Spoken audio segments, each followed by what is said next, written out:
All right, we should be live now. Hello, everybody. It's great to see everybody again. We have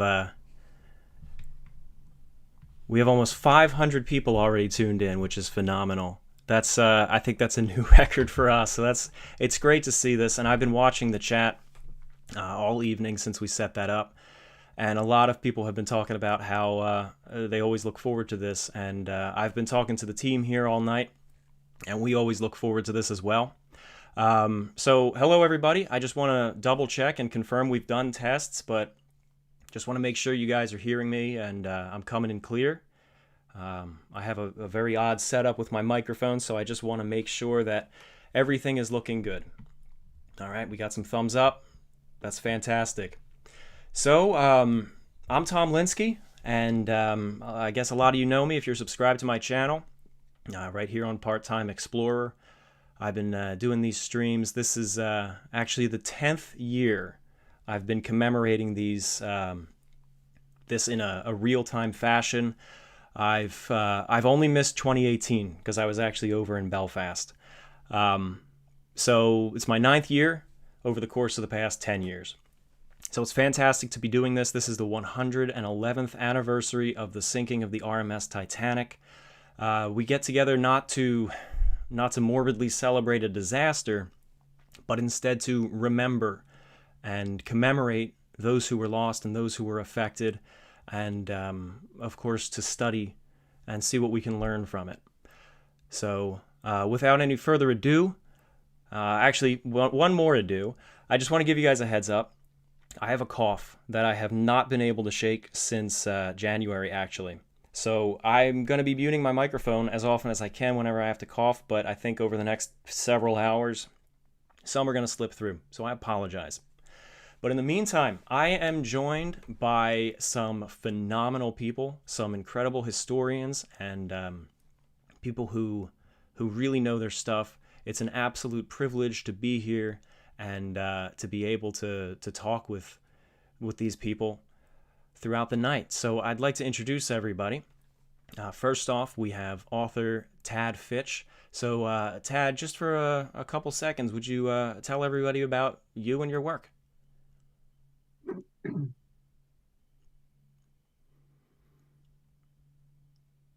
Why don't we bounce over to Kent first, and then we'll jump back to Tad. Sounds good. Good evening, everyone. I'm J. Kent Layton. I'm a maritime historian and author, and I've worked on books such as On a Sea of Glass and Recreating Titanic and Her Sisters, and I've been doing these streams with Tom for, I believe, what is it now, Tom? 4 years? I think this is our 4th year together. 4th year together. So it's a pleasure to be back with you tonight. Thank you. Absolutely. It's great to have you here. Was everybody able to hear Kent, by the way? I just want to make sure that that Kent came through and you guys heard him? All right, fantastic. All right, next up we have Bill Wormstedt. How you doing, Bill?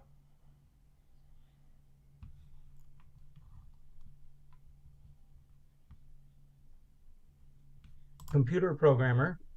I've worked on a number of books with Kent and Tad, On a Sea of Glass and Recreating Titanic and Her Sisters. Written a number of articles on my own that are out on my website, wormstead.com/Titanic. All right. Thank you, Bill. Do we have Tad yet? Has Tad come back? Yep, I'm here, Tom. Evening, everyone. Thank you for joining in tonight and helping us commemorate the history and those affected by it. I've co-authored a number of books, Recreating Titanic, On a Sea of Glass, Into the Danger Zone, and a number of others, and have been joining in the last several years with Tom and the group here. Looking forward to tonight. Thanks. Thank you, Tad. And so joining us for the second time in a row, we also have artist Ken Marschall. How you doing, Ken? Very well. Thank you, Tom. It's a pleasure to join you again this year. I think probably most of your listeners are familiar with me and what I do, but I'm an artist. I've painted Titanic ever since I was in high school in the late 1960s, not because I'm obsessed by Titanic or anything like that, but because I've been commissioned to and asked to. actually very few of the paintings were ones that I was inspired to do on my own. Usually once the ball got rolling, I was asked to paint Titanic over and over and over again. And this led to, because I'm kind of a perfectionist by nature, it led to my gathering plans of the ship, hundreds and hundreds of photographs of Titanic and Olympic and Britannic, and learning so much about how the ship looked. And that informed my paintings and made them more accurate over the years. I became somewhat of an authority, I guess, on the visual appearance of Titanic. In fact, James Cameron referred to me as his visual historian on the movie. I've dived to the wreck 6 times. Yeah, that's enough about me. Well, Ken, there's plenty that can be said about your work. And speaking of plenty, we're also joined for the first time by George Behe, the author of so many books that we had a hard time counting last night. So, George, how are you doing tonight?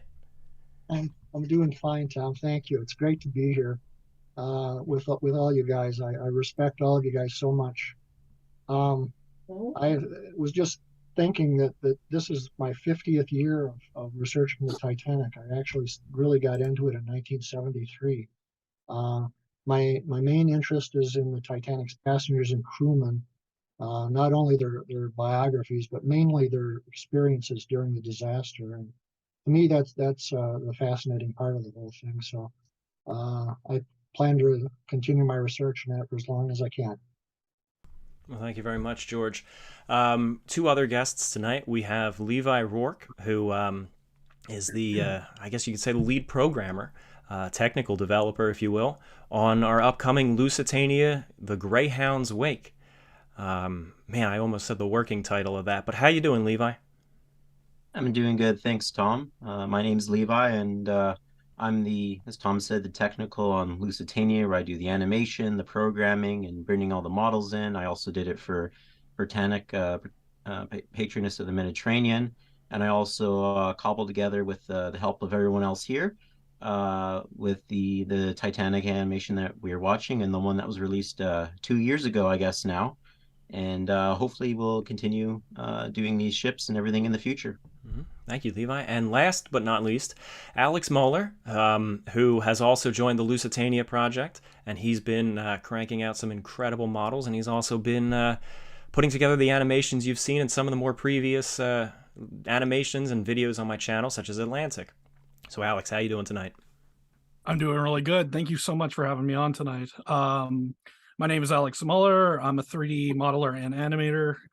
Like Tom mentioned, I've been working alongside both Tom and Levi for the Lusitania project as a modeler. I've done animations and modeling for, again, the documentaries. Starting back in November, we did the Eastland Disaster, and just recently, the 150th anniversary of the SS Atlantic. Of course, too, I have a great interest in the story of the Titanic. It's been a passion of mine. It was a big gateway into other ocean liners. It's such a privilege to be here amongst you all tonight, and I really can't thank you enough for having me here on the stream.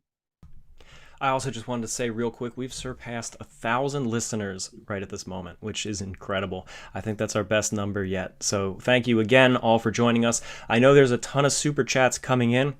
We're going to get to them. We are not ignoring them. Thank you for sending them, by the way, but we will be addressing them as soon as the time allows it. We're on a tight schedule, and because there's a lot of stuff that we want to cover before the sinking, which is why we're starting a half hour earlier than usual. So we are going to be doing a giveaway later.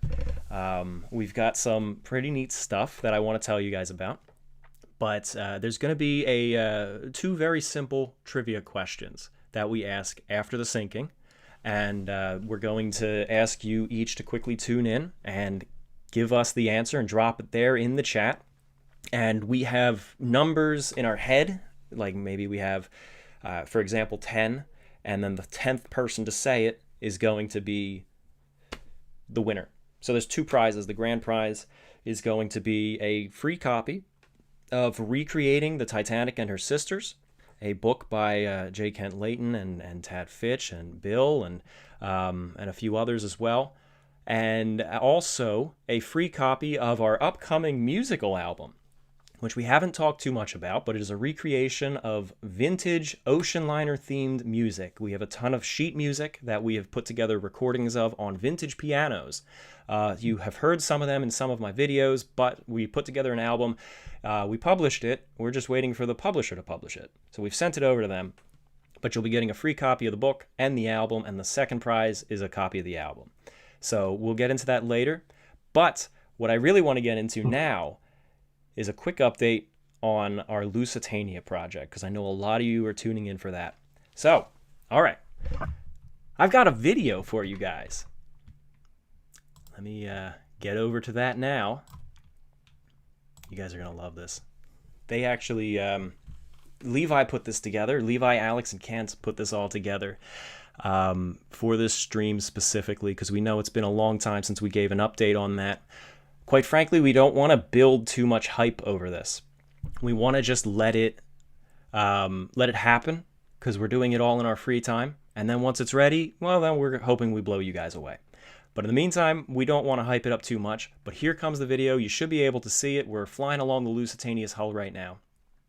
And do you guys see it? Is it coming in clear? It sure is. I actually just saw in the chat someone said, "Oh, your Lusitania game's canceled." No, it is most certainly not. Levi, who has been working practically full-time on it, can tell you otherwise. But as you can see, we're flying along the hull here, and you might happen to notice that inside every window there is a space. The hull windows are not blacked out. There's interiors all throughout. And it is a seamless interior to exterior transition. We have just flown along the hull, along the starboard side, and now we have flown into the first-class dining saloon. Levi? This room was a real it was just a real challenge, just because it's just so vast, and obviously all of us are so familiar now after all the years in the movie and other recreations of Titanics that you don't really get to see Lusitania's a whole lot. And it was definitely some of the ceiling. It's some very complicated, but it was definitely worth the result. And also, like Tom said, we've been even though there haven't been too many updates in Lusitania that we've really put out there, just because we want to hold off until we know when it's ready to go, so then everyone can get really excited at the time, instead of showing off or trying to tease everyone early on and then delays and all that, because obviously we all do this in our free time. So delay or just getting the free time to do it is not the same as a full-time job. But other reason is Alex has been really helping with some rooms which are absolutely, and you'll see a little preview of some of them here tonight, details that I can't even describe how amazing some of his carvings. And Alex, I know you spent a lot of time on that. Do you want to give anything to say on you making those carvings? Yeah, for sure. So it was very fun to basically what we had to do is, with the references that we had, was basically look at them and replicate them, in some cases straight on, and others as close as we possibly can make it. I think both Tom and Levi can agree I'm a perfectionist when it comes to those things, so I'm always looking at it and trying my best to get it as close as possible to the actual thing. It's been challenging in some parts, but once it all comes together, it's immensely rewarding. And to see these rooms basically go from these blank walls that we put in, and then suddenly there's this big piece. It's very awesome. It's very exciting and very rewarding. And the other main challenge is with Titanic. Titanic is so popular, and there have been so many truly talented people out there who've put decades of research, that a lot of things are known with Titanic. Obviously, there's a lot not, but with Lusitania, other than really one instance of an incredible model that's out in Long Beach, no one's really put a whole lot of interest in Lusitania in the last 30 years to the extent of what Titanic has gotten for recreating or figuring out spaces. So there are just so many things that we just had to sit and try to figure out and scrape, just because we've never, no one's ever done it. And then the other thing, which is something we've been really trying to make sure to get together to make it ultra special, is like Tom mentioned earlier, we want to have our exterior hull and everything on the outside, and we want to have our interiors, and we want to have them all seamless. So that requires them all being completely seamless. Lusitania has a lot of shear, and compared to Titanic, has an incredible amount of camber, which is the height.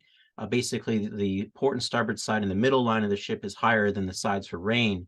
And on Lusitania, that's about, if I recall, about 18 inches. And so you have all these very complicated curves, and it's been a really challenge. And again, just trying to figure out what a space might or may not look. And I'm very happy to say that we've been able to get in all the spaces that we plan to for now for you to be able to explore. All of those are in and fit within the hull. And I'm sure as everyone's going to be seeing here over the Speaking of course your of the next shear, few yeah. minutes. That with the shear here. And also another thing which I've been doing is we wanted to have, so not every single window is just grayed out or you can't see behind it.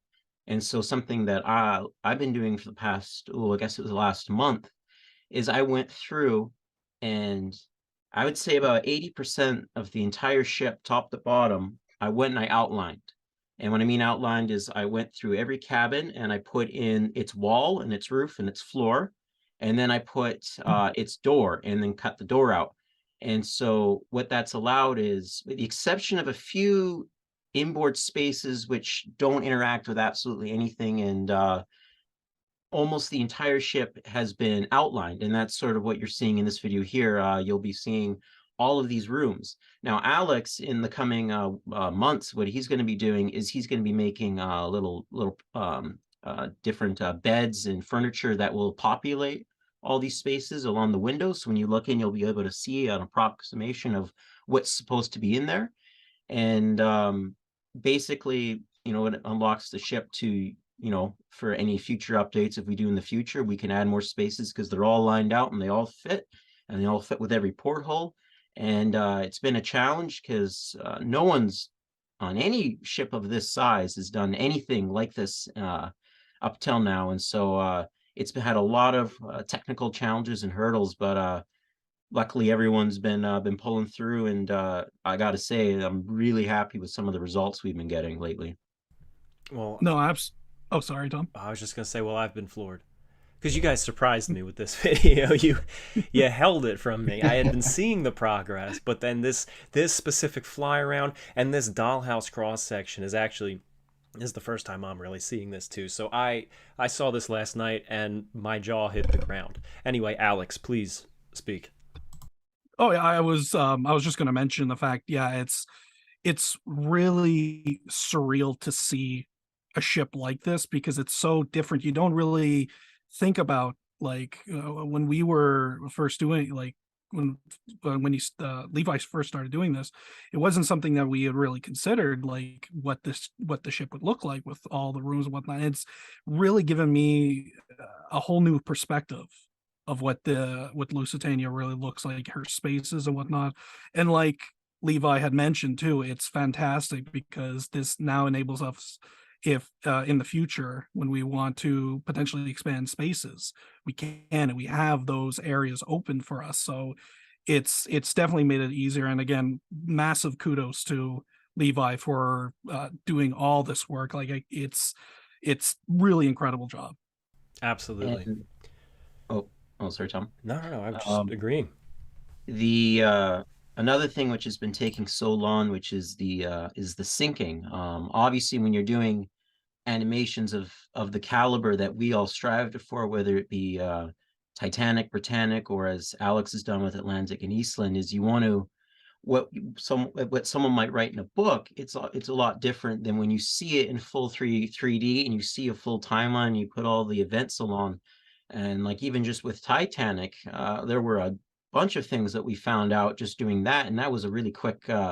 Only did that in a month. I'm sure in the next time we'll learn a lot more. But with Lusitania, again, with the fact that it really hasn't gotten its due in 30 years of any real significant interest in that, is there was a pre-perceived timeline of lifeboats and other events that at least when I was coming into this, like, oh yeah, no, no, yeah, all that, yeah.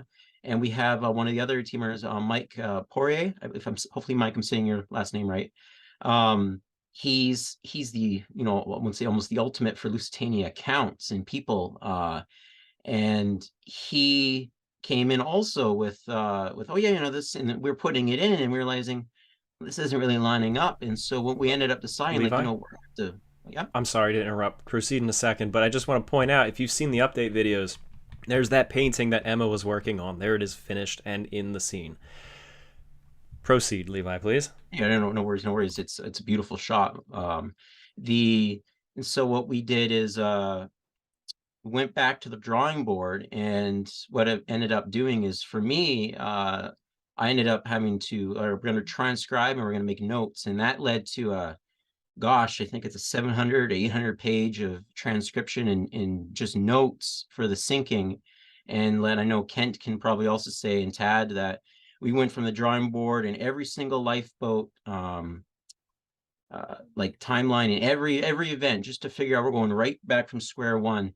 And there's a bunch of things that we found, and what you'll see in the final game, which is going to be an absolutely like jaw-dropping showing of the sinking, and it's never been shown in it before. And there's going to be a lot of surprises, a lot of things which at least for me, it was almost, you know, it was almost difficult to, you know, come to that conclusion. But there's so much evidence of just different accounts that we're looking like, oh my goodness, this actually probably did happen, or this didn't happen. Maybe something that we all thought had happened actually didn't. And so it's going to, there's been again, like anything else, a lot of work. And when it's all neat and done, everyone's going to like it. I think everyone's going to really enjoy and appreciate it. But Ken, I know you've been working a lot with during the whole process of this. Yeah, no, I've never viewed my research into Titanic as a standalone thing, because you really can't understand Titanic unless you look at the maritime environment that was around her, the ships that she was competing against, even the different practices, the standard practices of the era that are very poorly understood now, and it's easy to take Titanic out of context. And I'd written a book called Lusitania, an Illustrated Biography, and I've done a lot of research in other liners like the Mauretania, Aquitania. And what I find is that although my interest probably started with Titanic, researching all of these other liners through the years has given me a lot of insight into, you know, why Olympic and Titanic were built, what they were hoping to accomplish with these two ships. And even, you know, interesting to compare the designs of the two ships. You know, Lusitania and Mauretania were really built for speed. They were designed to cut through the waves at you know, a high rate of speed. And the differences in their interior spaces, it gives a lot of perspective on what Olympic and Titanic were really like. That's right. In my personal opinion, I think the ship looks a lot better at night in these scenes. The lighting just falls much nicer. It feels warmer.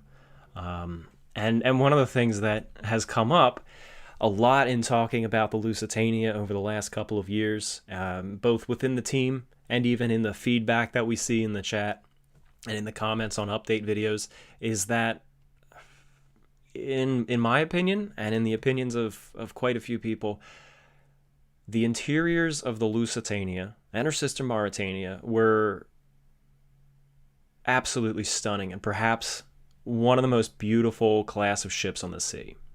Absolutely, Tom. Absolutely. It's interesting that because of the competition between Cunard and White Star, when Olympic first entered service in 1911, I know Mark Chirnside, a good friend of ours from the UK, has written extensively on this subject, but Cunard actually sent Leonard Pescott, of the Cunard Line's top naval architect, to travel on the Olympic and to compare, basically take notes on her interior design. And it was interesting when you look through his notes, you know, there were certain things like the dining saloon that we're seeing here, where he was very specific that he felt a one floor dining saloon in the Olympic class was a mistake, specifically because it trapped heat in the summer months closer down to where everyone was dining and trying to enjoy their meal. Whereas on Lusitania, that warm air could rise in the days before air conditioning, and it made for a more comfortable experience. Certainly, visually speaking, it's a very stunning thing to see too. That's right. So just to fill everybody in who might be unfamiliar with what we're doing here, is we're obviously recreating the Lusitania. It's not the entire ship, but we are recreating the highlights of her. So far, it is pretty much the entirety of the first-class public spaces as well as the third-class public spaces. Second class we would love to tackle as well, but that is a beast of its own, and it's all kind of interconnected. So you build one space in Lusitania's second class, you have to build it all. So we might do that in the future, but we are recreating it all, and you'll be able to purchase this on Steam and download it, play it, explore the ship on your own time, learn about the history, and go inside, outside, go down below, free roam, and it will also feature a real-time sinking. You know, we're going to be reliving the real-time Titanic shortly, but this would have the full 18-minute sinking sequence of the Lusitania recreated in extreme detail. So it's we're calling it a virtual museum experience. We do have a good number of other surprises up our sleeve for it, but we're not going to say it just yet. But I think you'll like it. And the release date is tentative. We don't know. Again, it all kind of just comes down to our availability and our free time. Prep for this live stream has certainly eaten into it, but we'll be able to get back to that soon. So you're seeing some still images, and here comes something phenomenal that Ken is going to recognize. Oh my gosh. That is eerie. We were saying that is amazing. It's shockingly close to the painting. Yeah. I should have sent you the painting so that we could have juxtaposed them and compared them. But that would take some time. But that is, congratulations, and I'm thrilled to see that I got the sun angle as close as I did way back in '93. Yes. That's fantastic. Oh my gosh, that's just amazing. Well, I mean, incredible. Your work has inspired a lot of people. It's inspired the big leagues with James Cameron recreating some of your paintings in his film, to little people like us, just trying to emanate that lighting style and that. I can see that in my painting all those years ago. What is it now? 30 years already? Can't be. 93? Oh my goodness. I can see that in my original painting, I think I had the stern a lot higher out of the water than what you guys have figured out. But just like, with working with Jim Cameron on the film set down in Rosarito, Mexico at Fox Baja, you learn things as you relive it, as you recreate it. You walk in the footsteps of these people, and you learn firsthand exactly how the davits worked, and the reaction of the crowd and the people, and all of that stuff comes to life like it just can't possibly do when you're just reading a book or watching a documentary or something like that. So you guys have gone through the actual physical labor of recreating and figuring out the 3D animation here, very similar to what we did when we were building the set, for Titanic. Well, we I don't necessarily want to say we have it easier. We probably do, but we have software that's helping us. You have your imagination. So to be able to whip up those images from your imagination and reference photos and perhaps even a model or something, but still to have that is it's more. I'm sorry. It's more that you're able to pull that off. I have used models. Absolutely. There was the NTEX model of the Lusitania, which we brought with us out to the site of Lusitania in '93 when I was fortunate enough to be able to dive twice on the wreck, and the sun was in just the right place in the sky as it was during the sinking on May 7th, and I was looking at the old head of Kinsale. I mean, it was right there. You could see it, whatever it is, 11 miles off. And it was the same number of days after the summer solstice as May 7th is before the summer solstice, almost to the day. We worked that out. And so I went out on deck with that model and I lined it up just right and took a whole bunch of test pictures. Okay, the sun should be just about like this. And thank goodness we figured it out pretty well. Well done once again.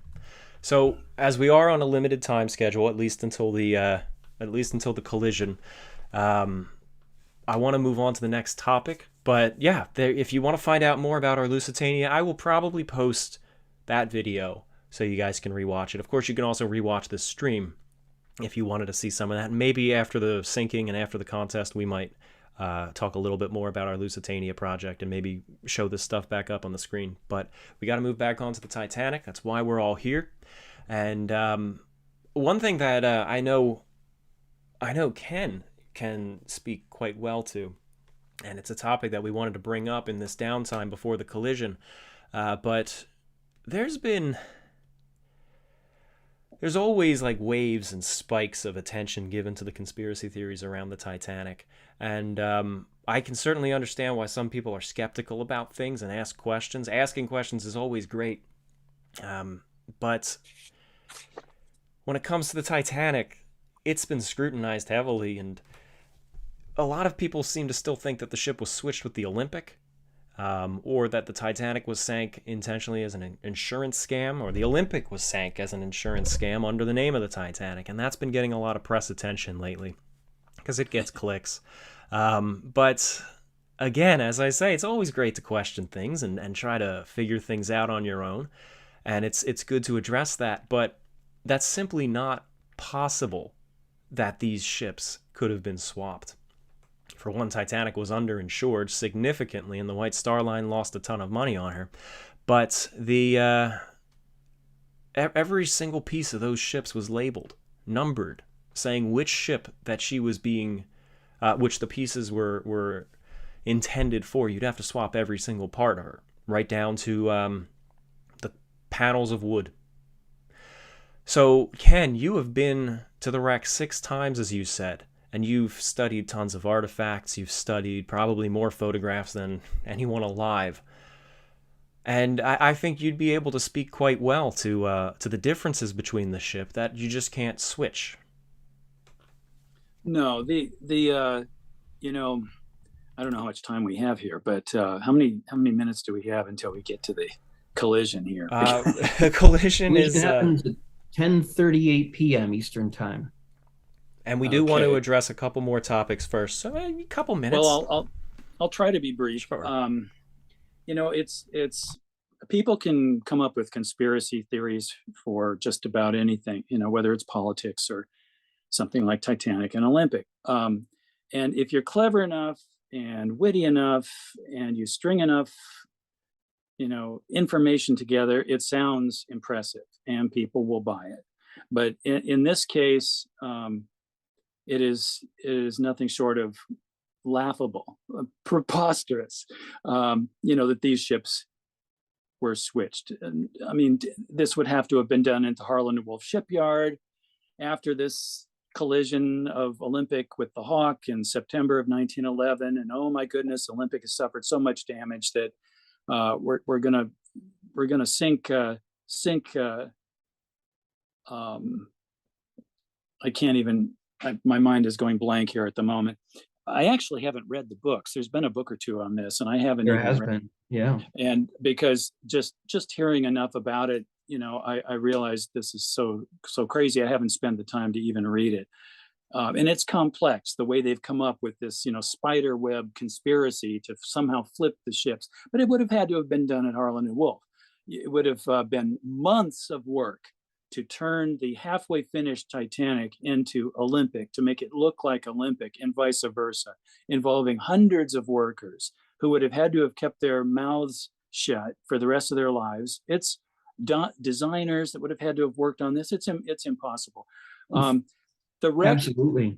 The wreck itself, there's plenty of exterior evidence that the ship lying at the bottom of the North Atlantic is not Olympic. There are features of Olympic that were a certain way in June of 1911 and were photographed so. And you see those same vents, those same details, those same lights in those same positions on the bulkheads in 1934 and 35 when she took her last voyage to the scrapyard. These things were never moved around, and yet they are different in different positions on the Titanic. Now that's the exterior. When you go to the interior, it's a whole new level of amazing surprises that the Titanic, that we learned from Jim Cameron's interior explorations, that shows us just how different Titanic was in so many different ways. I mean, I could list 8 or 10 different obvious things, from planters in the corners of the alcoves of the reception room that are there in Titanic, and were not in Olympic on her maiden voyage, and did not appear until later after the war. We've got totally different elevator grills, the gates that closed on D deck, for example. It's a different design in Olympic. We have photographs of Olympic's elevator grills in June of 1911 on her first call at New York, and we have movie footage of them in the 20s, and they're the same. They didn't change the design of those grills. And you go down into Titanic and you look at those grills on every deck level, and they're a whole different design, particularly at the top of these gates, which was just stunning to discover. We all just assumed, we're going to find the same gates. Why would they come up with a new flourish, a new different design there? The ceiling in the elevator lobby on D deck is a different pattern, a different design, different moldings and covings up there on the ceiling. They still survive inside Titanic. Again, we've got the photos of Olympic on her maiden voyage of that lobby, and we see later photos after the war, and that lobby didn't change. The ceiling and the ceiling lights did not change. And the lights are another aspect of it. Olympic there in that elevator lobby had circular lights in the ceiling, about a foot across or so. In Titanic, they're the octagonal ones that we see in the rest of the reception room. Completely different lights on the ceiling on the D deck, in the D deck elevator lobby. The Turkish bath is a good example. And again, I could just go on and on. We all know that Olympic's Turkish bath, had a different layout, a different floor plan entirely from Titanic. Titanic came along, they decided to redesign it, lay the room out entirely different. And that's what we see on the seafloor. We have late photographs of Olympic's Turkish bath taken in the 20s. It's the same design she had in June 1911. So again, there are so many things that could be listed, and any one of those just completely shoots down, the theory. It would be fun to talk to a diehard conspiracy theorist on this and just, ask them, okay, challenge that. give me the answer to that one. Yeah. Well, I mean, can there be at this point anybody who still actually knows something about these ships and is claiming that they were switched? It just can't be. Well, we actually just lost diehard in the chat here. They said they're unsubscribing because we're promoting lies as the truth. So there you go. Welcome to the internet. I know. Well, you should ask them why the ship wasn't insured for the full amount if it was an insurance scam. Why that makes any logical sense that they would sink something and not get the full amount for it. Exactly. And I also think about how, again, as I said earlier, how every part of the ship was labeled 401 and every part of the Olympic was 400. So, and that's artifacts coming out of the wreck. Why would they go? I was on the 2000 recovery expedition for a part of it, not all of it. For about maybe a week or 10 days I was there, and I saw tools come up from Titanic that had 401 stamped in them. So, I mean, again, you could just go on and on. Well, what's really amazing to think about is when you consider just how many crew members who had been on Olympic for not just weeks, but months in some cases. And they had become very familiar with her interior spaces and her layout. And then when they went over to Titanic, they noticed those differences. I remember, I think it was Violet Jessup remembered the improvements to the the design of her cabin, the layout of her cabin. And there were so many differences between the two ships that certainly one of these crew members that had come over from Olympic would have stood there and said, that scuff mark there, I put that there last week on the Olympic, and now it's here on Titanic. There's something fishy going on. And yet that's, they all were very clear that they were two distinctly different ships, and they never talked about the two having been switched. It's beyond, it's a very catchy theory, but it's beyond believability. It's a sexy theory that, and there are others as well, like the coal fire thing and all this, that makes for, a producer, a director jumps on it, makes for a sexy documentary, and they get their clicks and their likes and their viewers. But they just don't know these ships. They're taking a little tiny thing, a little fragment of something, and saying, well, what if, and if that happened, then what if this? And then if that's true, then what if, and it builds upon itself, and you end up with this preposterous thing. Anybody can look at where the coal fire blemish was claimed to be and see that it's something like 50 feet away from the nearest coal bunker. Yeah. When you look at the ship, the profile of the ship, I mean, it collapses so quickly, and yet somehow it escapes a knowledgeable historian and goes all the way to this end result and ends up being a documentary on TV or a conspiracy theory like this that's blown all out of proportion. This guy that just signed off, I mean, human nature being what it is, it might even be the biggest thing. The fact that nobody squealed, nobody said anything after 100 years is the biggest thing of all. You can't keep something like that a secret. Exactly. But again, there is one little asterisk I want to just throw out there. You have to understand that a lot of people don't know the Titanic. They've never really looked into it. And with it being thrown around on the internet, it's, as someone who doesn't know the ship, it's kind of, okay, you look at that and wow, that makes sense. And they don't put that much thought into it, and it's okay because they're not obsessive like we are about this ship.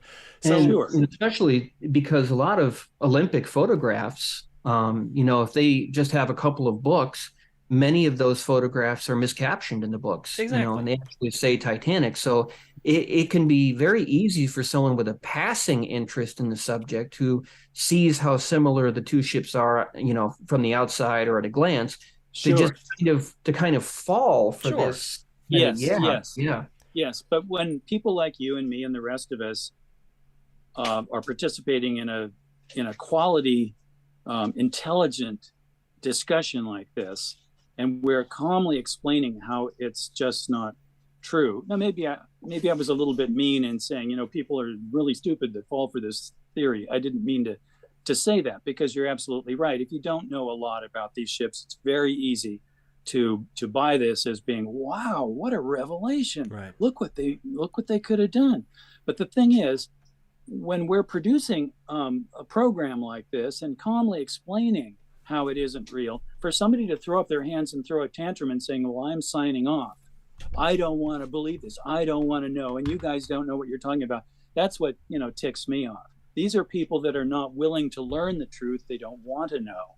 Exactly. And that's what keeps this going, Yeah. Unfortunately, we've seen a lot of hysteria over the research that Mark Chirnside has done about the fact that Titanic, most likely from all of the documented evidence, had a three-bladed center propeller. Everybody has grown up with this mental image of the four-bladed center propeller. They've seen it in all the movies.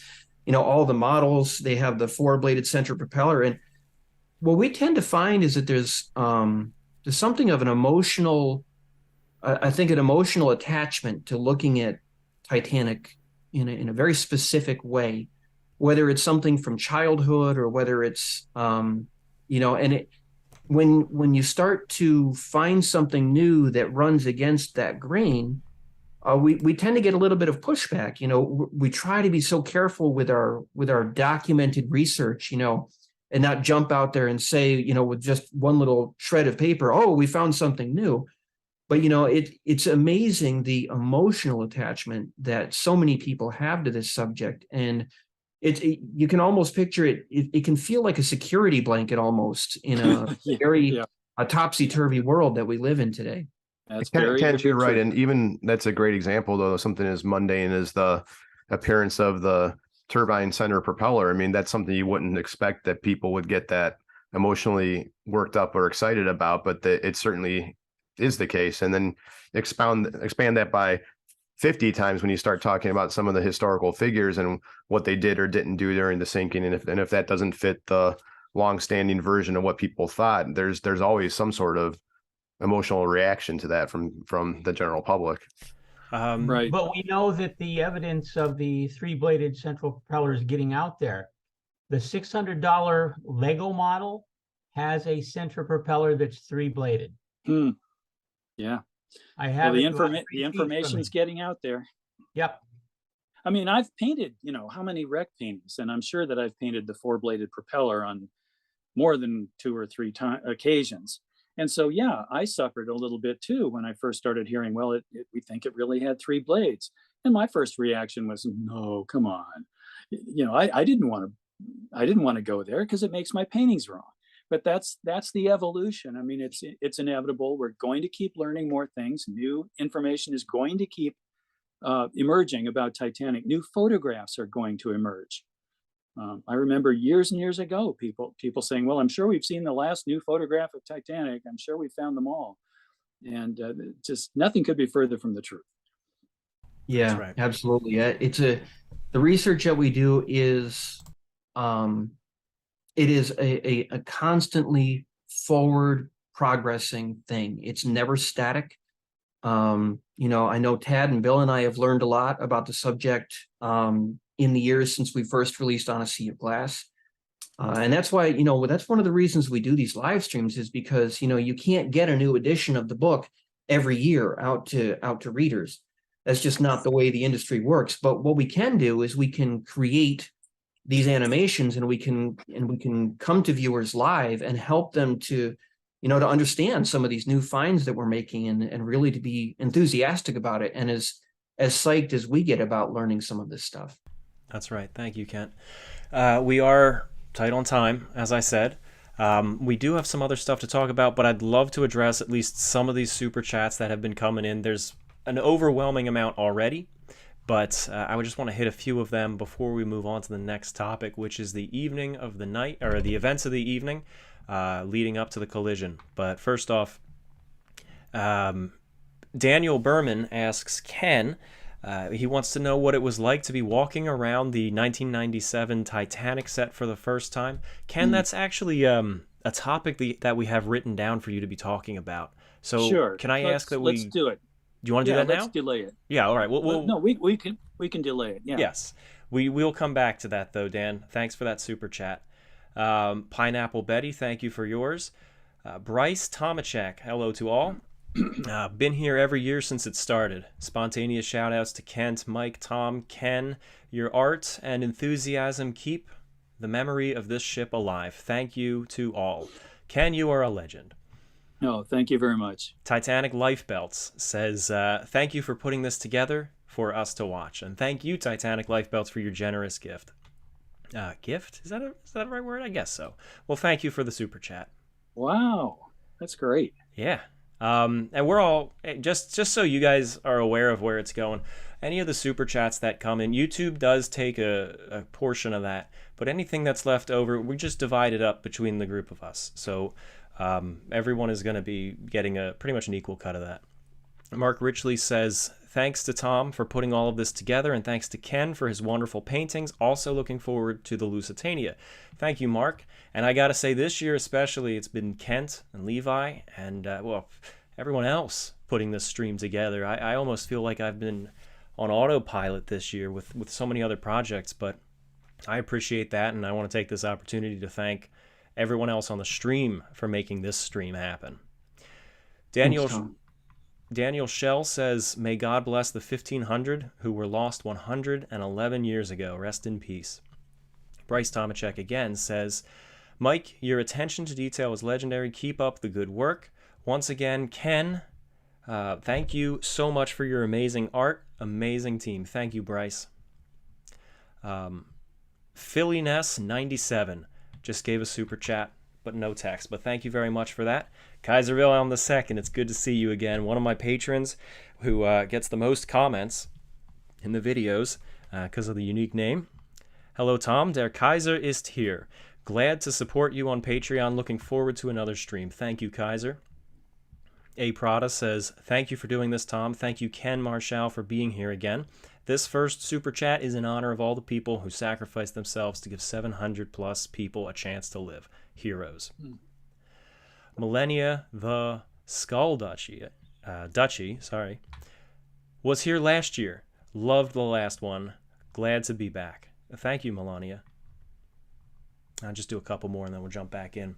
Road Weary says, here's to Kent, Ken, Bill, Tad, Bob, Levi, and George, Alex, Mike Brady, and of course Tom. Looking forward to another great stream. Thank you, Road Weary. Thank you. Thomas Henderson says, this is to help in a small way to support the work you gentlemen do. Thank you. Thank you, Thomas. Jake Retigliano, good to see you again. Love the Lusitania model. Thank you, Jake. I'm glad you love it. I feel like we're making this for you. Titanic Lifebelts, again, as if you weren't generous enough earlier, gives another super chat with no text. And so does Doug Ross gives a super chat. 1140.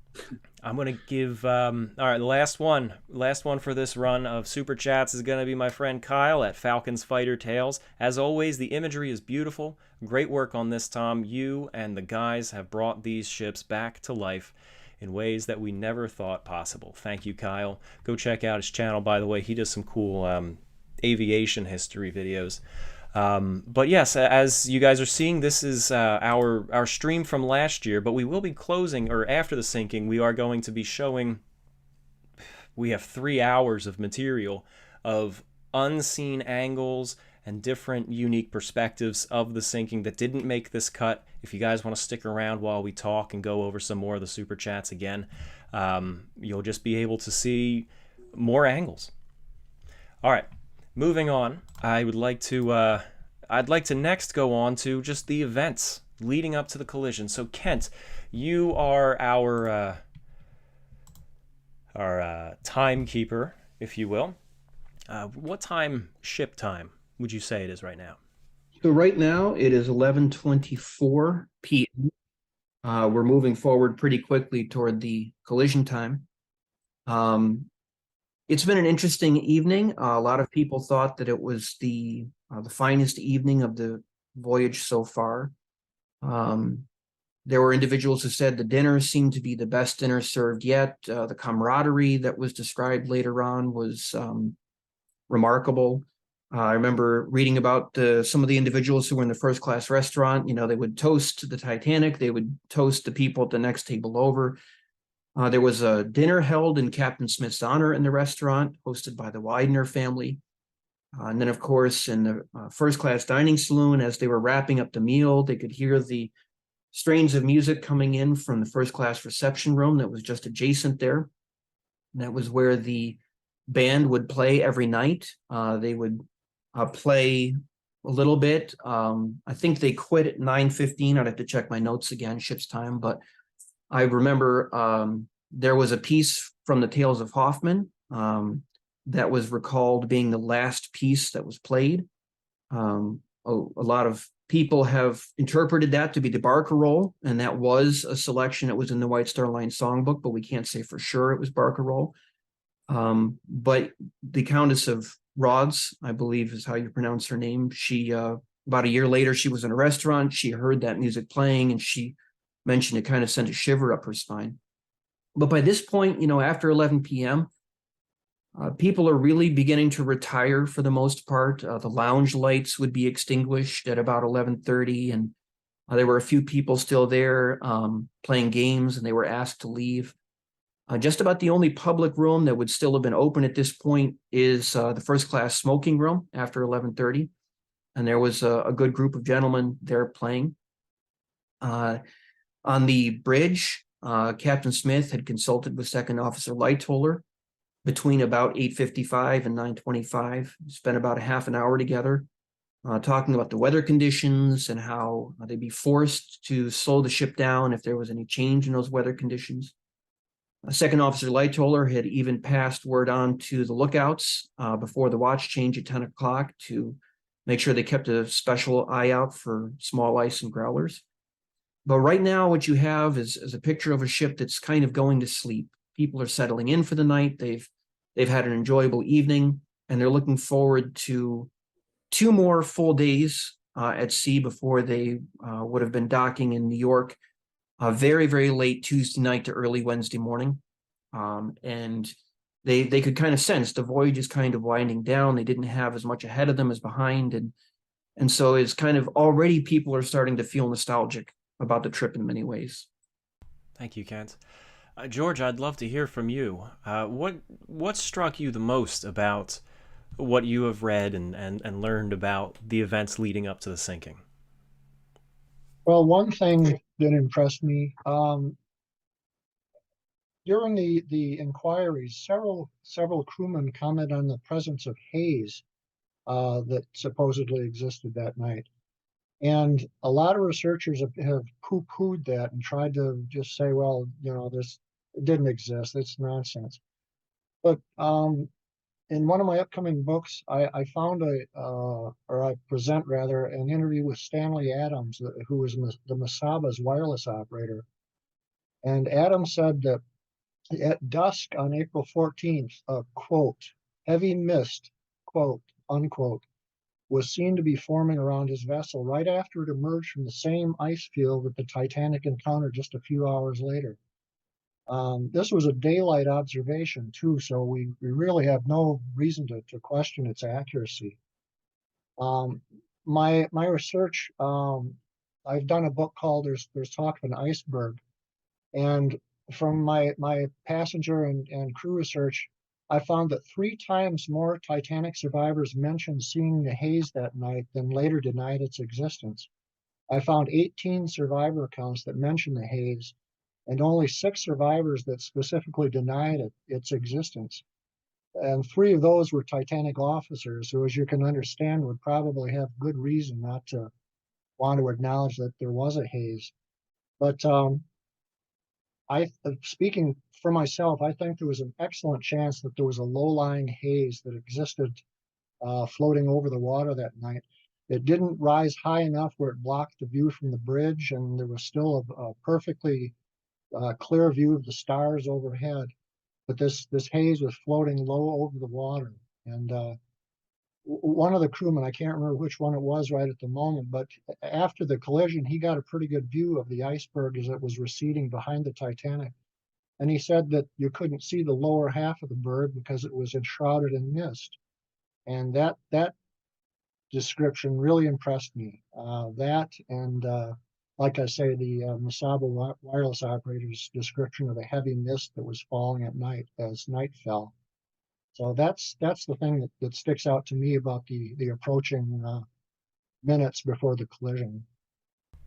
George, that's another example, like we've talked about, of an analysis of the actual eyewitness accounts and statements that conflict with what we've traditionally thought. Because I can recall how many times over the years that we've had conversations about the Titanic's lookouts, and when there was a mention of haze in the testimony and then downplaying it and saying, well, it was nothing to speak about, that we kind of thought that was an excuse making, or maybe giving a reason why they didn't see the berg sooner. But here, your analysis is a good example. We got to be a little bit more open-minded and go back to the source records before assuming the long traditions are always right.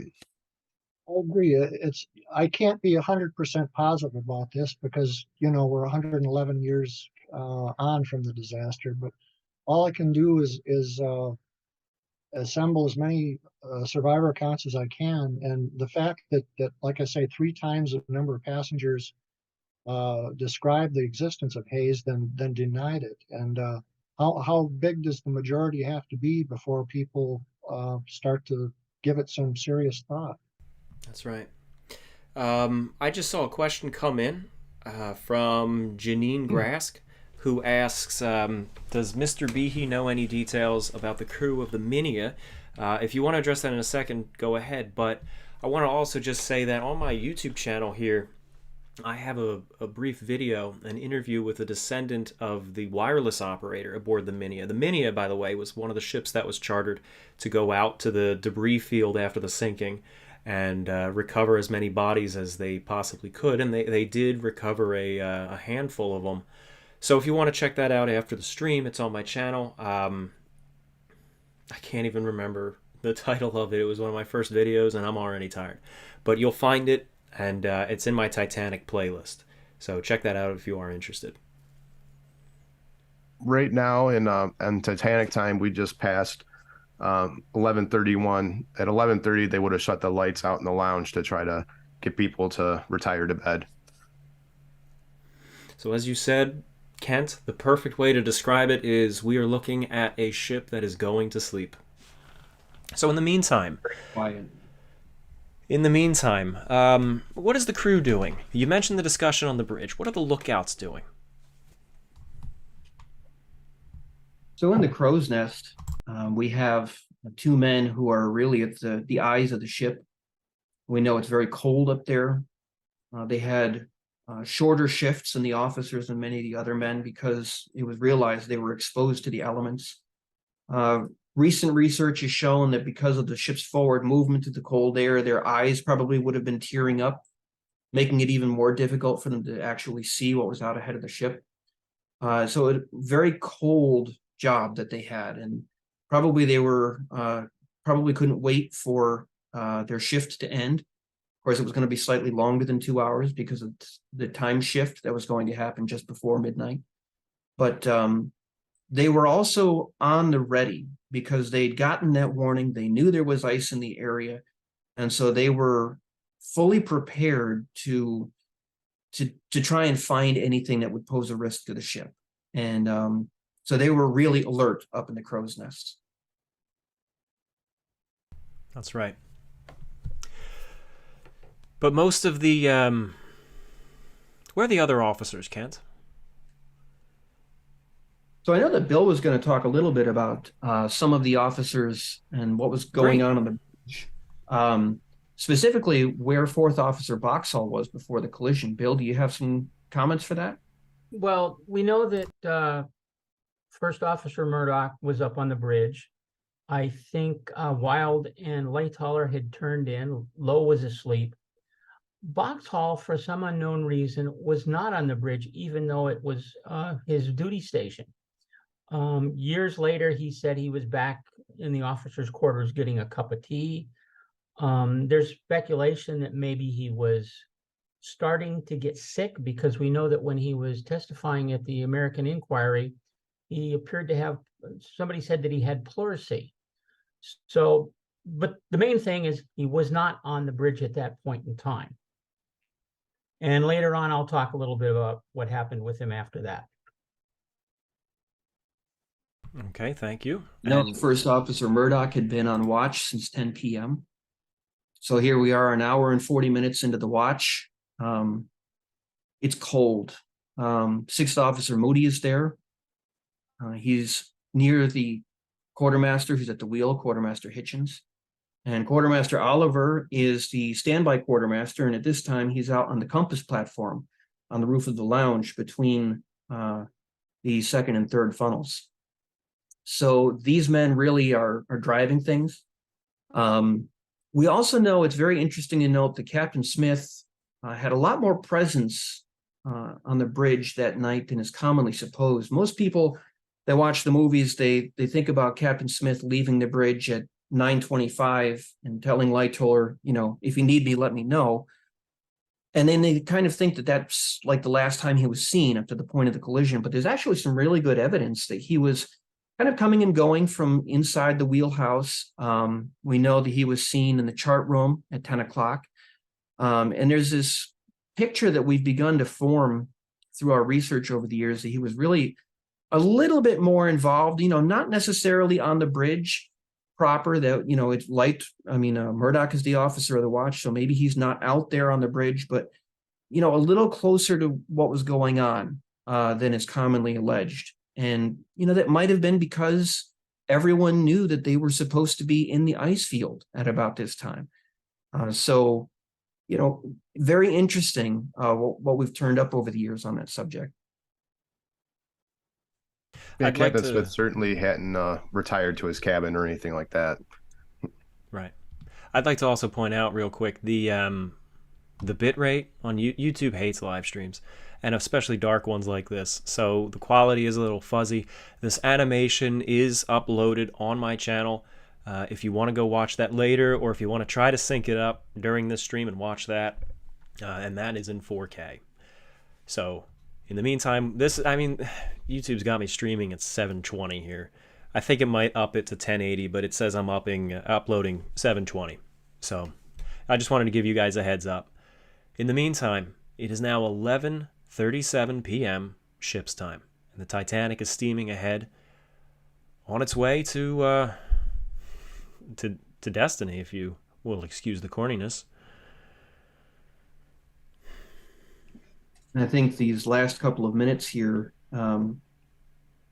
it really is remarkable to think that a moment in time that has been remembered for 111 years since was about to happen, and at this point they didn't know. And, they were right on top of what was about to happen, and to think that this event was about to become a legend. And here they probably around the early part of 1139 is when the lookouts would first have begun to observe the item in the water in front of them, the iceberg, and it must have been really a shock. You think you hear you're coming into an iceberg field, but suddenly to have one right in front of you, and to know that they found it and spotted it when it was so close to the ship, must have been a truly terrifying moment for them, and no doubt they were panic-stricken to try to warn the bridge as quickly as they could. First of all, of course, by ringing the crow's nest bell 3 times,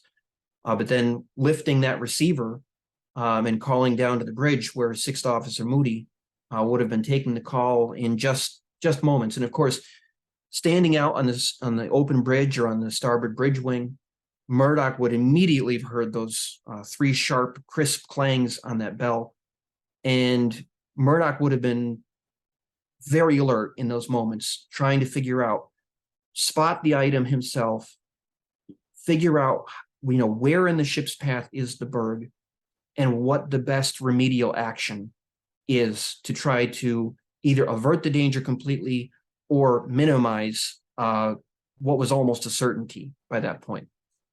And right around now in the animation, we actually see that iceberg starting to appear on the horizon. It's 11:39. The bell has been struck. Murdoch in the foreground here comes running out onto the bridge, onto the wing, to look forward and see what's going on. The telephone on the bridge would be ringing right this minute. Officer Moody would be answering, and Murdoch comes running in to give the evasive orders. Unfortunately, for so many years, Murdoch his reputation suffered a lot, because there were a lot of what's been referred to as maybe armchair historians or armchair maritime enthusiasts who they thought, you shouldn't do this, or you should have done that instead. And really, it's not very fair to Murdoch, because, he didn't have the benefit of hindsight. He was presented with this unprecedented situation with no notice, and he had to try to make the best out of, what presented itself. And if you run the math, if you look at the way, Titanic turned and how he did things, that maneuver that he did here was actually brilliant. Trying to port the ship around, and even the last order to reverse the helm, to port the helm, to try to fishtail that stern out of the danger zone so that the damage didn't extend along the entire length of the ship. Really, his evasive action, it took what was an almost impossible scenario, and it made it so that the damage was confined to a point where they would have enough time to attempt an evacuation, which was a remarkable feat on his part. Just a moment ago, you saw Quartermaster Rowe on the stern docking bridge with the iceberg going dangerously close to the edge of that, and he had not really known what he was seeing. He thought it was a windjammer with its sail set going by. Yeah, it's actually really remarkable how when something happens so fast, you get so many different conflicting stories because your brain doesn't process all of the senses accurately at once. So, as you said, with the sail, interpreting it as a sail of a windjammer, a sailing ship, is just one of the reasons why we have so many different versions of the events of the collision, which we're still deciphering today. Yeah. I know Bill was going to talk a little bit about what was going on with the evasive action, the people who were on the bridge, and even the exact reason why we chose this particular shape for the iceberg in our animation, because there have been a lot of different photographs that have surfaced over the years of the iceberg that supposedly sank Titanic. And when we were doing this animation, there was a reason why we chose this particular one. And I know Bill had some information on both of those topics that he was really going to share with us tonight. Maybe this is a good time for him to hop in if he's still there. Do we have Bill? He's muted. Yep, There he is. yep, I'm here. I was trying to find the right screen that I could unmute myself. There were a number of icebergs that were seen in the days before and after the sinking. They were seen by a number of ships, and they photographed them. In Walter Lord's 1955 book, A Night to Remember, it shows a photo taken from the German ocean liner SS Prinz Adalbert on April 15th, just miles from where the Titanic had went down. At that time, the Adalbert had not yet learned of the sinking and had no reason to be looking for an iceberg. But what caught their attention was a streak of red paint along the iceberg's base. The iceberg has a tall central peak and a smaller peak to each side. Another iceberg photo was taken in late April from the Minia, one of the cable ships that were sent out to recover the Titanic bodies. The captain claimed that this was the only iceberg in the area, and it again had red paint at the base. A third candidate for the berg that sank the Titanic was taken by the SS Etonian on April 12th, days before the sinking, but very close to the site that the Titanic later sank. Another photo was taken by Stefan Rohorek, who was on board the German steamer Bremen when she steamed past the sinking area on April 20th. In addition to this iceberg, the Bremen also spotted wreckage and bodies in the same vicinity. This photo showed a peak on the right side and in general shape looked just like the peak of the Rock of Gibraltar. On the Titanic, a number of people claim to have seen the iceberg as it passed by at a close distance and described what they saw. Like Tad just mentioned a little bit ago, Quartermaster Rowe probably saw it from about the closest anyone did. Unfortunately, he really, other than saying it looked like a windjammer, he really didn't give us much details beyond that. But Seaman Joseph Scarrett, who came on deck immediately after the collision, stated that it resembled the Rock of Gibraltar, looking at it from Europa Point. Scarrett was not the only one to point out the resemblance to Gibraltar. Fireman Alfred Shears also came on deck, apparently at the same time as Scarrett, and said it was a bluff and came up to a point like the Rock of Gibraltar. Steward Alfred Thesiger also reported the resemblance to the Rock of Gibraltar. However, he also said it was about half a mile away and it was fully 3 miles long. He saw this sometime after Boat 15 had been lowered about 2 hours after the collision, which makes his account somewhat questionable. As you could see in our video, the iceberg had disappeared into the distance by this time. We feel the Rohorek iceberg has the most credibility as the iceberg, and we've used it as the model for our simulation. Because the iceberg passed so close to the ship, as you saw in our video, we know that ice from the iceberg fell on the forward deck, and also ice was seen elsewhere on the ship. George? Yeah. We know that the berg, the lower part of the berg, passed very, very close to the side of the Titanic because ice was forced through open portholes on E deck and D deck. It was beginning at about cabin D7 and continuing aft to D35. So the iceberg had to have been pretty close to the lower part of the ship. Regarding the iceberg's height, we know it wasn't a low-lying berg, just slightly higher than the Titanic's forecastle, like the lookouts described. And the reason we know this is because ice fragments were found on the boat deck as well as on the promenade deck. So the lower part of the berg was very close to the side of the ship, but it must have tapered away from the ship the higher it got, because we know lifeboat number 1, which was hanging outboard, wasn't destroyed by the collision as the iceberg swept by. So it had to be out farther away from the side of the Titanic than the width of that lifeboat. So since the upper part of the berg was slightly distant from the side of the Titanic, we know that the ice on the boat deck and the promenade deck had to have tumbled down from above and then bounced laterally across that gap to reach the boat deck and the promenade deck. Tad mentioned a minute ago, where you guys were discussing Quartermaster Rowe. He had an excellent view of the boat deck, the aft end of the boat deck, as well as the iceberg as it was coming aft. And in later years, he gave I believe it was a recorded interview, that the iceberg was about 20 feet higher than the boat deck. And my own research, there's been variation, but like Bill was saying, variation between the survivor counts, but the 20-foot figure seems to hold up pretty well.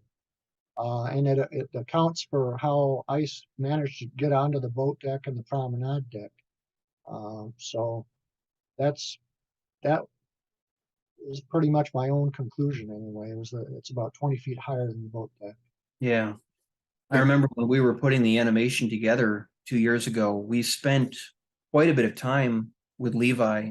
I remember clearly Bill and I were in a call, and we had the actual berg that we used in the animation built already, and it was amazing to try to get it in that gap that George is talking about, where the lower part is making contact with the hull, and yet up at the height of boat number 1. And remember, the boat deck came out, I think it was 18 inches past the hull. And then boat number 1 is outboard of that.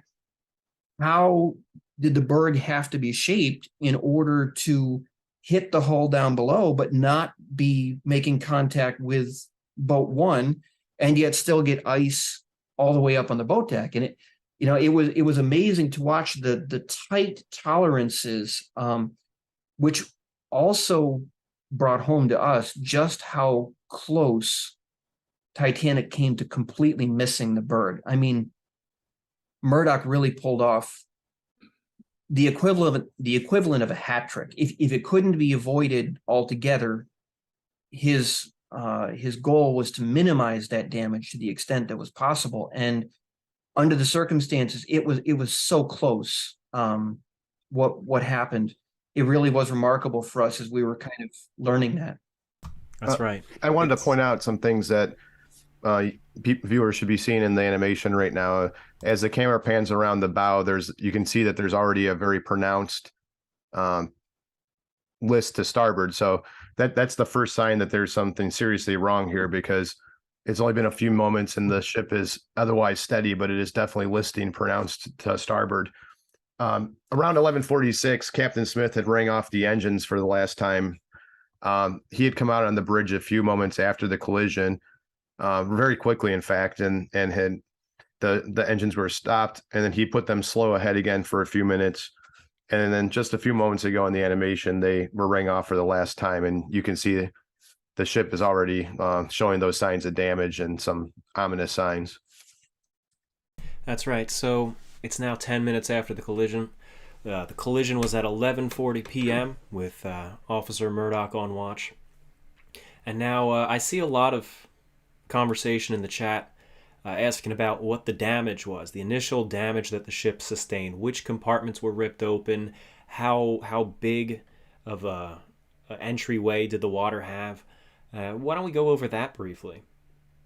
What's really interesting about that is that there was an individual from Harlan and Wolff. His name was Edward Wilding, And he worked very closely with Thomas Andrews and Lord Peary and so many others who had helped to design and build those ships. And he was probably, after unfortunately Andrews had passed away in the disaster, he was probably one of the men who was left behind who knew that ship very much like no one else did. And he was there at the inquiries, and he took the testimony of a lot of these different people who said, you know, I saw water here this deep at this time. And he basically tabulated what these survivors were reporting that they saw. And he was able to, all the way back then, come up with an estimate of the approximate size of the damage of about 12 square feet. Which, when you think about it, 12 square feet is a remarkably small amount of space. And when he ran the numbers, he said, I can't imagine that this was a continuous gash that was, 300 feet long on the ship's side. He knew that the forepeak tank at the prow had been poked and had been holed, but not the storeroom above it. So he knew there was damage there. At the opposite extreme, the men in boiler room numbers 6 and 5 were very clear in their vivid recollections of working in this hot, steamy, almost nightmarish environment, and then suddenly a sound like a cannon going off, and icy cold water comes in through the starboard side hull plates that they're standing right next to, giving them quite a rude awakening, as the phrase goes. So he knew the two extremities, and applying 12 square feet over those 250 to 300 feet, he said it certainly wasn't continuous. What was remarkable is when they found the wreck in 85, I remember as far back as the 87 Ballard book, there was a photograph in there of the outside of boiler rooms 6 and 5. And Ballard had a photograph that showed the plates right where the people who had been inside on the night of said the ship opened up. The outside, you can see the hull plates opened up in this one spot.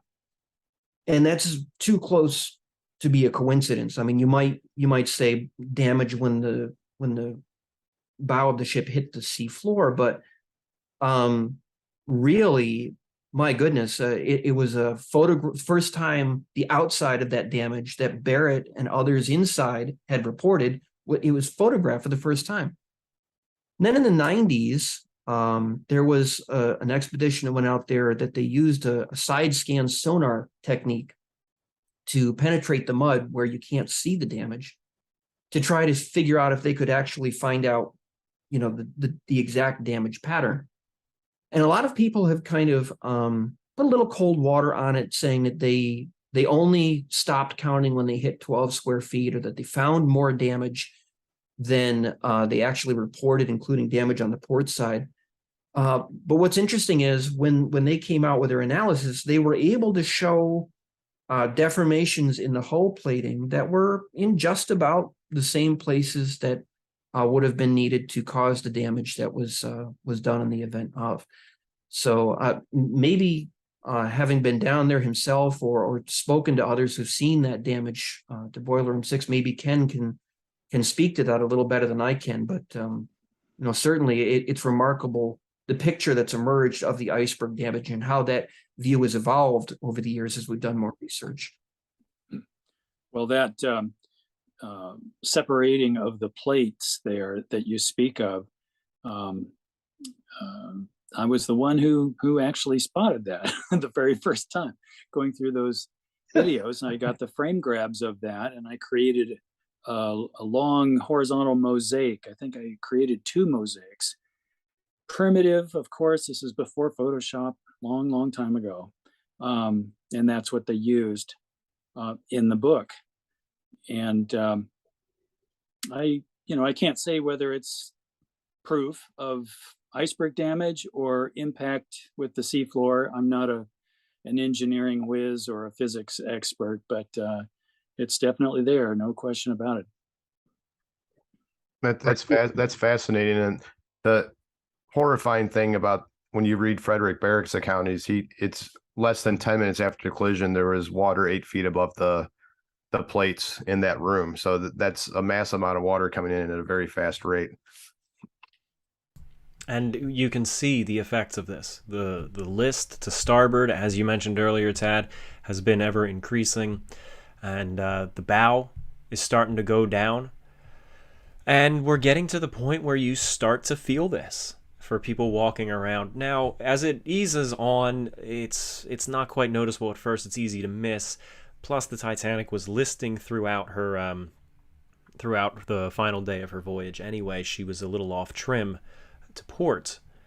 And but now we're at the point where that list forward and to the side is starting to be noticed by people on board. They also noticed that the engines had stopped, and several of them woke up. Because when you have engines pounding throughout the whole voyage, it turns into this white noise. And, if you sleep with noisemakers or something like that, or a fan on, you'll know that when that turns off, it's silent, but it's enough to wake you up if you're used to it by then. And That's that what was wakes you up. exactly. So that's what's happened. The engines are off. People have woken up, or maybe they were still awake, and they know something is wrong, and they want to go looking.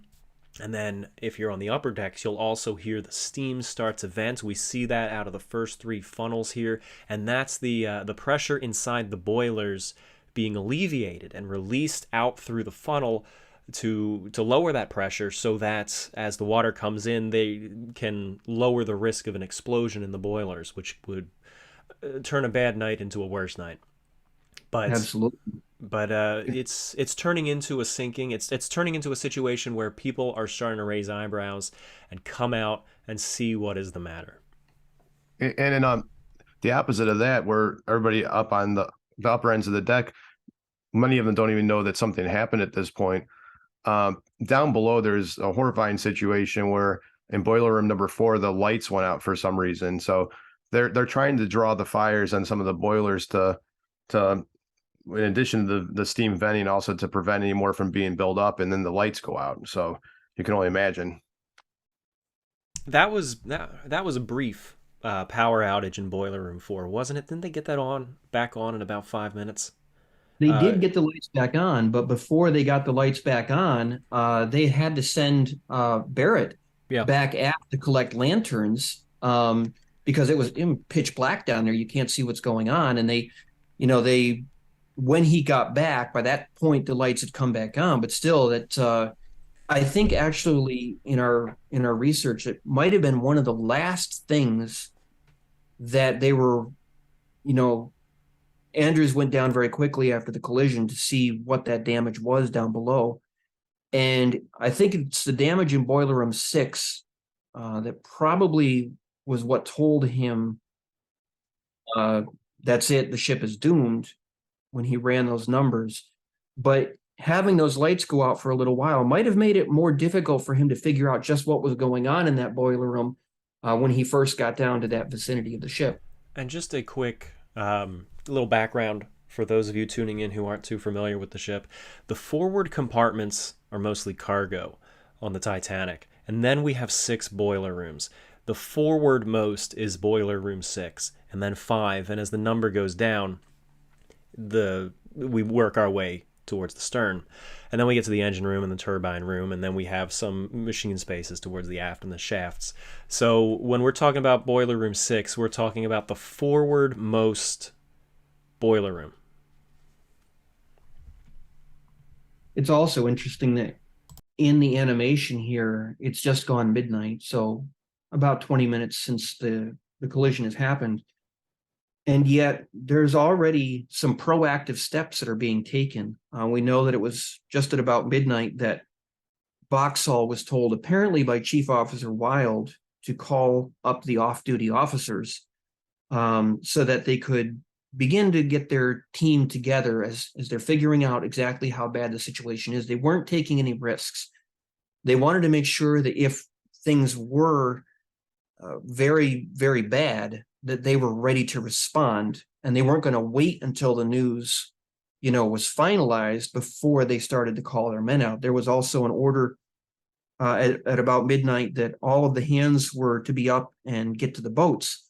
And that word was passed to the crewmen down below very quickly. So is suddenly you go from what we just a little while ago, we were looking at a ship that was going to sleep, everything was calm and quiet, to now, even though the passengers are trying to, what's happened, why are we stopped?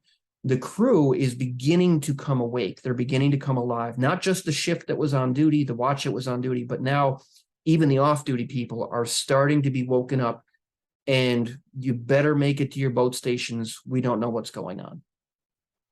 And then Let's down go- below, there's significant flooding in the mail hold. This has been observed by some of the crew members, and the postal clerks were actually hauling bags of mail up out of that compartment, up the stairs, trying to keep ahead of the water. Obviously, not realizing the ship was going down, they were trying to keep ahead of the flooding. And I'm sure a lot of people at this stage still thought it was significant damage, but something that could be controlled through damage control. But so you have those individuals down below trying to keep ahead of the flooding to keep those letters and packages and everything else from being damaged by the water. That's right. And it is now past midnight. It is now April 15th. I see a couple people in the chat tuned in from Nova Scotia, and they are more or less on Titanic's time zone. Now, Titanic has a localized time zone. It's actually 2 minutes off from Atlantic Canada time. But if you're in Atlantic Canada, Nova Scotia, New Brunswick, Newfoundland, you're actually pretty close to the actual time zone of the Titanic. And this shot right here that we're looking at right now, this wide shot as we slowly work our way parallel to the ship moving forward, is stunning. And here you get to see all those rows of portholes. They wouldn't all be lit up like this, but you see them, and they should be parallel to the surface of the water, but they're not. They're down significantly by the head. Let's go back and talk about the bridge during the collision. Would you like to do that, Bill? It was like 10 minutes or 20 minutes ago at this point.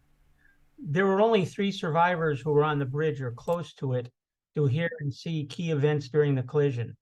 They are 4th Officer Boxall, Quartermaster Oliver, and Quartermaster Hitchens, who was at the wheel. Most of what we think we know about the events on the bridge during the collision comes from Boxall, but like I previously said, Boxall wasn't on the bridge during the collision. He showed up very shortly afterwards. In his U.S. testimony, he says he was abreast of the captain's quarters when he heard the 3 bells. Almost at the same time, he heard Murdoch give the order hard to starboard, and the engine telegraph rang. He then says Murdoch told the captain, who had just come onto the bridge, "I put her hard to starboard and run the engines full astern, but it was too close, she hit it." Boxall then claims Murdoch also said, "I intended to port around it." At the British inquiry, he says he was just coming out of the officers' quarters. He then said he was almost on the bridge when he struck. He then repeated his statements about the harder starboard order and the engines being rung full speed astern. However, this is not quite what the other bridge survivors, Olivers and Hitchens, say. Neither Olivers or Hitchens say anything about Boxall during their testimonies.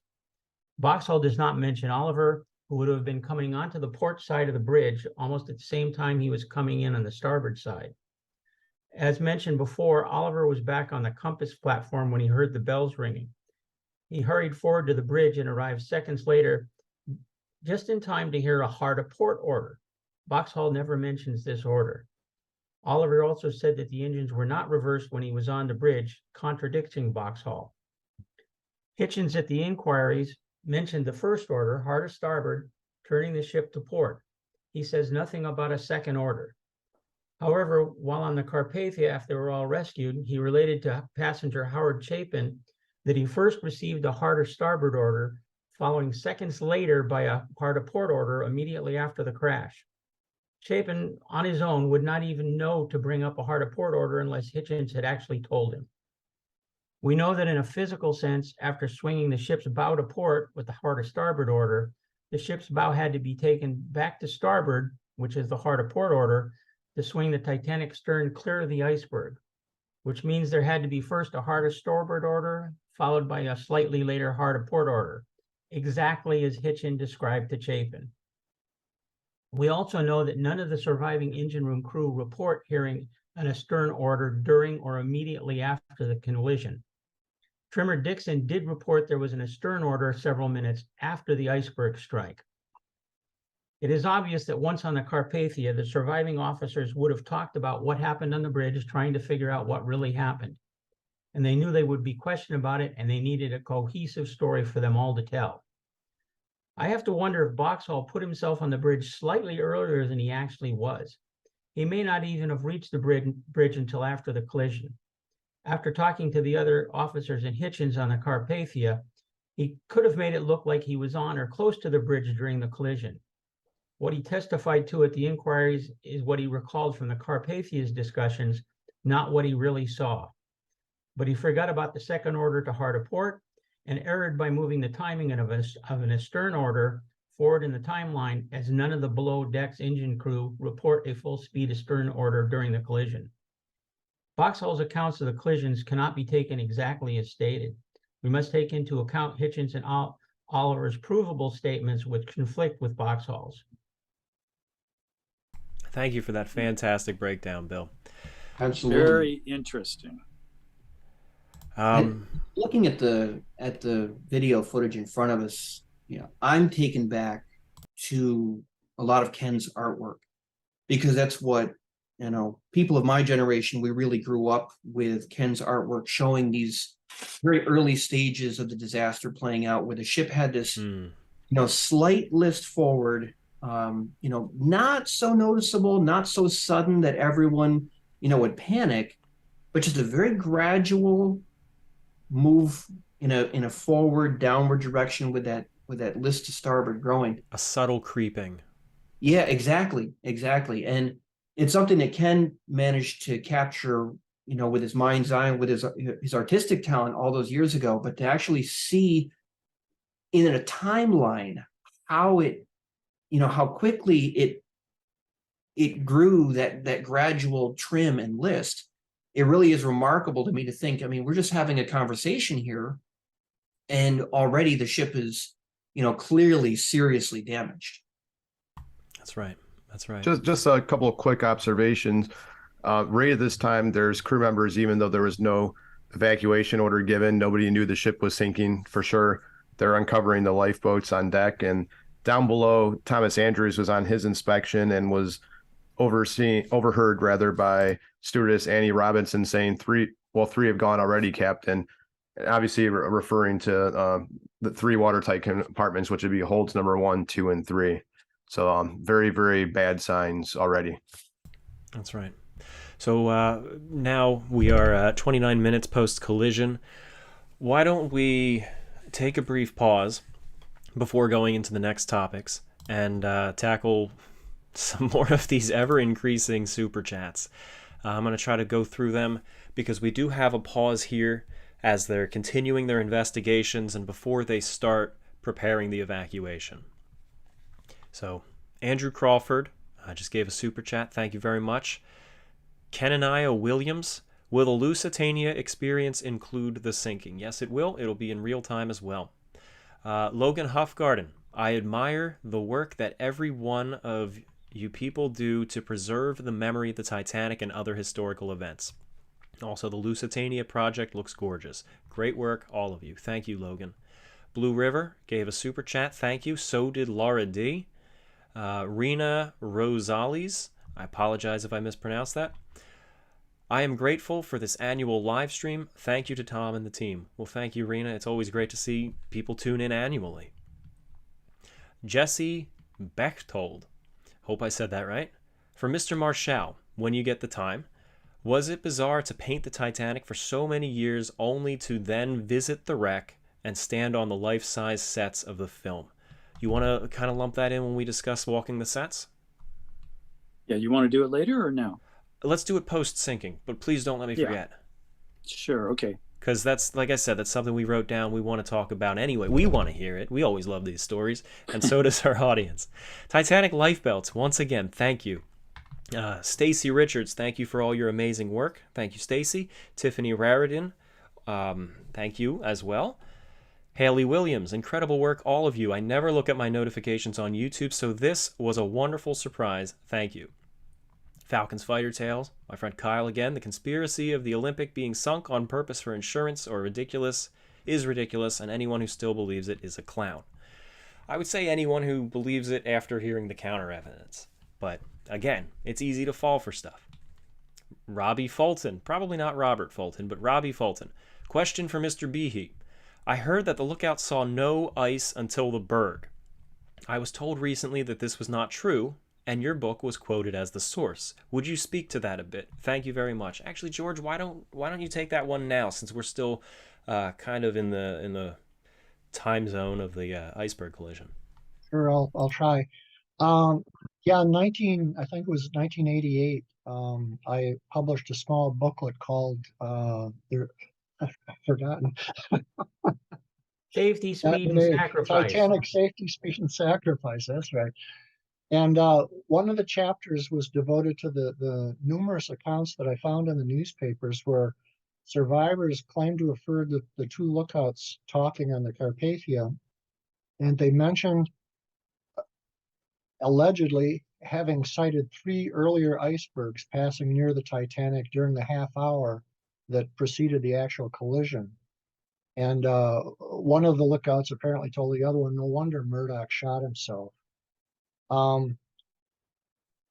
There's questions about some of these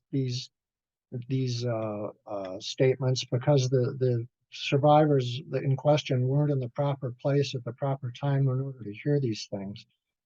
But there are enough of these accounts, and as a matter of fact, I'll be publishing an updated version of that booklet in the not too distant future, where I found additional survivor accounts that mention again that they allegedly heard the Titanic's lookouts discussing having sighted 3 earlier icebergs.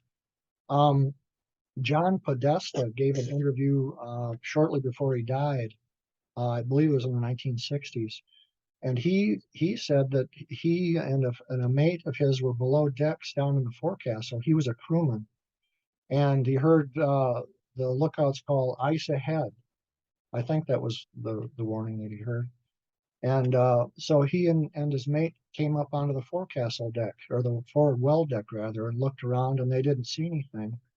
And so they went back down below, and a little time went by, and then the fatal collision occurred.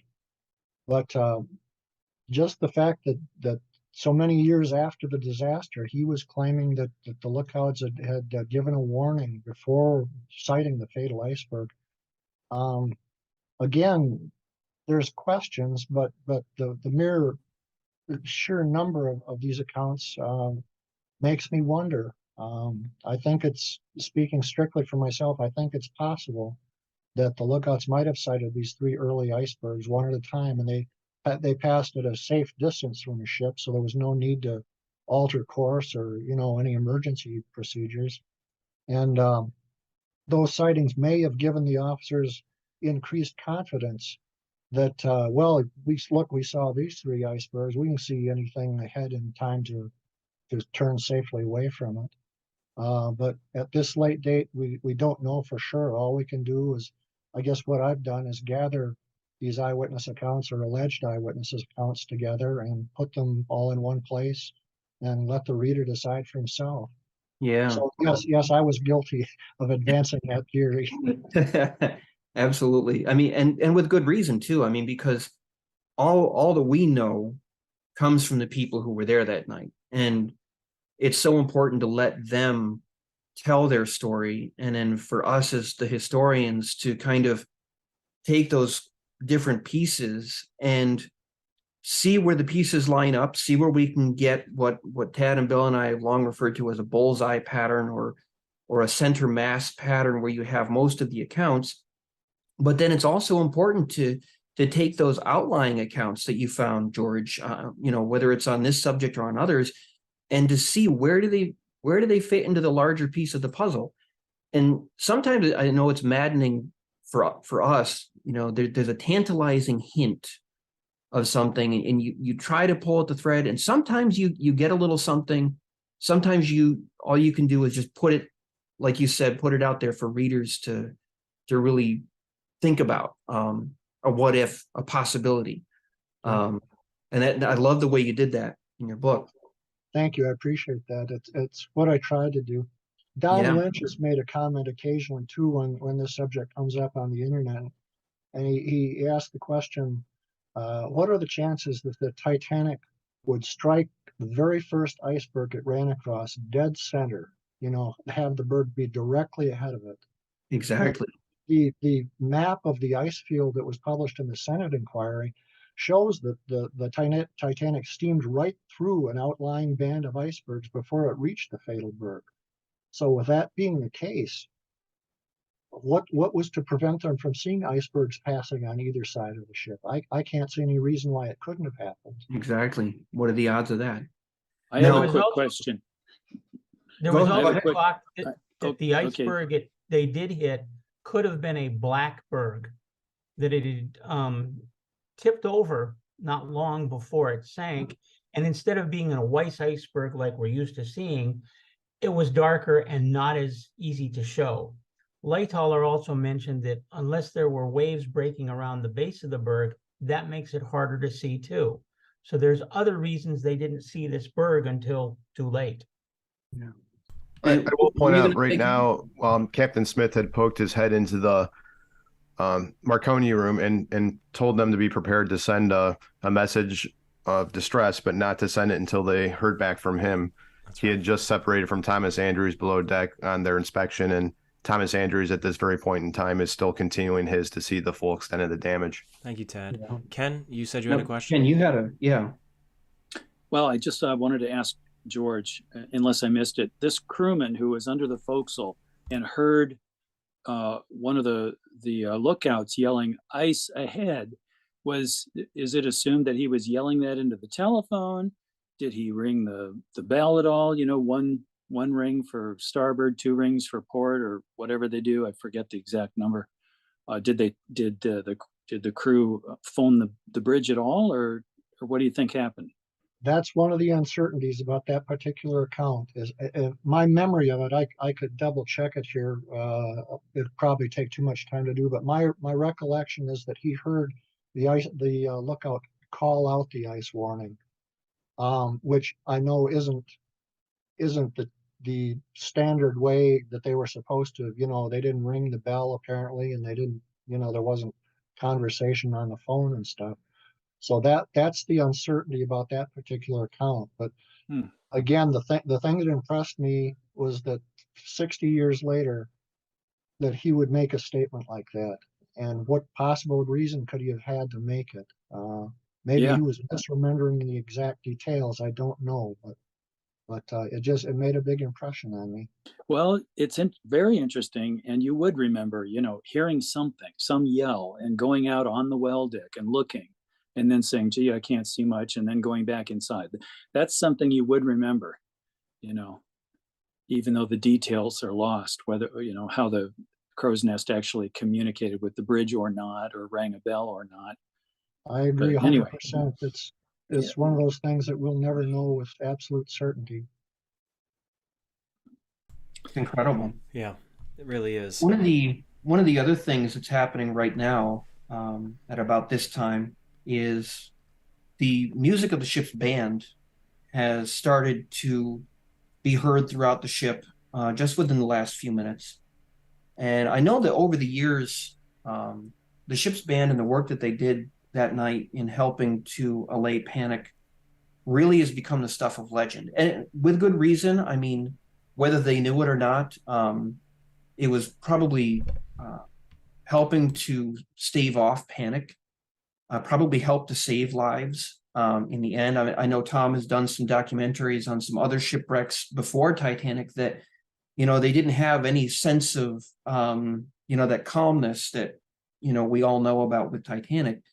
And it's possible that the work of the ship's band played into that. Now, many of us, when we think about the band playing that night, I know it was true for Tad and Bill and myself, when we were researching On a Sea of Glass, we had this vision, because we'd seen it in all the movies and all the documentaries, of the band playing on the port side of the boat deck in that alcove that's kind of formed by the first class entrance and the roof over the first class reading and writing room aft to the lounge, and that they went out there.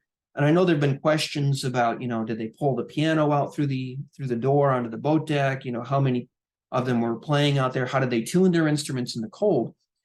But one of the really interesting things that I know we wanted George to talk about tonight is we wanted him to discuss his own research on the band, because he's found a lot of information on the band's activity that night that when we looked at it, we were absolutely stunned that it's a completely different picture that's been painted by, again, going back to that source material than what is the popular perception of what happened. Is this a good time for you to get into that maybe now, George? Well, we can do that. I made some notes here.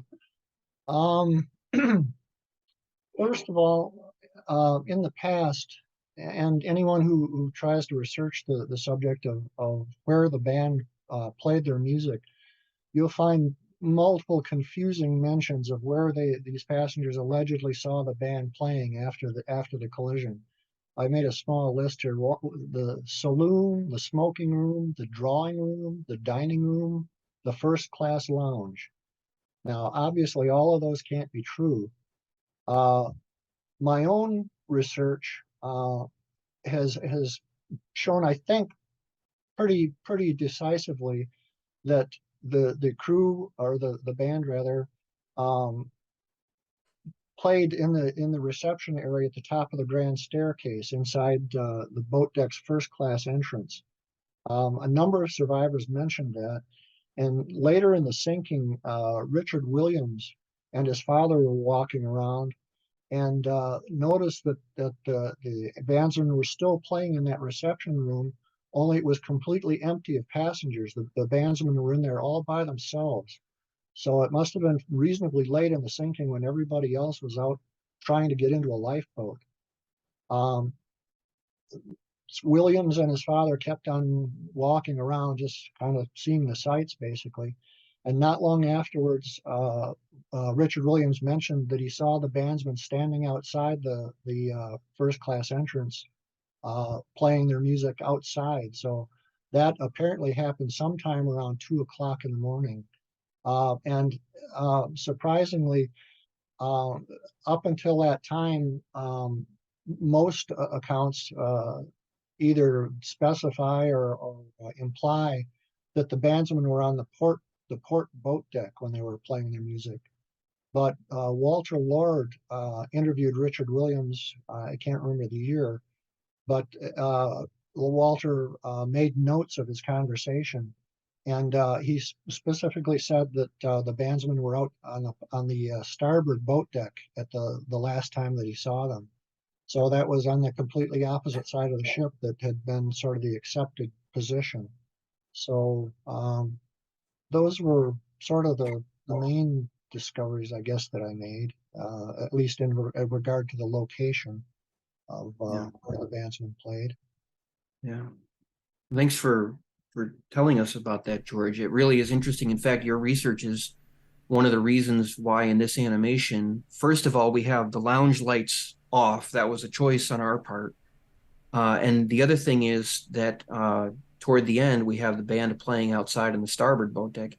And it's interesting, when we're doing all this research on the history of the ship and the events on board, and sometimes we just have this light bulb moment. And I know for me personally, I go back, I'm like, why didn't I ever put that together before? Why did that never click with me before? And when you're talking about, how likely it is that they were in the first class entrance, I stop and I think about it, and I'm like, all those photographs that I've seen over the years of the upright piano, the Steinway upright piano that was likely on the boat deck level of the forward first class grand staircase entrance, of course they would play from there. It was a location that they played from during the day. There was an instrument there to play from.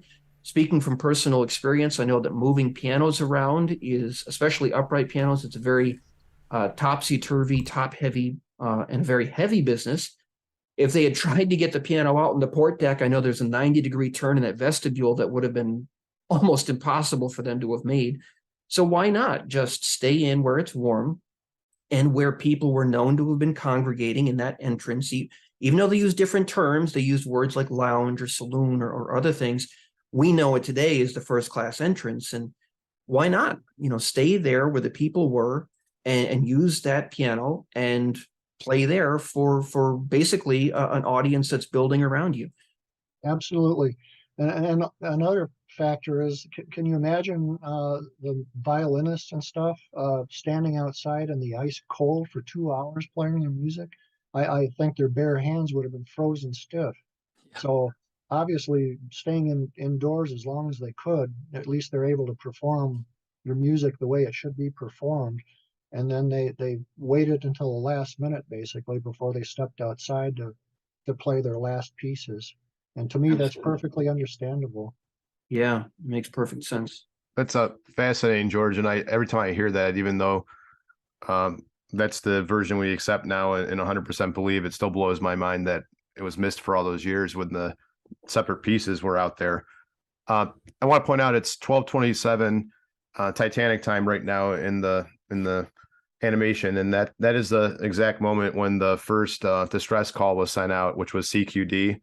A few moments before this, Thomas Andrews was seen. He had finished his inspection below deck, realized how many compartments were actually flooding and the ship was doomed. And he was seen by William Sloper and Anna Warren taking 3 steps at a time, what was described as a look of terror on his face, heading up the grand staircase, presumably for the bridge. He met with Captain Smith and told him that the ship had an hour to an hour and a half when it was going to sink. There wasn't a conference with all the officers like you've seen in just about every movie portrayal, but he actually underestimated the length of time. Titanic, I think, in a testament to how well built the ship was in a lot of ways, would last a lot longer than he even estimated at that point. That's right. They were really waiting for Andrew's confirmation before they sent out that distress call.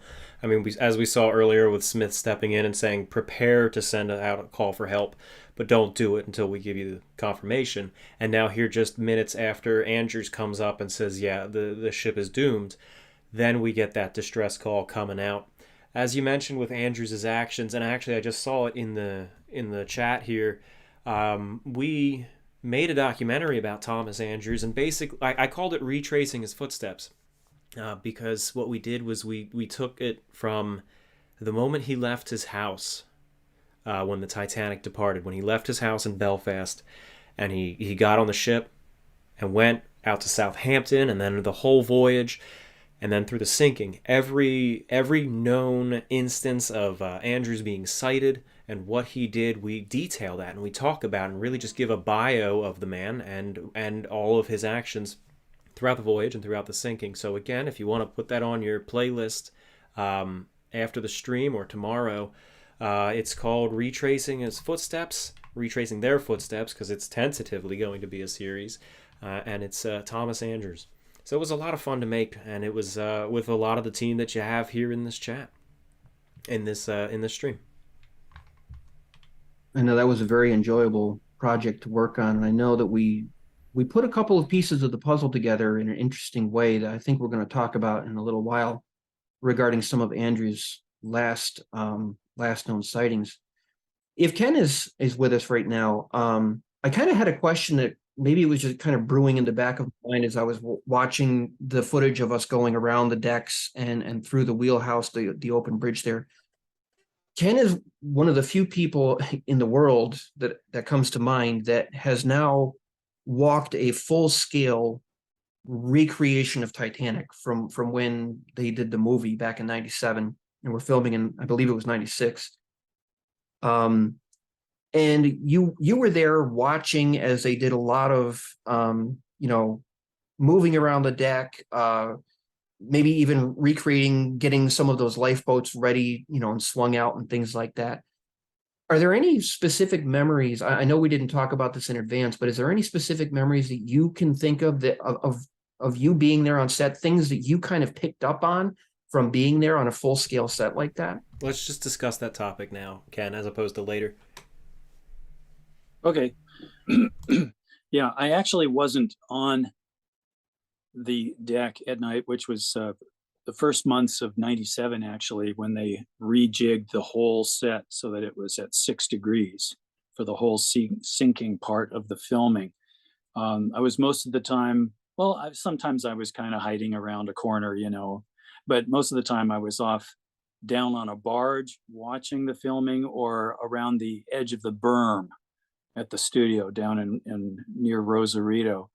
But I certainly learned a lot about what it was like to be on a ship at 6 degrees, what it was like, during the sinking, and what really stuck with me and almost everybody. I've heard this from several people, extras, actors, Jim Cameron himself, is that how quickly the body adapts, your brain adapts and adjusts to this angle, and it's just strange, because when you get off the ship and you look at it, it's this obvious sick angle, this sagging birthday cake, and you think, oh no. But when you're actually on it and you've been on it for 10, 15, 20 minutes, a half an hour, and you're walking around, you get used to it, and you don't feel that sense of urgency that you think you would, until I imagine later when the angle gets more intense. Another thing was watching, and I've commented about this many times, watching these spindly Welland davits. They were made more hefty, for the filming.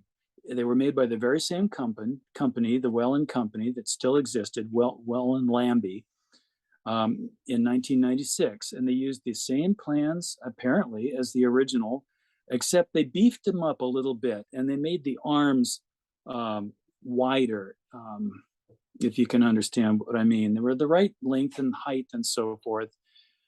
Well, it's kind of complicated because the hull itself was not, the ship set itself was foreshortened a little bit. It wasn't the full 882 feet of the real ship. It was about 10% shorter, for various budgetary reasons, and the fact that you could lose a part of the bow. It was not going to be in any scene. So they saved some money there. The ship was the same width as the real Titanic, as I recall, and all the deck heights were accurate.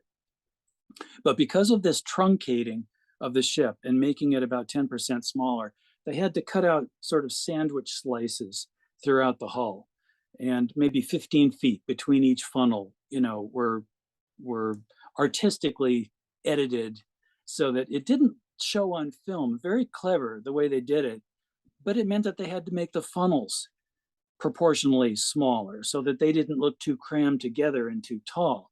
It also meant that the lifeboats had to be made, I guess, about 10% smaller, and the lifeboat davit arms had to be a little bit shorter proportionally so that the ship would look right, in profile and on the deck. So anyway, we have these extra hefty, strong, for insurance purposes and all the new rules and regulations of the 1990s. And despite that, when they were lowering these lifeboats, which were filled with not as many people as they really did on Titanic, a lot of times they were just dummies that were put in there with some real people. The lifeboats were made of fiberglass with a steel keel and so forth. They were lighter than the real lifeboats were, and smaller. And despite that, to see the arms jiggling, and you see this in the movie, Jim Cameron's Titanic, there's a shot, an overhead shot, where you see the edge, the upper end of these davit arms vibrating and shaking back and forth as the boats are being lowered. So that was something that really stuck with me. And the lesson there is that, no wonder people were hesitant. It's one more reason why people would be hesitant to get into the lifeboats. Passengers couldn't have helped seeing those davits, shaking back and forth, up and down, as those boats were being cranked down, and thinking, hell, I'm not getting in that thing. You can really imagine that, how that mindset would have been. Yeah. And they're being separated too. This was a time when it was very common for a wife to look to her husband for protection. And here she's being told, no, you're leaving him behind, and you and your children are getting in that boat, which is hanging over that dark abyss of 60, 70, 80 feet by the stern. And you're being told you're going out into the ocean. Your husband's staying here. And it's terrifying for everyone. And the idea that you have to do this in the cold, and you're being told, oh, don't worry, it's just a drill. There's nothing to actually be alarmed about. Most of these people are saying, no, I'm not doing that. I'm staying here. The ship is safe. The ship is warm. I'm staying with my family. You're not splitting us up. Yeah. Yeah. The predominant feeling among so many passengers. They had heard enough rumor and enough chit chat, enough things printed in the media that, Titanic was unsinkable. And it wasn't something put out by the White Star Line officially. That was just the word on the ground. And crewmen would even say this to passengers: "Oh, there's nothing to worry about, madam. The ship's unsinkable. It's merely a precautionary measure. Put on your life belts and go up on boat deck." I've talked to Edwina McKenzie, Edwina Trout at the time, and Ruth Blanchard, Ruth Becker at the time, and other survivors. And they all recount that same basic conversation. There's nothing going on, nothing to worry about. It's just a precautionary measure. You hear this over and over again. And so that was the general feeling that, the White Star Line wants to be efficient and wants to put us in the life belts and put us through this little dog and pony show for whatever reason, but the ship's certainly not going to sink. Mm-hmm. I'm sure it will stabilize at some point relatively soon. It is at an angle. It is looking strange, but it's unsinkable. We have all these compartments, and the sinking will stop at some point. That's right. Someone in the chat asked, what was the age cutoff for these boats? There was no real cutoff. It was they weren't checking ID or anything like that. But it was just, if you looked too old, if you looked like an adult, for boys, you weren't permitted in a boat in some cases, particularly on the port side. We know that Jack Thayer, who was 17, was turned away from a lifeboat, and he had to stay behind and fight for it in the final moments. So there's really no formal cutoff or anything like that. It was just the officer's discretion. Meanwhile, on the starboard side, we have Officer Murdoch, who's prioritizing the women and children, but he's, if there's empty seats, he'll let just about anyone get in if they want to go. And we have a situation that isn't talked about a lot. Everybody focuses on Second Officer Lightoller and the women and children only.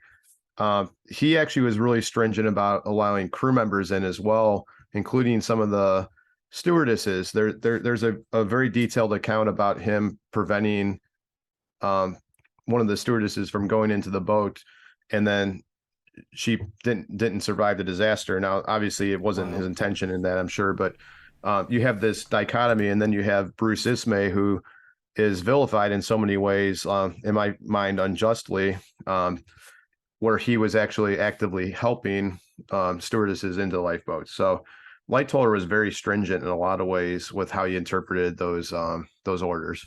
And right at this time, this shot that we're looking at right now, we see a perfect framing where you can actually see that light way off in the horizon. Why don't we speak a little bit about what that light is? I think this is probably one of the most controversial subjects that surrounds the Titanic disaster. And that's saying a lot, because there's a lot of subjects that really tend to evoke a lot of emotion on the part of different people. But we know that when Titanic stopped, her bow was pointing to the north, not the west. We know how that came about. It was because of Murdoch's hard aport order to fishtail the stern around from the berg. It had the effect of taking the ship really off of her course and pointing her bow slightly west of north. And then out, not immediately, not in the first minutes after the collision, but shortly after the collision, certainly within the first hour, a light became visible ahead of the ship and slightly off of her port side. What that ship was, what it belonged to, whether it was moving or not, is a subject that is really there's a lot of differing opinions out there, a lot of controversy, a lot of conflicting statements by eyewitnesses. But of course, one of the things that we know is that when you're an observer in the dark, looking at something on the horizon, it's very difficult to tell distance. And I know that this has been the subject of a lot of research in recent years, where it's kind of been estimated by triangulating different things, whether it was from what was seen aboard Titanic or from what was seen aboard Californian, that the two ships were probably inside of each other at a distance of somewhere between 12 and 13 miles. That's the most recent estimate that I've seen from a variety of different, looking at things from different perspectives, which is always the best way to take things. And they were the people on the Californian, the officers, the ship had stopped for the night. They reported seeing a steamer, what they took to be a large steamer, approach their vessel, stop. And then they reported seeing a number of rockets. Specifically, they mentioned white rockets that went up. One of the officers even recalled seeing the flash of one of them through his binoculars. He just caught the moment perfectly. He could see the flash on the deck, and then the rocket went up and burst in the sky above the ship. And meanwhile, those on Titanic were, of course, very keen to summon assistance. And when you don't know, they heard the Carpathia was coming from nearly 60 nautical miles away, but 4 hours is a long time. One of my favorite scenes in the movie is when Bride tells Captain Smith, he thinks it's good news. The Carpathia is going to be here in 4 hours. And Captain Smith just kind of blurts out this growling 4 hours. This isn't good enough. There should be a ship closer by. And in fact, we see something on the horizon. And that's what really spurred Captain Smith to order Fourth Officer Boxall. And of course, Boxall became involved with Quartermaster Rowe, and I can't remember the name of the other one, but they were very busily engaged on the bridge, around the bridge, in using the Morse lamp to try to contact the ship on the horizon and firing the rockets in the hopes that maybe this ship is closer than the other ship, the Carpathia that's coming. Maybe they can get here in time. And right now you'll see the first lifeboat lowered, boat number 7. And this was only filled with about 28 passenger occupants in it. So a lot of seats still open. A lot of the early boats, the same trend. I said, obviously people with the noise from the steam, the cold, not believing the ship was sinking. The crew members being very cautious about what they were saying to prevent a panic. And then there is I don't want to go too far into that now, but the possibility of a plan to take on more passengers from some of the gangways with some of these boats once they were afloat. There's some evidence related to that as well that we might discuss at some point tonight. That was a very iconic Ken Marschall painting as well. That angle from the waterline looking up at the first lifeboat leaving. Yeah, one of my favorites. Thank you. When did you paint that, Ken? Oh boy, I think it was one of the ones I did for Titanic and Illustrated History. So that would have been 92, okay. I believe. Wow. I'm going to be talking a little less now and leave it to you guys because I hear my son is awake. He's almost 8 months old. So I'm going to have to mute myself so we don't have a crying baby for the next few minutes. Okay. What's remarkable to me, Ken, talking about that view that we just saw on the screen, that angle, when I was doing a few of the promo shots for our live stream tonight, I really wanted to take that angle that we had and kind of pay homage to that painting that you did for an Illustrated History. And so one of the things I did is I kind of overlaid the two views to see how close could I get it in a widescreen format. And I was stunned. I was sitting there and I'm like, wow, it really, the angle after 30 odd years of research, the angle, where the water is, the way the boat's coming down and which portholes it's obscuring, it really, it held up so fantastically well. When I was lucky on that one. I was lucky. I mean, the first thing you do before a painting is research.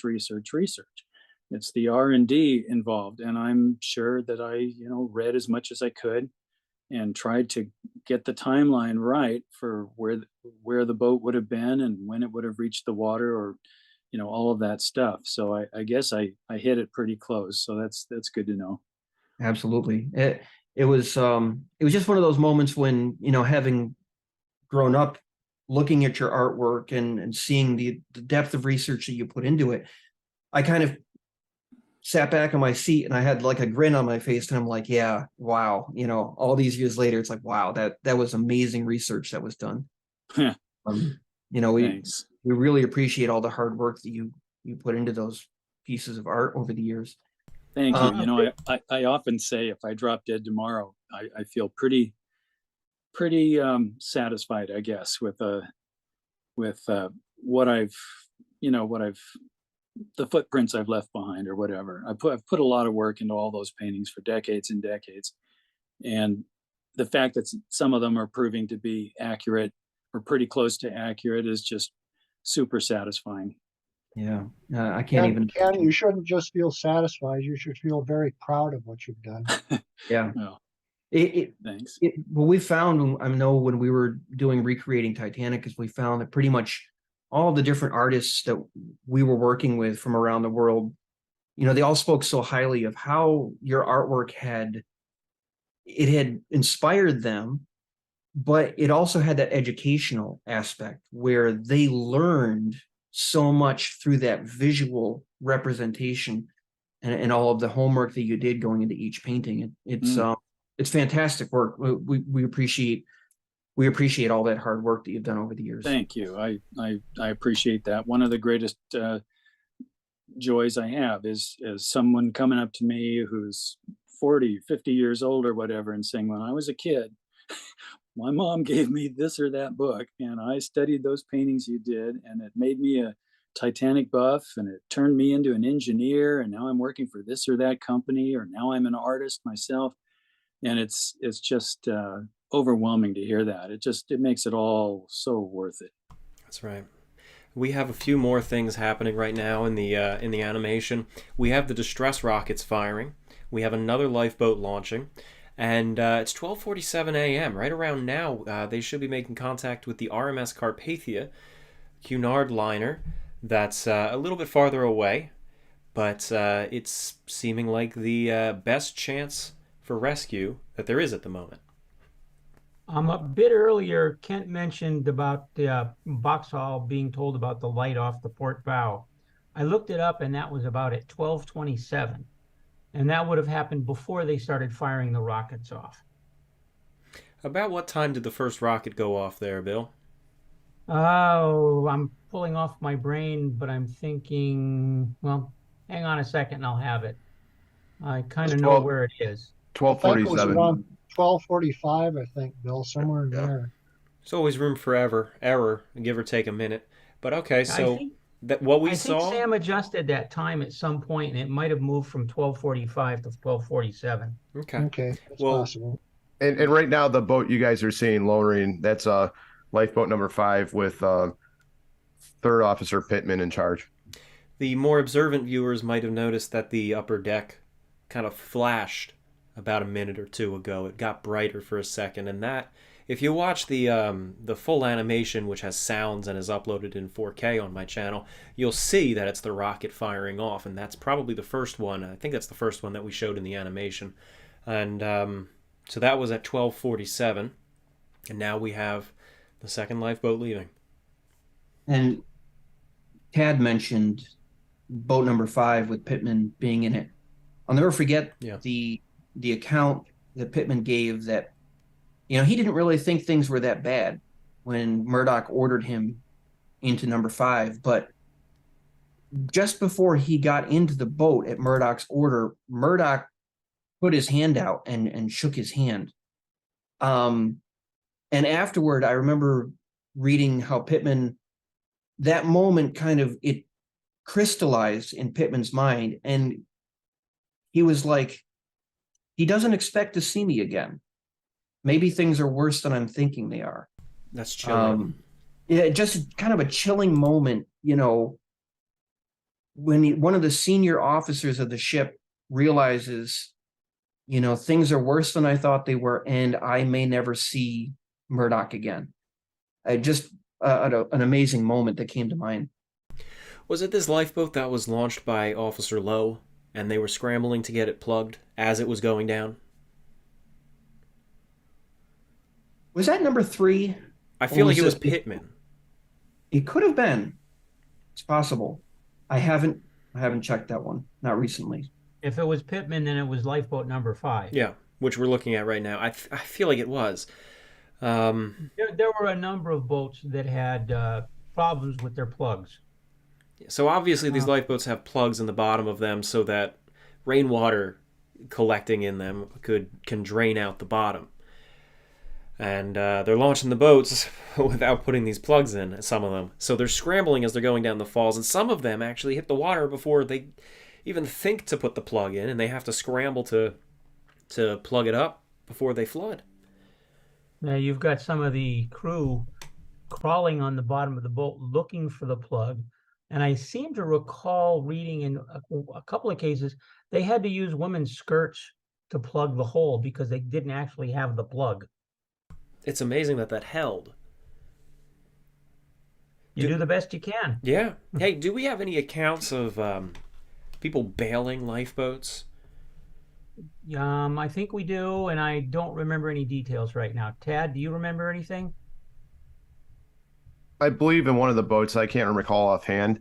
Another issue they had too at several of the boats, and I don't know if this is because of the inexperience of some of the crew members with the Welland davits, or if it's just with lack of practice with the boats in general, but where one end or the other, the falls were playing out more quickly than the other, or they were hung up on one end, and at several boats where they would tip up at the end, and I know we'll talk about later, but Lifeboat 14 got hung up about 5 feet above the water, and they had to break it loose, and it slammed down into the water. So a lot of these departures were not extremely smooth. Why do you suppose these plugs were not in place when all of the boats, except for the emergency 1 and 2, had canvas covers, stretched taut over the top and lashed at the sides to keep the rain out? Now there might have been a little bit of rain leakage at the very bow and stern, where the block and tackle, went down into the boat. There had to be an opening there in the canvas, I suppose. But it's interesting that, because not all the boats had their plugs out. So I wonder if.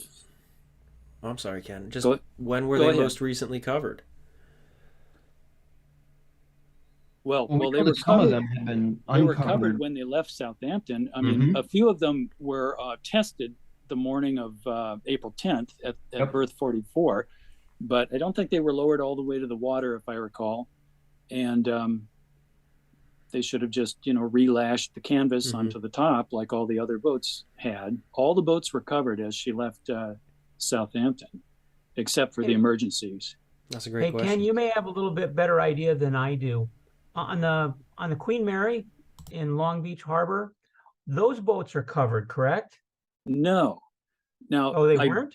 No, oddly enough, and I've always complained about this, because the big complaint, of course, is that they're rusting out on the bottom, and the boats have to. Well, they were scrapped recently, just months ago. 90% of them were just cut up into pieces and finally just scrapped. Because of such bad rusting.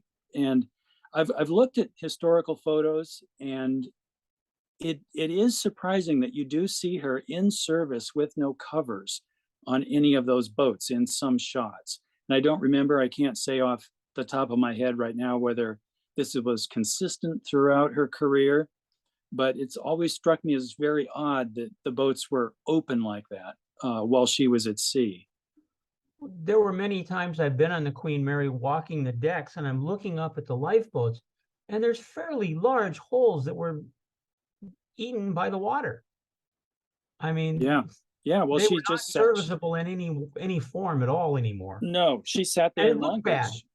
She sat there in Long Beach all these decades, and no covers on the boats. No, I'm lying. That's not true. She did have odd blue covers, deep saturated blue canvas covers for various periods during her time at Long Beach. But then those covers would disappear, and the boats were wide open to the weather again, which is just, I don't understand it. I mean, when you're trying to save these historic boats, come up with some lightweight cover and get those boats sealed on top so that they're not, getting rain.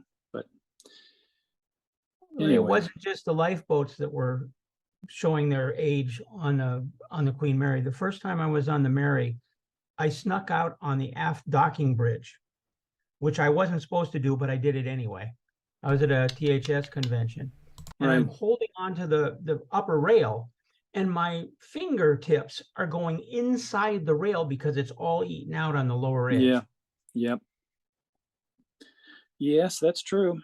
What a shame. Now, fortunately, Queen Mary, I know this is getting off the subject, but just real briefly, she's under new, management now. They're throwing a lot of money at her. She has reopened after 3 solid years of being closed with the pandemic, and they have a lot of plans for restoring and fixing and eventually replacing the lifeboats with dummy, lightweight, sort of movie studio lifeboats. I hope, like what Jim Cameron did for his movie on the other side of the ship. Well, that'll be There fantastic. was one side of the ship where the lifeboats actually launched and worked, and there was another side of the ship which was just for show, for the on-deck shots. And those were just real lightweight, fiberglass things. And they could do that with the Queen Mary and replace all those boats. But of course, it takes a little bit of money to do that. Yeah. So, And they're putting a lot of money into the rest of the ship too. So I really, I lost hope for a while on the Queen Mary, but I'm glad to see a lot of this is getting done, and there's hope for a future. I again, not to dwell off topic, but I got another video where I happened to be there in the parking lot when they scrapped the boats, and I filmed it. And I mentioned in that video that I think, as awful as it is, especially since some of those boats were historical Cunard boats from other ships, it's a significant step forward that's taking care of a problem that was a liability for them, that was preventing them from reopening. So it's tearing off a Band-Aid. It's heartbreaking to see this history getting lost, but it's so that That's right. can move forward. That's a good way of putting it. Yeah, you wince when you see these lifeboats being cut up, but you know that it's a step in the right direction to fixing things. Well, they offered it to anybody who wanted to take one and preserve it, but you had to have proof that you were able to do something with it and contain the lead paint in it. And of course, no one could do that. But anyway, all right, back to Titanic. It's nearly 1 a.m. Let me butt in on the Titanic for a second. We're looking at the aft port boats, and you'll notice that 12, 14, and 16 are lowered down to the deck. Number 10 is not. We believe that number 10 was the last of these aft port boats to lower. And at this point in time, for whatever reason, they hadn't gotten it ready to go. They were loading 12, 14, and 16 before 10 was even off the deck. It's based on the testimony of able seaman Evans and Bully, yes. And at this point in the sinking, another thing to note is that as late as 12:55 Titanic time, Cotton, the wireless operator on the Carpathia, had tried to let Titanic know that its sister ship Olympic was trying to reach it, and Titanic had responded back that they actually said, we can't hear anything because of the steam. So almost an hour and 20 minutes after the collision, there's still steam venting out of the funnels and making a racket. Yeah, we see that. I think here. that's one of my favorite things about the logs of the Marconi messages is that, for a long time there was a question about how far apart Titanic's clocks were from shore time, either in New York or London. But once that tidbit about the 2 hour and 2 minute time difference came to light, then you had all these Marconi logs of the wireless traffic that took place that night.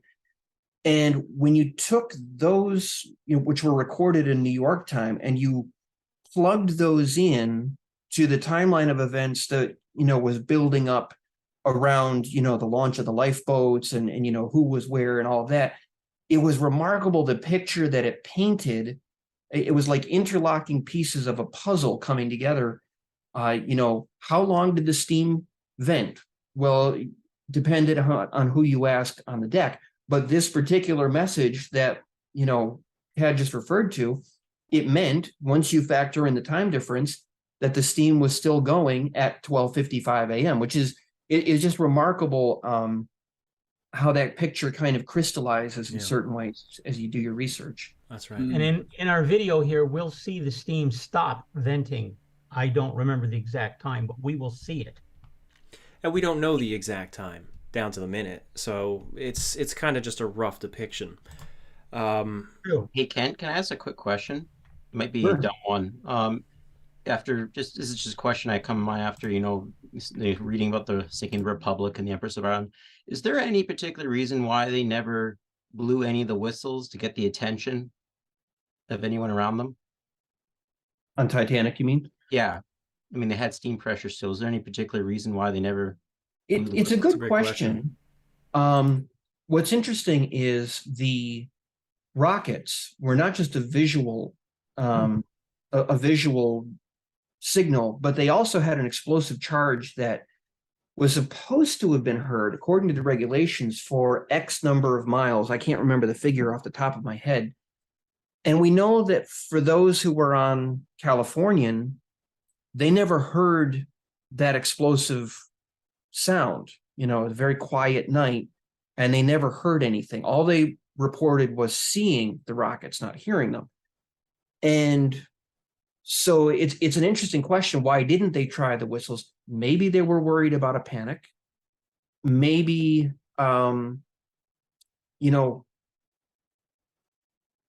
it not necessarily that it would have been heard on Californian, but it's a good question. Why not try to sound the whistles? I'm not sure I've ever thought of that before. It's kind of three-dimensional thinking. It's a good question. I could give one quick idea of an answer. These were just triple chime steam whistles, and I don't think they had that far of a reach. Queen Mary and Queen Elizabeth had these Typhon horns. They weren't whistles, and they were said to have been able to be heard for a distance of 10 miles and detected on instruments for much farther than that. So there you are, 10 miles with a much louder horn, like a diesel horn blast, as opposed to just a I don't think, now whether they would have thought about that on the bridge or not, I have no idea, but I don't think there would be any possibility of a ship 10 to 12 or 13 miles away, which is what you estimated for Californian, that they would have heard the whistles. Yeah. Interestingly, I have found 2 or 3 passenger accounts that did refer to whistles being blown. I don't know how much credence I give to them, but there are several accounts that do exist for whatever they might be worth. You see, when Levi asks a good question, suddenly, we start bandying things about, and it's interesting. Yeah, the only reason I was asking is just doing Britannic, right? Like in just minutes before it sank, they were blowing the whistles. That's why it just came to my mind. Right. It's a good question, Levi. And I was just, every time I see this sequence here where you see how close with the anchors and the openings there, when the sea gets up to that level, just picturing how much more water would start pouring into the hull at that stage. Yeah. While we're here, while we have this pause, just 4 minutes after 1, let's hit some more of those super chats, because we've been getting some good ones. Some good questions are coming in from them, but of course the last super chats are still from very early in the sinking. Some history fan gave 8, thank you. And Croper2 says, hello, I've got a question. Why did all of the Olympic class ships look the same? Well, I mean, they were the same class of ships. They were built from the same template. They basically wanted the same ship, but multiple copies of it. And obviously there were modifications as they tried different things and improved on the previous one, but it was all cut from the same cloth. Caleb Zeroff says, why wasn't Olympic preserved? And could have been a time capsule or museum for the Olympic class. Well, there were efforts, but money wasn't there. Just as with a lot of projects these days, money is just simply not always there. It was the Great Depression. World War II was on the horizon, and metal was precious. Steel was precious.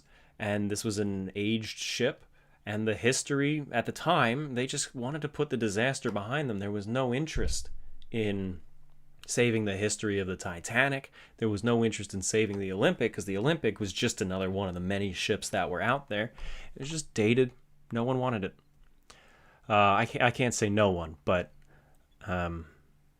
And being the Depression, they knew that scrapping Olympic would be, a year and a half of work for a whole lot of people. Yeah.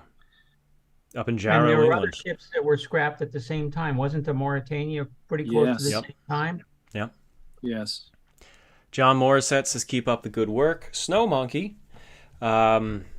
says, I have no questions. I have nothing witty to say. I just want to give you guys some money because I think you are all awesome. I want to say thanks for all your hard work. These live streams get better every year. Thank you. This is an aside. That's my sister. Yep. Thank you very much. Saturn Sputnik, keep up the phenomenal work. Was that Quartermaster George Rowe on the stern docking bridge? Well, yes, it was. Definitely yes. Quentin, what happened to the Titanic's lifeboats? Anyone want to summarize that one real quick, or at least theorize? We know a certain number of them made it to New York. A few of them had been left in the vicinity of the sinking. We know they were photographed. The ones that did survive, Carpathia took them there and then offloaded them into Titanic's berth. Pier 59, I believe, was the number. And they sat there for a while. I know that there were some salvage, some pilfering that went on. People took plates off the lifeboats and some of the supplies that were in them. I've read that they had gone into a loft above those piers for some time. Hopefully someone will correct me if I'm wrong. But that's kind of one of the big mysteries of the Titanic disaster, is where those tangible connections to the sinking actually went afterwards. I had heard, and there might not be any evidence to it, but I had heard they just were silently folded onto the Olympic. Olympic needed more lifeboats, and here they had a whole bunch of extra lifeboats. There is. I think I've heard that it is not true, and Okay. to a large extent they went up in the loft, and that was, nobody really knows what happened after that. Okay. And some of them were actually damaged, if I recall correctly. Ken, it sounded There like are you were two going to say photographs. There are two photographs taken at the dock in Southampton, where you can see Olympic tied up at berth 44 or 43, and right in the foreground there's a whole bunch of Titanic-style lifeboats. Oh gosh, 6 or 8 or something like that, all tied together, right at the northwest corner of the White Star dock. And I don't believe I've ever heard anybody theorize on whether those could possibly have been Titanic boats that were returned, or why all these boats were just sitting there. Interesting. I've seen the picture, but like Ken said, I don't recall hearing where they came from or what they might have been. There are 2 shots, and one of them is just slightly from a different angle. Thank you. Millennia, the Skull Duchy, says, love the great work. Glad to be here. Exploding Pear, thank you for your super chat. My friend Amos Mayhew, just want to tell Ken that his paintings started my love for the ocean liners, and always look forward to seeing his art. Also, hi, Tom. Thank you. Fixed image at 10:15 p.m. Eastern Time, April 14th, 1865. Abraham Lincoln was assassinated at Ford's Theater in Washington, D.C. Well, interestingly, it's similar to the Titanic. He was shot April 14th. He died April 15th, if I remember that correctly. He died at the house across the street from Ford's Theater. They carried his body over there. Yeah, April 15th is a bad day in history. We have Abraham Lincoln's assassination. We have the Titanic. We have Tax Day. It's just not a good day. No. But thank you for that. Titanic lifebelts once again. Thank you. And I'll do one more. Carrie McCoy says, Ken, your art has been my inspiration for my art over the years. I would love to meet you one day and would love to hear from you. Carrie McCoy, Ships of State Studio. Well, thank you so much. All right, jumping back, it is now 1:10 a.m. And as you can see from the animation right now, she is down far in the bow, and we have more lifeboats getting away. and one is just about to slap down into the water. There was just 12 people aboard. Yes, only 12 people on board, and of course, there's all sorts of theories that surrounded this boat. It was a popular subject in the press for a while, scandal, and we just saw a rocket go up. So, One of the interesting. Oh, I'm sorry, Tom. I thought you were done. I was just going to say that it's like every little detail of this sinking has been scrutinized by us and even by the press back then, and so many other historians. But it just popped into my mind because of how many stories there are surrounding this one lifeboat with just 12 on board, and how much there is to say about that one boat. Go on. Sorry, Ken. It's so true. What's interesting is I was just talking with Tad about this not long ago. And it's so popular, a boat leaves with just 12 people in it. What's interesting though is that boat number 2, which left later in the sinking, actually didn't have many more than 12 people in it, but it didn't really kind of stir up the same kind of controversy that surrounded the events on boat number 1. I think in part that may have been due to the fact that some very influential people ended up being on boat number 1. And unfortunately, after the disaster, there was some very, very unkind, unpleasant things that were said about them, the Duff Gordons, for having survived. I remember reading about how they got off the train when they got back to England. I mean, imagine this horrible ordeal that you've been through. You survive it, you make it to New York, you see your friends there, but then you're coming home and you get off the train, and the headlines that were being shouted by the newsboys had to do with, the cowards that got off of Titanic, and specifically naming Sir Cosmo, and how it really hurt. It stung. They had been in this lifeboat. There's no evidence that they, bribed anyone into going, but there were questions raised about it, but there's no evidence that that's what actually happened after the sinking, that they bribed anyone into not going back to help survivors in the water. But it really goes to show that there were not just Bruce Ismay, but there were a number of people who, because they survived, they had to deal with a lot of public scrutiny, some very, very unpleasant things that were said about them. And it really was unfortunate all the way around. I want to mention something we had talked about earlier, First Officer Murdoch and some of the good things he did during the loading of the boats and letting men in when there wasn't any women and children. But it's worth noting, we just saw lifeboat number 1 lowered on the starboard side. The same time lifeboat number 1 started going down, you had boat number 8, which is the first boat launched on the port side, going down. So Murdoch managed to get boats number 7, 5, 3, and 1 lowered on the starboard side before they even got one boat away on the port side. So that's very efficient.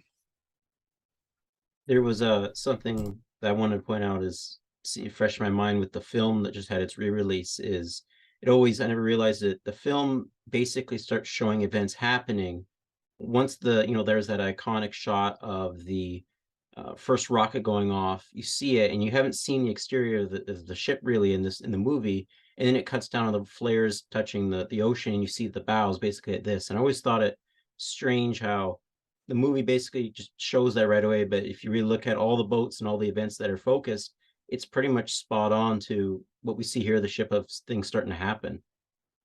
Yeah. I remember a couple months ago when the film was re-released in theaters, I knew I was going to go back and see it in theaters because it had been over 10 years since I had seen it in that kind of experience. But there was a theater that was near us that was playing it in what's referred to as 4DX, which I had never seen a movie in 4DX before. And I read about it and I was like, well, it might be interesting for this movie. So my wife and I went, we made an evening out of it. And I'll never forget seeing the movie in 3D and looking at the tips of the lifeboats during the lowering process. There was something that I caught with the 4DX experience of our seats kind of shaking and trembling in time with the video. It was something I had never picked up on before.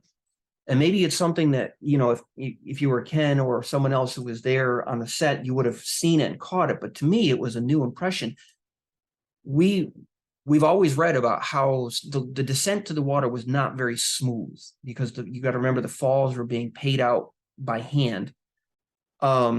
But in the film, you can actually see this fantastic shot on the starboard side. I think it's of number 5. And you see the boat coming down in these little jerking movements. It's not very smooth. And then one side of the boat tips down a little bit more than the other. And of course, the passengers on board, it would have been terrifying. You know, they're screaming. And First Officer Murdoch in the movie, he calls out to hold the one side and bring the other side down level.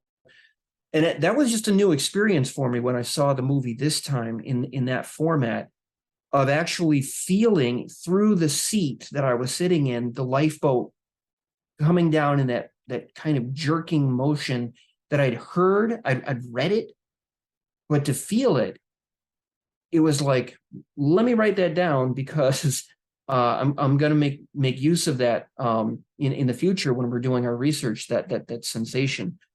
It was something I'd never felt before. It just really stood out to me. One thing to point When we out. filmed, Go ahead, Ken. I'm sorry. oh, I'm sorry. I was just going to say, when we were filming scenes for Ghosts of the Abyss down at the Fox Baja studio in 2002, we filled a lifeboat, and Jim had me play J. Bruce Ismay. And after I got in the boat, cowered in the boat, you know, they started lowering the boat, and I remember that feeling very well, of the kind of the jerking, you know, just as you're describing. Yeah, it's a very manual launching of just feeding the rope in by hand into the davits, and it sticks, and it's based on your hand motions, and of course you got 2 different operators who are some 30 feet apart, who are trying their best to work together. It will be very jerky. You have to wonder with Empress of Ireland, you know, like them being able to launch 7 or 8 boats in like under 10 minutes, and the ship listing the way it did, like how they did it with the ropes and that, it's unbelievable. Lusitania as well. Yes, Tad?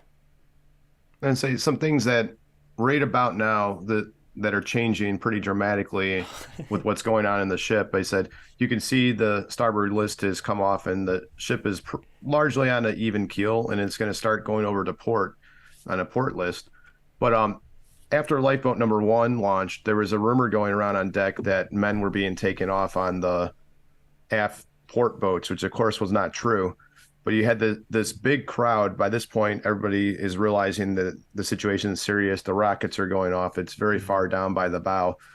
You have a large crowd starting to congregate at the aft port boats. You have a number of crew members that were involved in the launching of boat number 1 that crossed over to the aft port side, including 5th Officer Lowe. And you're getting people to start to congregate around those boats and become a little bit rowdy and a little bit worked up because they're scared now. So that calmness that had pervaded the early part of the sinking, that's really starting to change right around now. Yeah. So she's evened out. Along with Officer Lowe, Seaman's Bully and Evans also went from the forward starboard boats to the aft port. Yep. So a number of crewmen moved across the ship that way.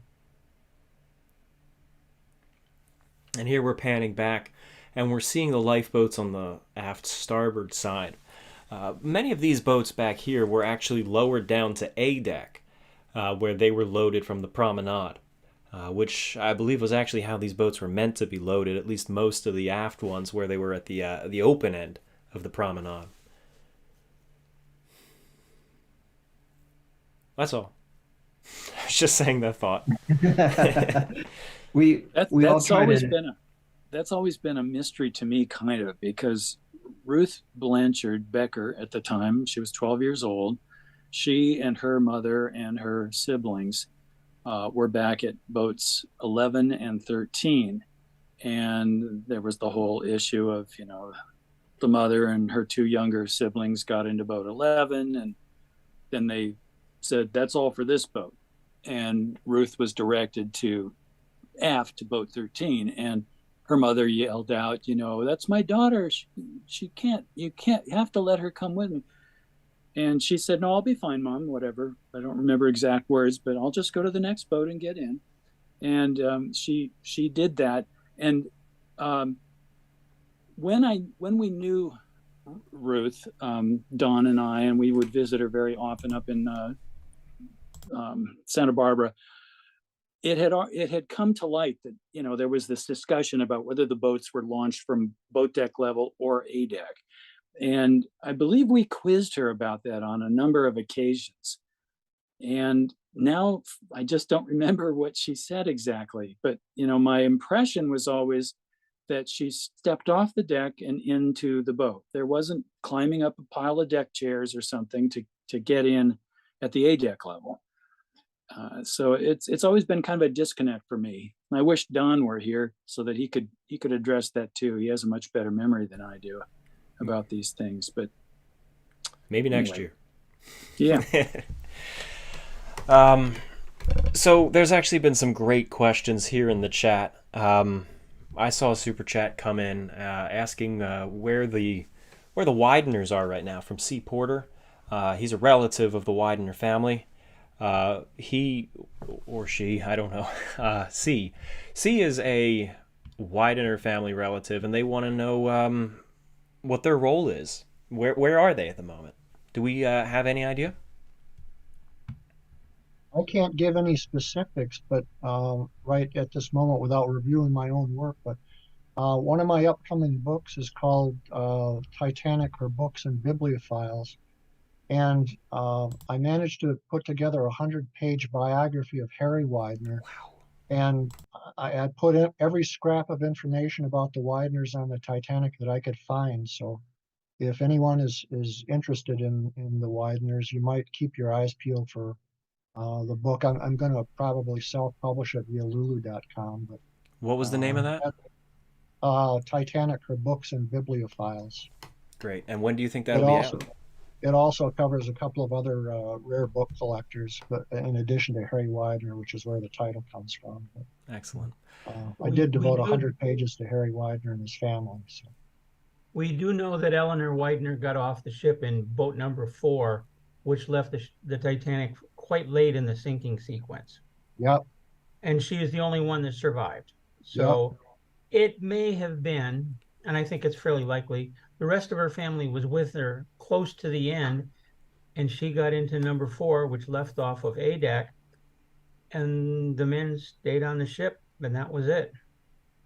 If you're, you said you're, to C. Porter, you said that you're a collector of old books and you're a relative of the Wideners. I just want to throw out a little factoid. I'm also from Philadelphia, and I went to an antique shop. And I went in and I just asked, do you have any ship stuff, old steamship ocean liners? This was 10 years ago.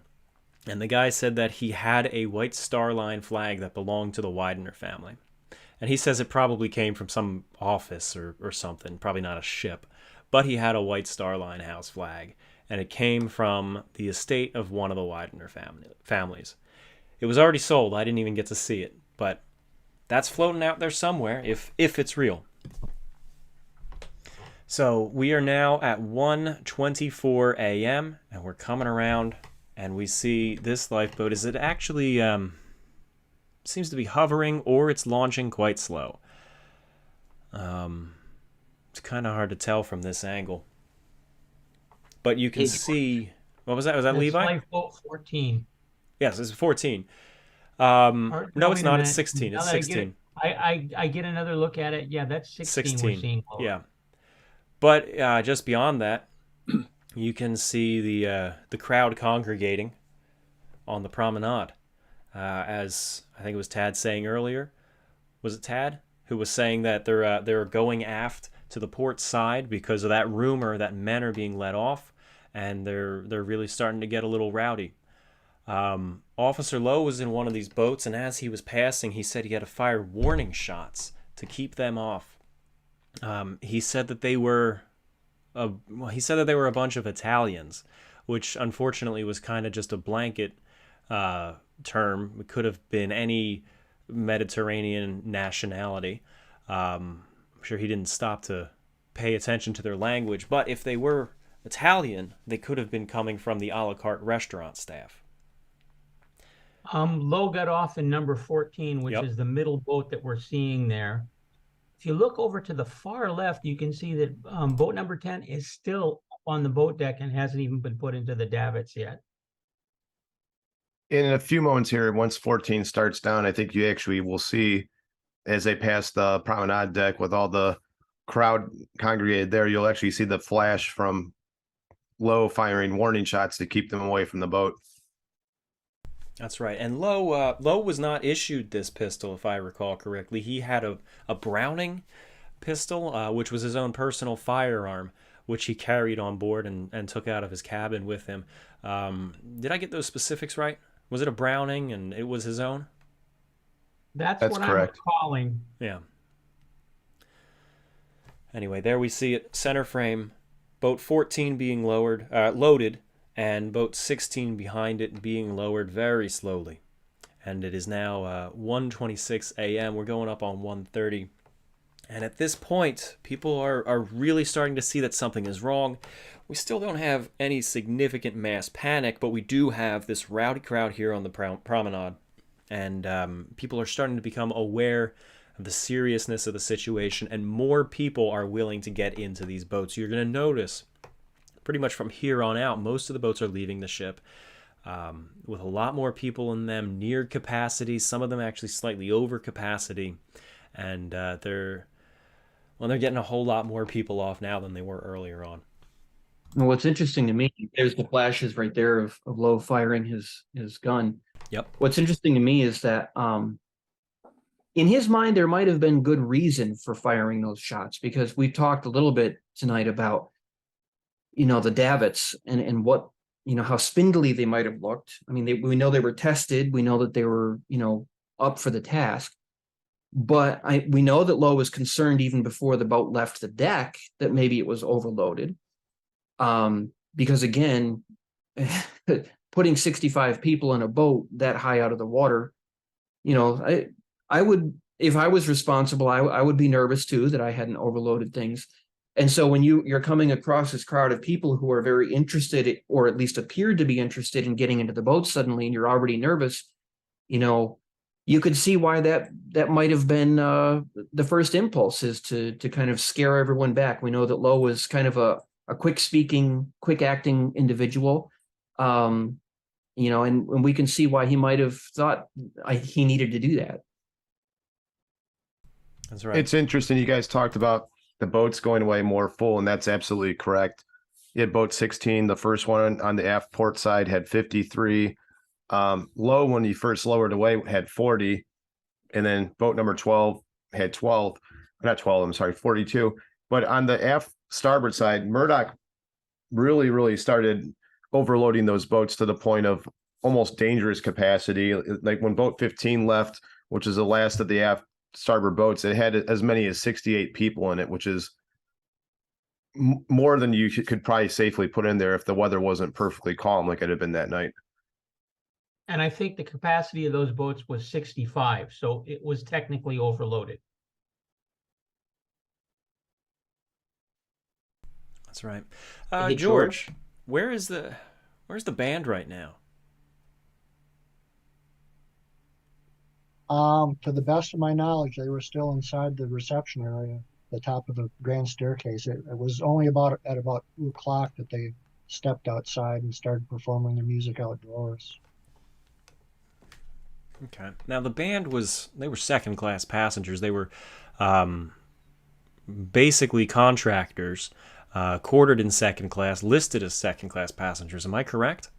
Yes. Mm-hmm. Yeah. So I almost don't even want to say anything about them because you're beyond me in terms of the expert on the musicians. But if I understand correctly, they played for a while in the reception area, and they probably went back to their cabins to pick up their lifebelts and then came out on deck. Am I correct? That's a possibility. Right in the middle of the sinking, one of the bandsmen was seen below decks, and he encountered a lady who he was acquainted with, and he escorted her up to a lifeboat and stuff. And another crewman at roughly the same time, he was seen running along the deck, dragging his viola or something behind him. And I speculated in my book that the band may have stopped playing temporarily and gone below to get maybe their overcoats and life belts and whatever, and then come back, and that might explain why they stopped playing and why a couple of survivors said, we saw their instruments laying on the deck. Well, they would have had to leave them there in order to go below and get their belongings and stuff and come back up on deck. But it's basically my speculation. But one thing that's based on is one of the French survivors, as I recall, when lifeboat number 7 was being launched, he noticed that the bandsmen didn't have their life belts with them. Later on, I believe it was a stewardess she saw the bandsmen playing again. At that time, they did have their life belts with them. So something happened. Either somebody went below and brought them their life belts, or they went below and got their own, which would explain why their instruments were seen laying there unattended and that for a brief period of time. That's right. And just real quick, because we got a lot to touch on in the next minute or two, but you did a whole book on the actions of the band. It's Those Brave Fellows. I want to throw it up here. This is not. I just want to throw it up here real quick because it is a fantastic read. Thank you. I appreciate that. Of course. So right now we're looking at yet another boat coming off. This is the first of the aft starboard quartet of boats that are being prepared. And as you can see, as I mentioned earlier, the boats have been lowered down to A deck, and then the forwardmost is being launched. This is 9, I believe, that's coming down. Yeah, yes, that's true. I always got to pause and think. But yeah, here we go. And about how many people were on board number 9? I believe there was about 40 in 9 when it lowered. Yeah. So a decent amount, more than some of the lesser ones, but still not full. Yeah, didn't number 9 lower from the boat deck? Yes, that was the only one of the aft starboard boats that loaded primarily from the boat deck. And that's in the animation. It's just I think we missed the beginning of that. Yes. What's remarkable is how quickly these 4 boats, how quickly they left in succession. We actually see that once they start slapping down into the water, because they kind of foul up with each other, and we're gonna see that in a little bit. There was another thing, which is 15 is extremely, as the animation stands, I know we're going to be refining it more, but as the animation stands, 15 is extremely lucky because it starts maybe, as we have it, maybe just a few minutes after the port list starts.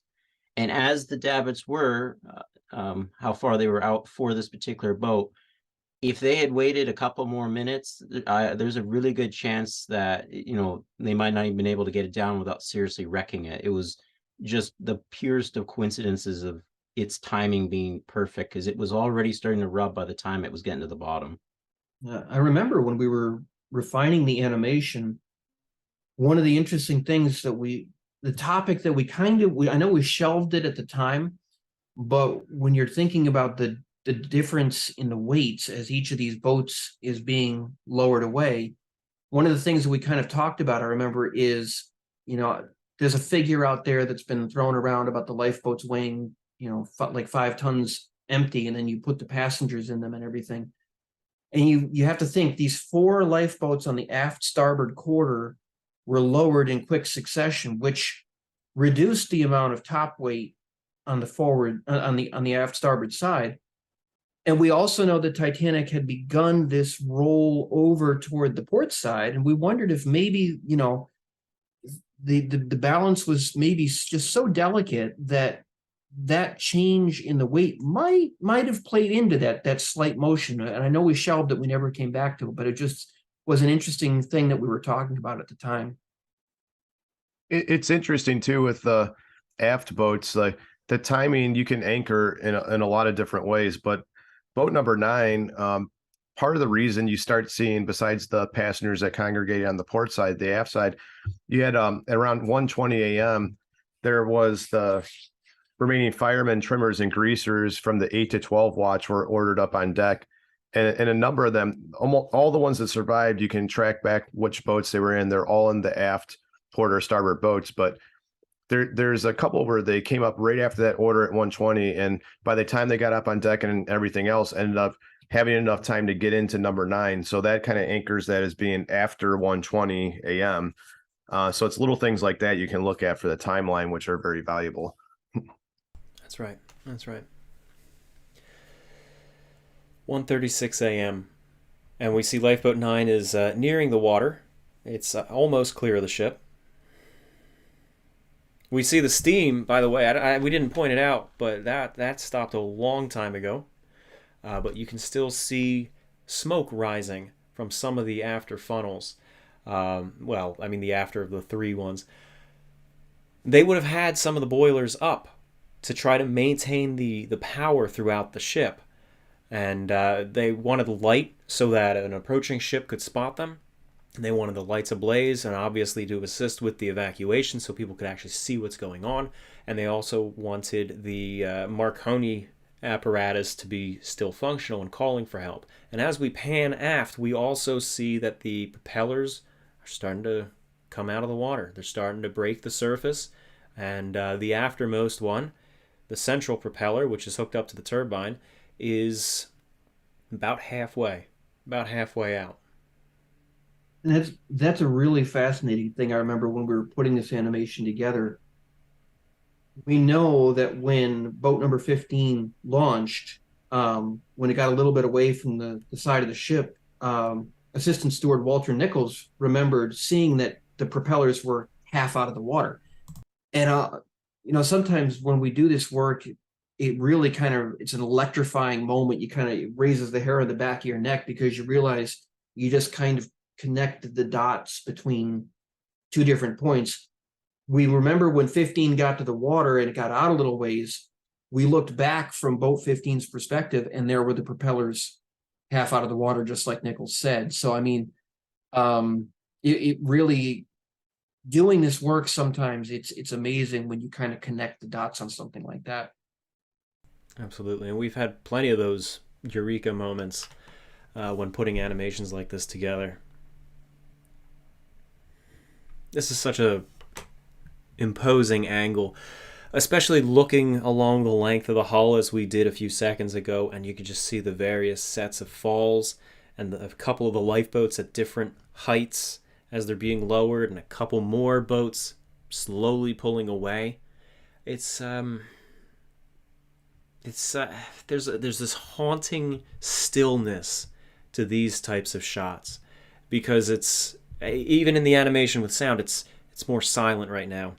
You hear the ship very distantly, the crowds quite distantly, but you just hear the lapping of the water, and you see these boats very slowly pulling away from the very slowly sinking ship. And it's peaceful, and it's calm, but you know it's not really calm, and you know it's not really peaceful. It's just very eerie and haunting. Yeah. And you'll be able to hear some music. Yes, the orchestra.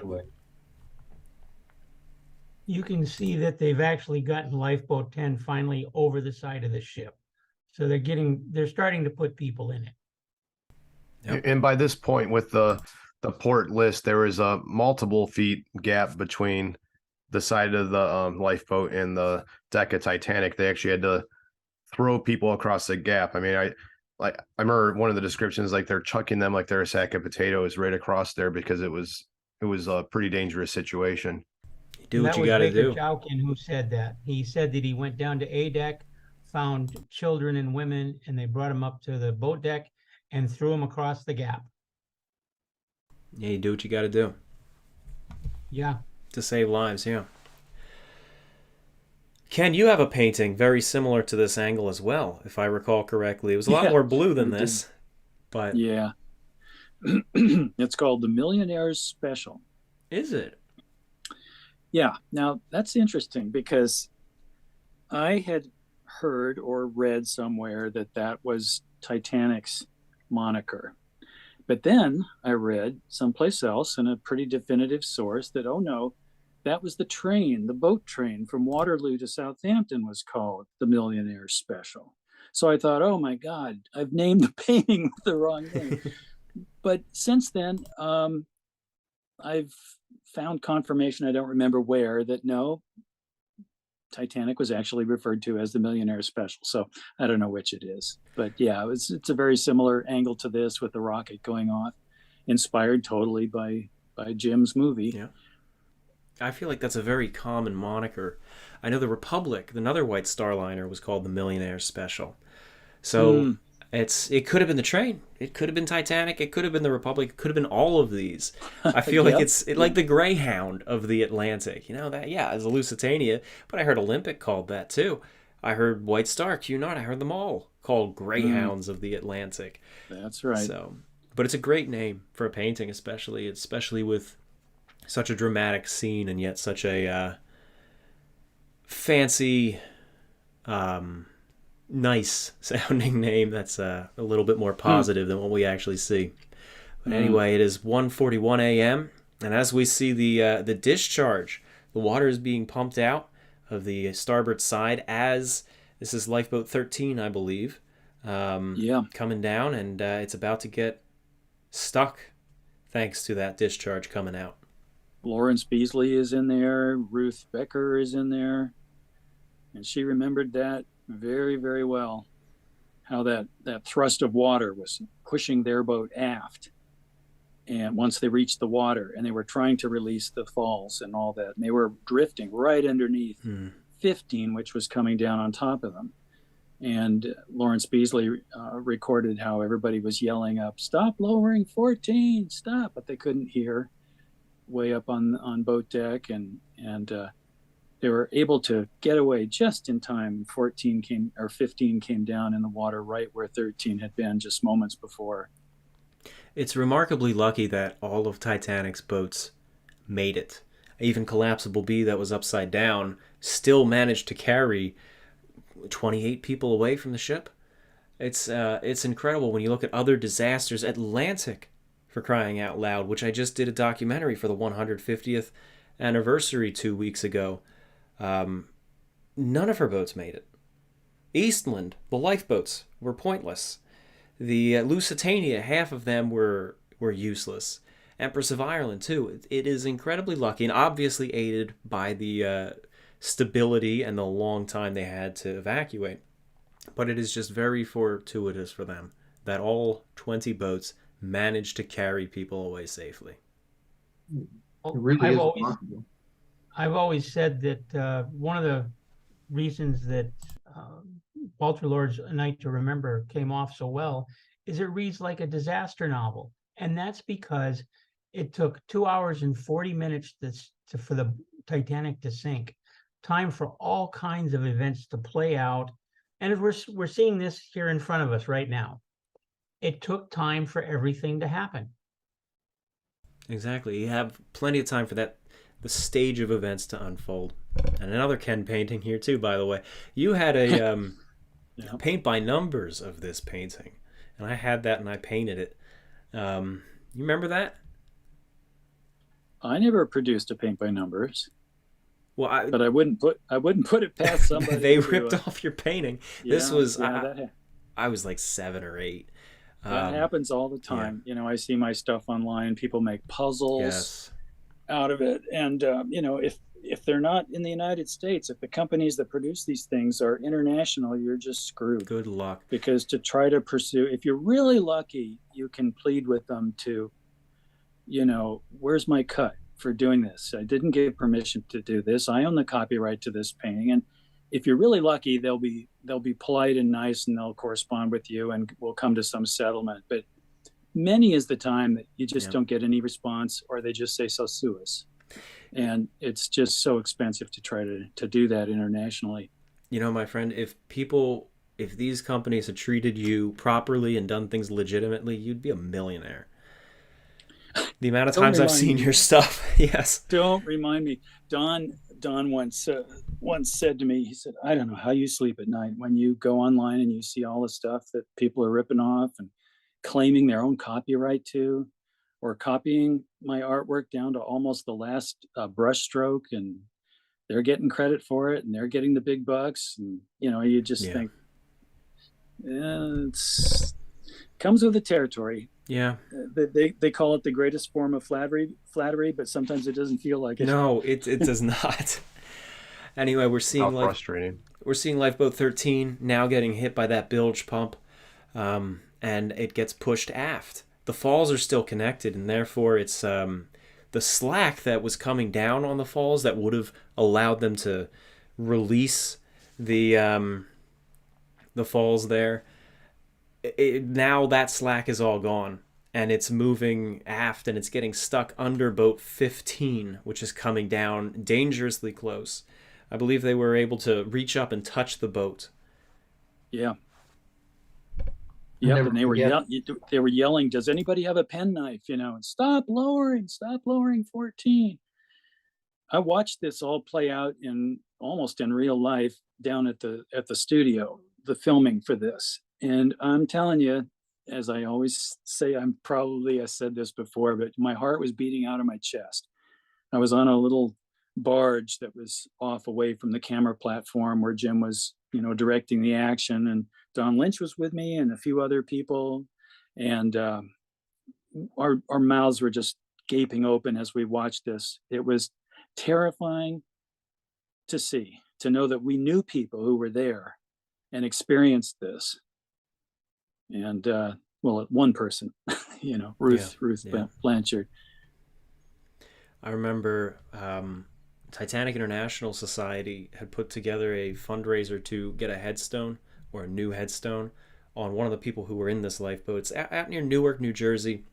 The name of the survivor escapes me, but he was one of the ones who was helping to cut the falls, and just free boat 13 just in the nick of time as 15 comes down, which would have certainly dragged them under had it come down on top of them.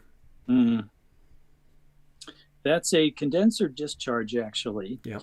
And it's a large rectangular opening, horizontal rectangle with a trim around it.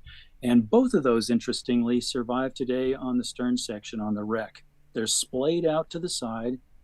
The whole shell of the stern section slammed down so hard and was kind of rotating at the time, and just tremendous damage down there. But that side of the shell plating is splayed out on both sides, and you can see, you can get, within feet of those actual discharges and look right at them. They're just in real good shape. They're still intact. Yeah. Wow. Well, Tad and Ken, that view right now looks a lot like the cover of your book. That was the plan.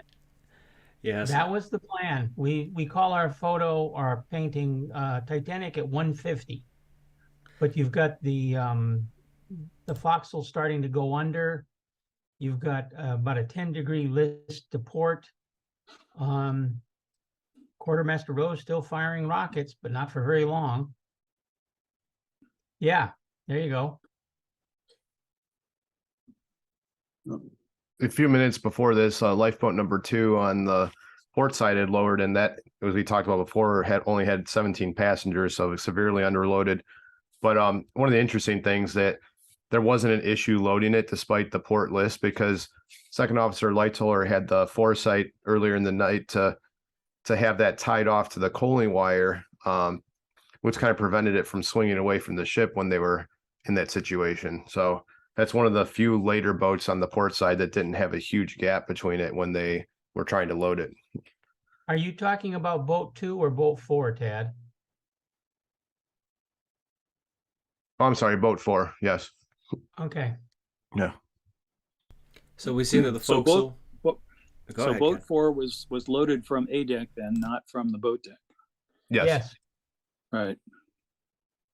And he had they tied that off to the coaling wire underneath A deck, which is pretty good foresight to do that very early in the sinking when they had lowered it down before there had even been a list to develop. He knew that was a Right. possibility. And this is boat 4 is the one that Mrs. Widner got into. Quite a number of rich ladies got into 4, and they had been told to go up to the boat deck and go down and go out and up. And one of the women actually said, "Please tell us where you want us to go. We don't want to run up and down anymore."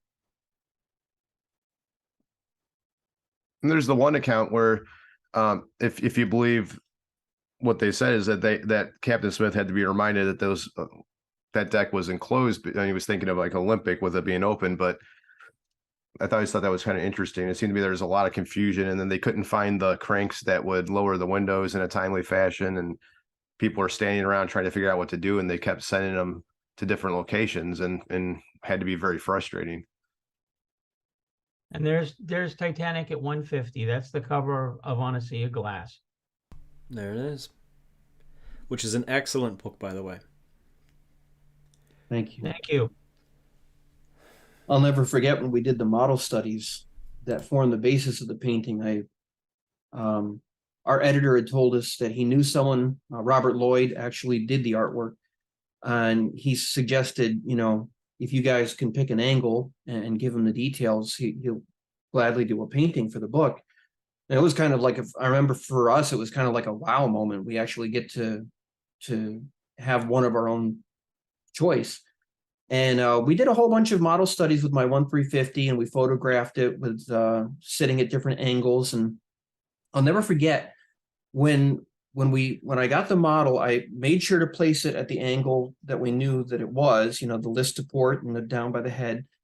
And it looked from a distance like it was an even greater angle than the 10 degrees. I mean, I actually had like a protractor out. And when the book finally came out, I remember seeing a lot of comments about, well, that painting's not accurate. It sank flat. It didn't have the port list. And I remember just kind of chuckling and going, well, at that point, there we was told them to read the book. Yeah. Read the book and you'll find why that painting looks that way. Yeah. And of course, now that's become a very popular, like Ken was saying earlier, it's you see the same angle reproduced from other people's work. And it's like, it's a very popular way of portraying the ship now. It's become, but I remember, I think I still have the actual model photographs. It was amazing.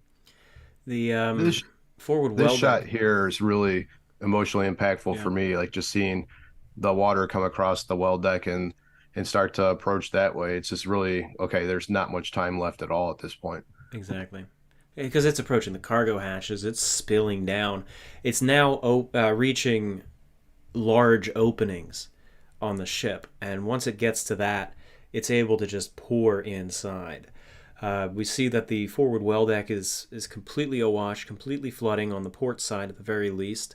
But interestingly, the forecastle is still completely dry.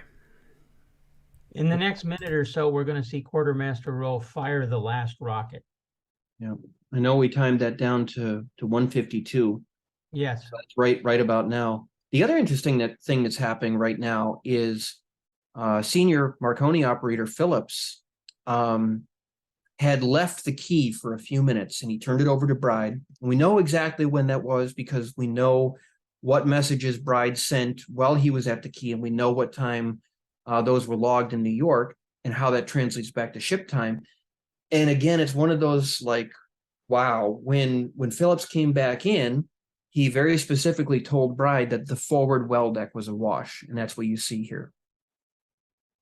A few seconds ago, people that are observing really closely would have seen there was some flashing going on right in the forward starboard side of the boat deck, and that is a number of accounts. Bjornstrand Stephenson, Hugh Woolner, and a handful of other individuals that there was a scuffle by collapsible sea with men getting in, and they refused to get out. So First Officer Murdoch actually fired warning shots in the air, and they hauled these men out.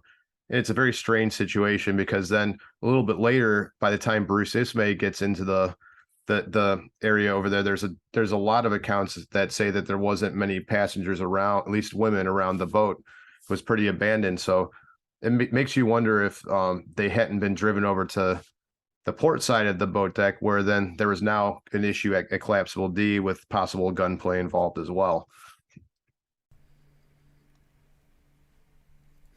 We know we're also getting close to that whole thing unfolding at collapsible D, and there's some interesting backstory around that. We know that Captain Smith was nearby at that time, and we know that he had called out for the people who kind of rushed into D at the beginning to get out of the boat, and shortly after that, he had asked for his megaphone, and we know exactly what he did with that megaphone once he got it. And we're going to actually see it in the animation in just a few minutes. And it was in one of the deleted scenes of the James Cameron movie, is that he was getting ready to call some of the lifeboats that were out there already back toward the ship in the hopes of maybe taking some more people off. And I remember, putting those tidbits together of, when he called for the megaphone, what he did next, and the reports from the people in the lifeboats who heard him call to come back. It's just an eerie kind of sequence in how it comes together. George, where would the band be right about now? Probably within the next 5 minutes or so, I think they'd be stepping outside onto the open boat deck. I think that happened just around 2 o'clock, somewhere in that vicinity. So we're getting close to that time now. Because that was Williams and his father who at about 2 o'clock passed through the entrance and saw them playing there alone, right? Yes, shortly before. And then at around, from what I calculate, around 2 o'clock, when they passed by again, they saw the bandsman out on the starboard boat deck. So I think that happened sometime around 2 o'clock. I believe that circle right there on the right, I think that's our band. If I remember correctly, Levi would remember better than I. No, there's an actual set, but if I recall, it Well, we was gave them added so instruments, late. right? Yeah, they actually had instruments. But Right, I don't right, know right. if we actually. I think it might have been added so late because I think we started recording this animation like hours before, like on the 13th to the 14th. So it was Good like times, right? it was awesome. It was no sleep for weeks. I want to also just give a quick reminder. I see a lot of wonderful super chats coming in, very generous, and we definitely appreciate that. We're saving them. I know a lot of questions are coming in. We're saving those, and we will be tackling them. Just of course, we're on a schedule here to keep with the real time syncing. So after the syncing happens, and after we have time to kind of wind down, we'll be addressing each and every one of those. So thank you very much. We're not ignoring you. They will be gotten to, especially the questions for Ken and George, because I know a lot of people are very excited to talk to them.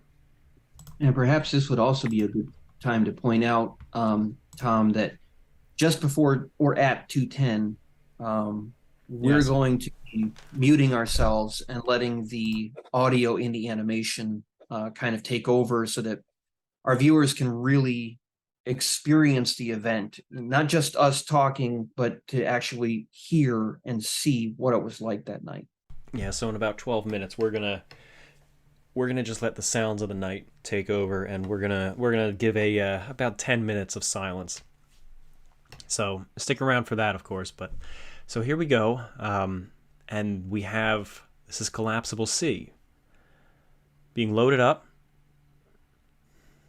And it's hanging over the side, and this is Ismay's boat, correct? Right.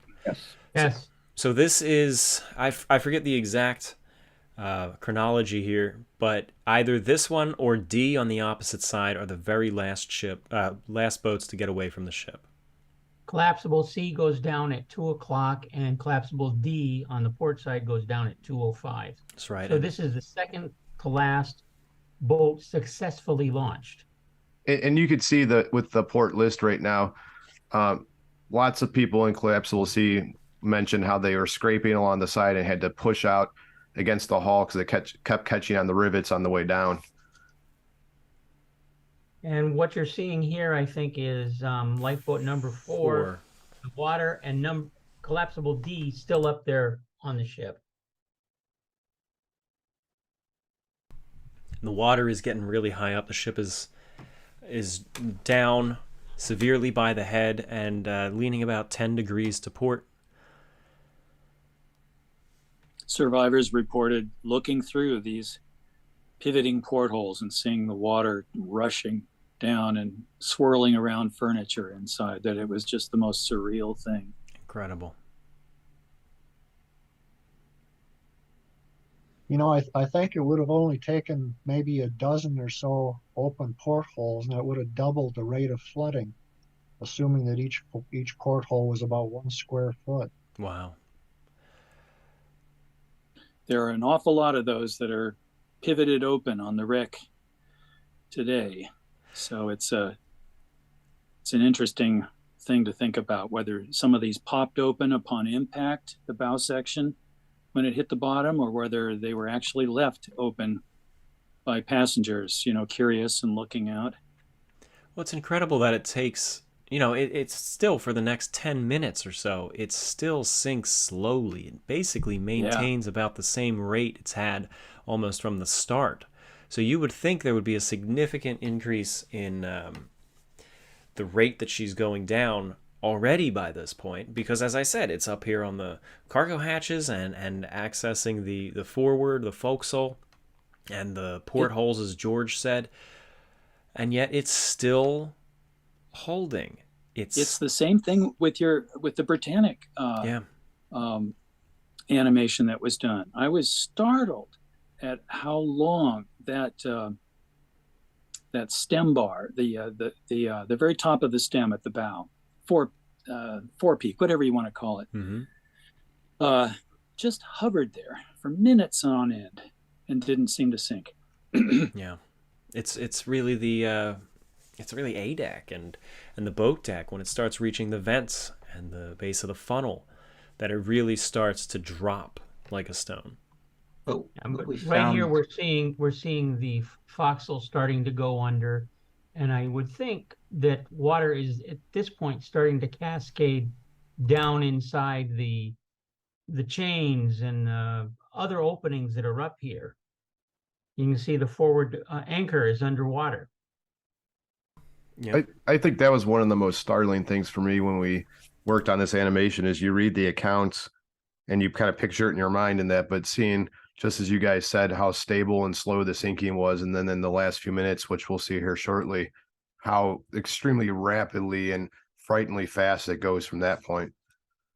Yeah, what I've always wondered is what we found in doing, again, it's subject to revision, but when it gets to about A deck, it drops like a stone, and then it stops and holds for like 3 or 4 minutes. So it goes fast, then slows, and we that's what we found in measuring the water in the accounts, and it was just super interesting why it did that. Here's collapsible sea going down, and you can see it rubbing up against the starboard side of the Titanic. Now, multiple people said they had to push the lifeboat off from the hull. Yeah, they with each of the rivets as they were going down, they were snagging on them. One thing I haven't seen mentioned, maybe I just missed it, but I imagine once it gets down from the overhang of A deck, they probably would have slammed into B deck, into the B deck promenade. I wonder if anyone was, hit by the overhang of A deck or hit their arms, or that would be some force. Yeah. I don't recall any accounts that say that. Yeah. I'm not saying it didn't happen. I'm saying I don't recall any accounts. Well, the interesting thing is that you look at Titanic having about, again, approximately a 10-degree list. When Lusitania sank, once it hit about 15 degrees, they were unable to get some of the boats off the ship because of that. You'll notice the lights are starting to glow red at this point as the power on the ship begins to fail, and they run out of the last energy inside the generators, and the power is weakening. And they're also noticing this up in the Marconi room as well. And that was one of the interesting things that we found when we were working on solving the mysteries, is that it almost seemed like you could almost draw concentric circles as that power began to fade down, where the ships further away could hear Titanic just fine. And all of a sudden, it seemed like that range started to close in little bit by little bit. Frankfurt couldn't hear her anymore. Other ships that had been hearing, suddenly they couldn't hear anymore. And it's the same phenomenon that we're seeing here with the lights beginning to dull. That kind of last gasp of steam coming out of the boilers is being diverted into the electrical engines. And, it really is remarkable that the lights stayed on this long. By this point in time, the Bride and Phillips are probably still trying to use the Marconi wireless, but nobody's hearing them. It's effectively dead. They've still got some power, but there's not much that it doesn't get far enough to do any good. Yeah. One thing, and I know I mention this every year, but it sticks with me, is when you read the Marconi transcripts from the different ships that night. The way that these work is it's very, very analog. It's very simple how these signals worked. It's basically one frequency, and everyone's there. And the more power you have, the farther your signal can go, in theory. And as the Titanic's power diminishes throughout the night, it's incredible to see the farther away points like Cape Race or some of the farther ships like Olympic starting to say, hey, I can't hear the Titanic anymore. But closer ships like the Mount Temple or the Carpathia, they still hear it.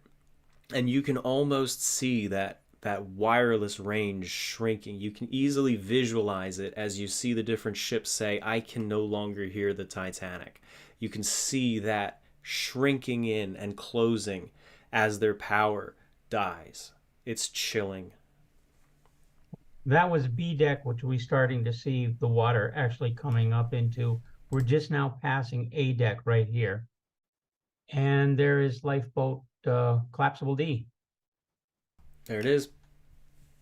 And you'll actually see Stephenson and Woolner jumping into the boat once it reaches the water from A deck in a minute. Maybe less. I always One of the remember. interesting things. Oh no, go ahead, Tom. I just wanted to say I always remember what Lightaller said, because I believe he saw them. He was looking down. He watched the boat launch as he was overseeing the lowering.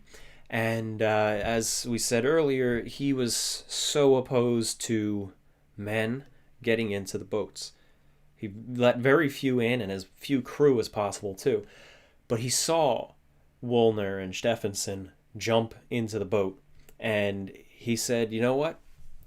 I wouldn't have stopped them because I would have done the same exact thing in that moment. Right. And he was up on the boat deck working with the people with the davits. Yeah. And like was just said, we're going to see Woolner and Stephenson. We're going to see them show up on A deck, and then we're going to see them jump in. One of the things that I remember when we were doing this animation is because of the list to port, you can see Woolner and Stephenson coming down the deck there. I remember how, we know one of them made it into the boat. The other one was kind of half dangling his legs into the water. He didn't hit quite right. But I remember when we were looking at the animation in 3 dimensions, we couldn't believe, it was remarkable that even one of them managed to get into the boat. And if the list had been any stronger, it would have been very difficult for them to make that jump over that rail with the deck, boxing them in overhead and the water coming over the rail. So not having a lot of time to think about this. And the fact that one of them made it in spite of the distance that this 10-degree list created was really a remarkable feat. It almost looks like something that somebody couldn't have physically done when you're looking at it in 3 dimensions. That's right. Stephenson was the one that actually got into the lifeboat. Woolner actually, his feet ended up in the water, and then Stephenson helped pull him in. 2 quick things. And when we were doing this animation, when Woolner said that if they had waited a few more moments, they would have been boxed in the ceiling by the water, you can really see what they meant. Yeah. 2 quick things from the chat here. I just want to shout out Kitty Bits, actually, has been a very, very supportive viewer. And they said that they have been up all last night. They worked all day, but they can't turn away from this because the stream is riveting. And I want to say thank you for that. And I also want to... Allison Marlowe asks, can you explain what a collapsible boat is? So you see all of the other boats so far, they were basically just lifeboats. They were solid up. There's my cough. Excuse me. Someone want to take over that one? 2 going under the stern. Yep. And the collapsible boats had a wooden bottom, and they had canvas sides that could be raised up, and it was convenient to store them on the deck, kind of in an inboard fashion inside the regular lifeboats like that. So that's all a collapsible was, basically a wooden frame at the bottom with collapsible canvas sides. Yep. Thank you. That was embarrassing.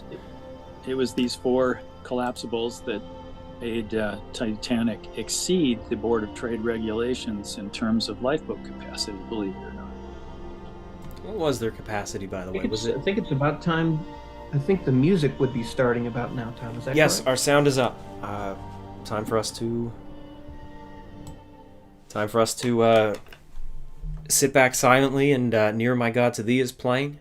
And for the next 10 minutes, as the ship goes down, we're going to just let the night unfold.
Well, hello, everybody. We are back. It's always chilling every year to see that unfold and to hear it.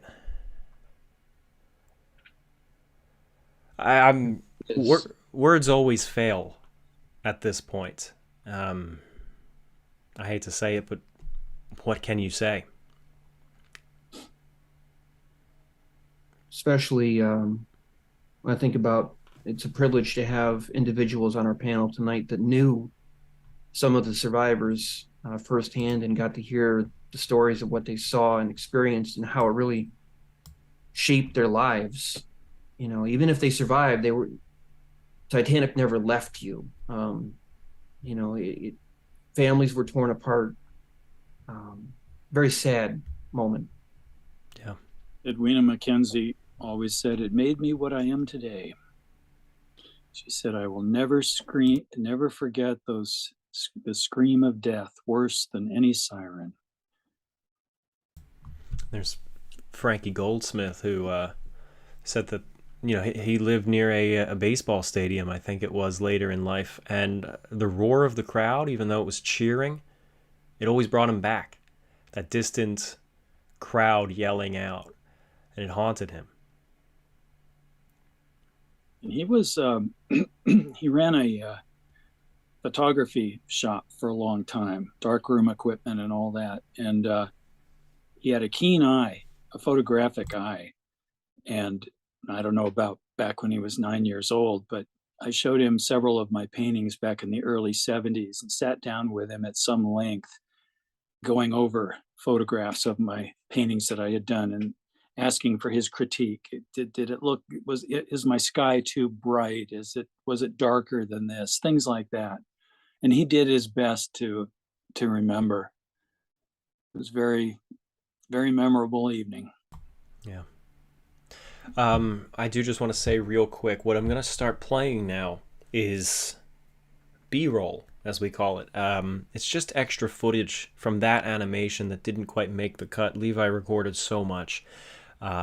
Alternative angles, different takes of things. Some of it is quite cinematic. Some of it you'll see is rough, and some of it even shows some markers and lights and all sorts of things that kind of just are used as our cues, so we know where things were in the environment. So you're going to see some of the behind the scenes stuff, some extra footage, and I'm going to start playing that up now, and it's going to show different things, the collision, sailing, sinking again. So I'm going to have that on in the background as we continue our conversation, continue our remembrance, and then get into those super chats. I remember when we were doing the research for On a Sea of Glass, Tad had found a chart of how long it would take for someone who was immersed in 28-degree water to succumb to hypothermia. And even after having read all of the accounts and, you know, how quickly the screams and the shouts began to fade out, you know, I was surprised looking at those numbers. You know, some of them might even have been, you know, passed away when they went into the water from the shock. Lightoller is probably one of the most famous descriptions of how it felt when he jumped into the water, about the 1,000 knives being stabbed all over his body. You know, it's almost like a cold fire type feel. Certainly something, I mean, we may go in a museum exhibit and it's amazing to kind of hold your hand in the cold water for a few seconds, but to imagine jumping in fully clothed, and I can't even imagine what it would have been like. You can't until you have been there. And it's horrific too what happened to some of the individuals that had to try to survive on collapsible A, which was flooded, and collapsible B, which was upside down. You read some of those accounts, like William Mellor's, the one letter that he wrote where his hand swelled up to the size of what he said was like boxing gloves. And I think of George Reams and Eugene Daly and some of these other individuals where they had really badly frostbitten legs and feet, and just obviously the psychological damage that you'd get from going through something like that with PTSD, but the physical toll too. I mean, it's really drives home what this was all about. Not to mention having to fight off other survivors who grapple onto you, trying to use you as a flotation device. Some of Absolute those survivors went chaos. through awful, awful experiences in the water. And if you jumped from any height into the water and you were wearing the Fosbury life belt, the overhead life belt, you ran the risk of likely snapping your jaw backward, either breaking your jaw or breaking your neck, because they were only tied around your torso. They didn't have straps that went down, between your legs or anything to hold the bottom of all that cork to keep it down. So as soon as the water hit it, the life belts would just fly upwards underneath your chin. And a lot of the bodies apparently that were recovered by the recovery ships after the disaster said that they saw evidence apparently of broken jaws and broken necks. We when I filmed Last Signals 11, 12 years ago now, we had life jackets that were functional life jackets. They were leftover props from the intro scene from Raise the Titanic, but they were canvas and filled with styrofoam blocks. And we put them on, and we filmed it in my swimming pool. It was a high school film, but we just jumped in wearing them. And just jumping from the side of a swimming pool, 5 feet, your height into the water, was enough to have them shoot up and hit you in the jaw, and it was jarring. Wow. Yeah. And these things were filled with heavy cork. Yeah. The real ones. Now, Fosbury got word. The company must have gotten word pretty quickly about some of this, because they started playing with the design and changing it and adding more straps. Within about 2 years, 3 years, they stopped that design altogether. Really? Completely ended it. I didn't know that. Yeah, a guy named Jerry Fondeling in the Netherlands, along with the help of a group of us, have put together a really detailed description, or a list, I guess you could say, a catalog of all known surviving Titanic life belts today and fragments thereof. And it's been a fascinating journey. And it's if he doesn't have the website active yet, it will be very shortly. And articles have already appeared in the Titanic Commutator, the Titanic Historical Society, the initial version of this study. And I believe also Titanic International has published the same thing, or possibly a slightly updated version of it. A slightly updated version, yes. Yeah, okay. Wow. Yeah, so it's been really interesting. And, you could go on for a long time about the life belts, but anyway. There's Ken, do you notice we had almost one of your paintings in this sequence also? Yeah, I know. One of my favorites, actually. This is just great. I mean, I think you guys got you've got the brilliant starry night, and also that sense of haze low down. So it's just very realistic. Obviously a lot brighter than it really would be to the human eye at the time, but you have to do that or you wouldn't have a video to show anybody. It'd be jet black practically. And I have to deal with the same things when I'm doing my paintings. I always have to bump it up to a certain extent, and sometimes, convince a client that I've got to do it this way or that way. Right. Certainly book publishers for sure. What's interesting is there's the next shot coming up. It's Fleet's perspective in the crow's nest. I don't know how well it will come out on the stream when it pixelizes it, but in the camera film, it's always so dramatic that, in the sequence that you see, like, it's heading straight towards the berg. Like, it looks like at the last second it turns. Yeah. On this, what's interesting is when you lock the camera and you look, it's only the last second that it swings. Finally, it swings over. And it looks like they're going to make it, but it's for so long, even though the ship is turning, the bow doesn't move over, and it looks like you're just going to hit it straight on. Yeah. Well, a ship doesn't turn like a car. The motions of a ship, when the rudder swings around, the stern will start to move, but the bow will kind of hold its trajectory. And only then, once the propellers have swung around and are now pushing against it, does it start to really change the direction it's going. So there's a huge delay.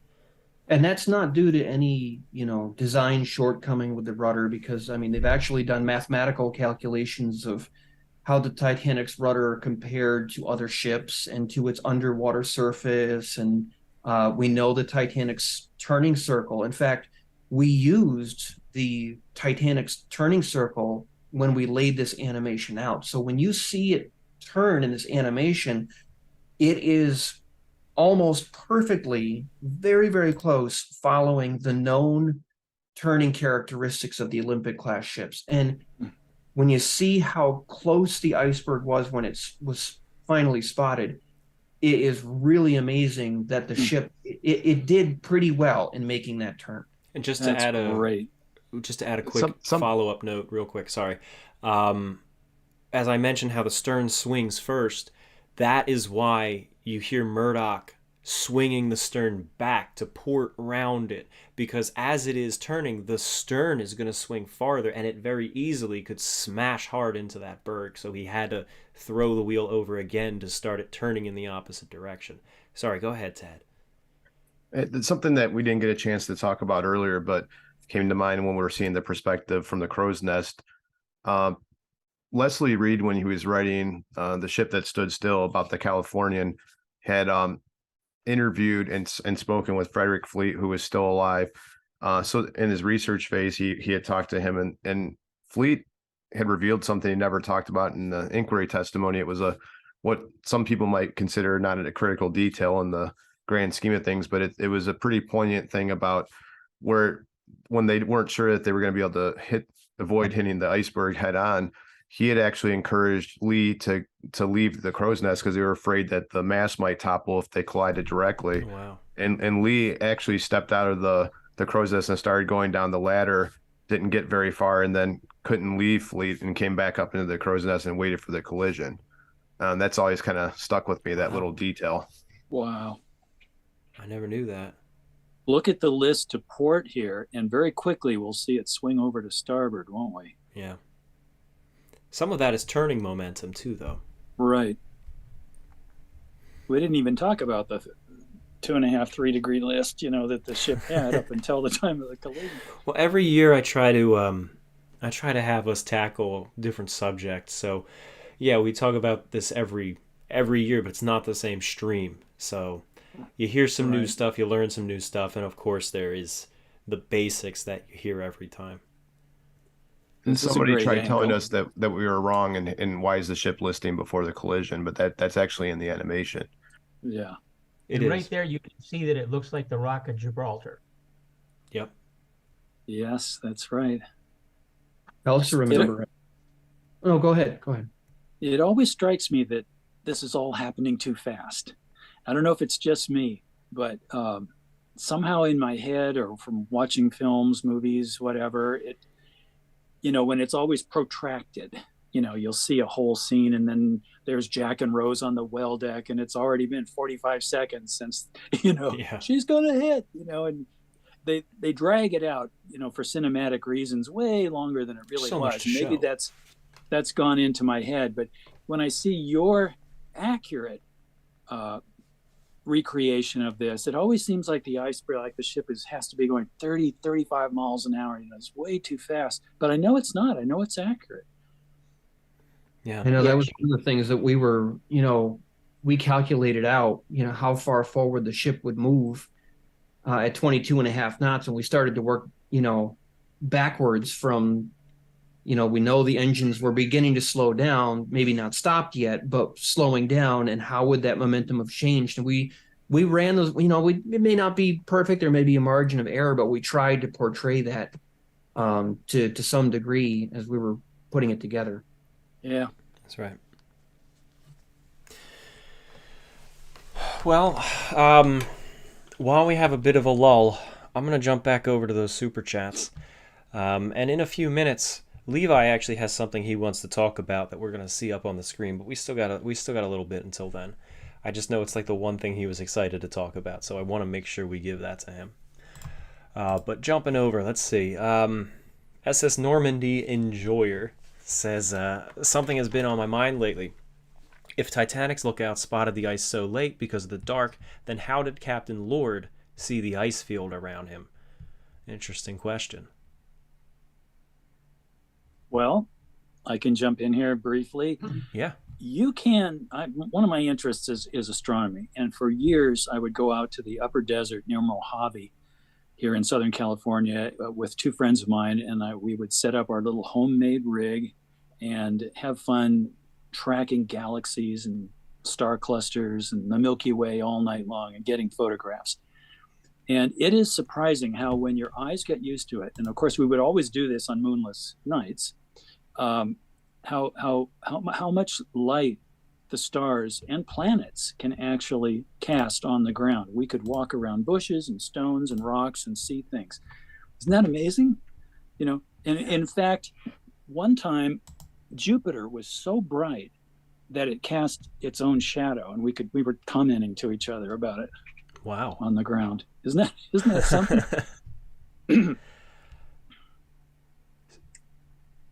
So, how's that go with the ice? At one of the inquiries, one of the crewmen was asked how the iceberg appeared as it was passing alongside the ship, and he said it was a normal white iceberg. Mm-hmm. So you know, ahead of the ship, there wouldn't have been any light shining on it at all. But from his description, it sounds like it was a typical iceberg, for what it's worth.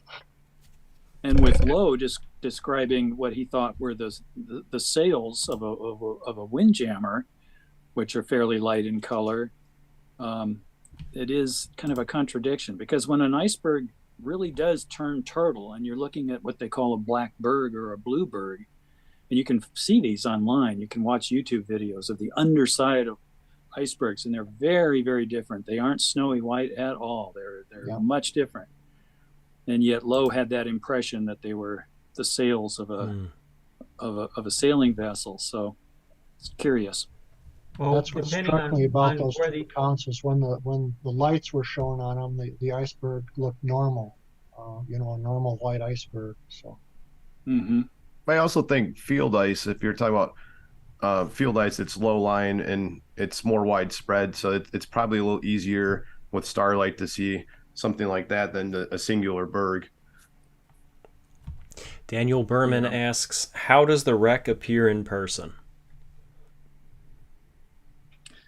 Well, have you watched the documentaries and the movie? It's pretty accurate. You can see more of it on the video than you can really through the viewports of a submarine. You have a very restricted little view there. So the exterior cameras that they have set up give you a much wider, more dramatic view of the wreck. It's very dark. It's very, very quiet, spooky, and eerie. Ghost Dog 814 says, love the work. Also, did you know there's a bridge in the state of Georgia named after Titanic victim Archibald Butt, known as the Butt Memorial Bridge? Thank you, Ghost Dog. Joe Naftali says, happy to support the great work. Thank you, Joe. Alejandro Flores Ibarra says, how much would have changed had Lusitania or her sister been where Carpathia or Californian were the night of the sinking and responded at full speed? Well, if you're talking about Californian's location, if it was Lusitania and she'd fired up her engines immediately, distance-wise, she probably could have made it before the sinking. Yeah. Not by much, but there's been some pretty good research that there's probably a bit of the ice field between Titanic and Californian, which would have meant it would not have been a straight line of sight for sailing. So it's a good question, but even at that point, we can't say for sure they would have made it. And you also have to think about the boilers too. Didn't Californian kind of have her boilers on standby? They'd sort of shut down for the night, not cold, but you've got to fire those boilers up and get them hot again before you can go. So there's that time lag that has to be considered too. Yeah, Exactly. I'm recalling that the Captain Californian Lord had was its asked boilers about hot. that. He said that California could have moved their engines at a moment's notice. The engines were on standby and ready to go. Oh, okay. That's an interesting tidbit, because I'd never looked at that from that perspective until tonight. But it's amazing, when you put our different panel members together, someone. That's why I love working with multiple people, because someone usually has this really fascinating little tidbit that none of the others, I've looked at before. I learn every time we have a stream. Well, another thing though is like if you look at what would be the ideal situation, which is the sinking of the Republic, which had like 15 hours, it had like 3 different ships, it had all this, had daytime, it had relatively calm seas, and yet it took like 8-9 hours just to transfer a fraction of the people from Titanic. So even if a ship, whichever one would have been, even made it, what do you do, right? Maybe at most you can off classifiable A or B, but I mean, Exactly. like Empress of Ireland sank, and then Storstad was just a couple minutes from it, but it was very little of a difference it could make. That's right. The Gaming Panda says, I love my girlfriend, Manon Kayard. Great work, guys. Well, thank you, Gaming Panda. Ariana Christ says, she actually gave a very generous super chat. Thank you, gentlemen, for your dedication and hard work to preserve the history of this beautiful ship. Well, thank you, Ariana. Titanic Lifebelts, once again. Thank you. Derpy Possum. What's that? Yeah, I know. They're very generous tonight. Thank you. Thank you. Derpy Possum, not a super chat, but still a great supporter of our work. Great to hear from George. I've been loving every page of There's Talk of an Iceberg so far. Thank you very much. I do appreciate that. Blue River says that the animation is amazing. Thank you. A. Prada asks, why was it believed for so many years that Murdoch ordered the ship full astern instead of all stopped? Considering how much Titanic has been studied, I can't understand why full astern was believed to be the command. Well, we touched a little bit on this earlier with Boxhall's testimony, but is this worth re-mentioning? Well, what I said earlier was that Boxhall is the only one that said that Murdoch ordered the ship full astern. Oliver specifically said it was not put full astern right away. It was put astern a few minutes later, but not during the collision. However, people tend to have believed what Boxhall has said, but his testimony is at odds with Hitchens and Oliver. Interesting. And isn't that the case that we see even with the breakup, that sometimes statements by officers of the ship carried a lot more weight than even a majority of evidence in another direction? Very much so. And run this by us again, Bill. Why would the ship be put full astern long after the ship had passed by the iceberg? The theory I've heard on that was that a few minutes after the ship hit the berg, they put it astern, like half astern or something, just to take the way off the ship, just to get it to stop. Because okay. it's slowly coasting forward. And the way to stop that was just to say stop at that point in time. And like I said, Trimmer Thomas Dillon said that the stern order was several minutes after the collision.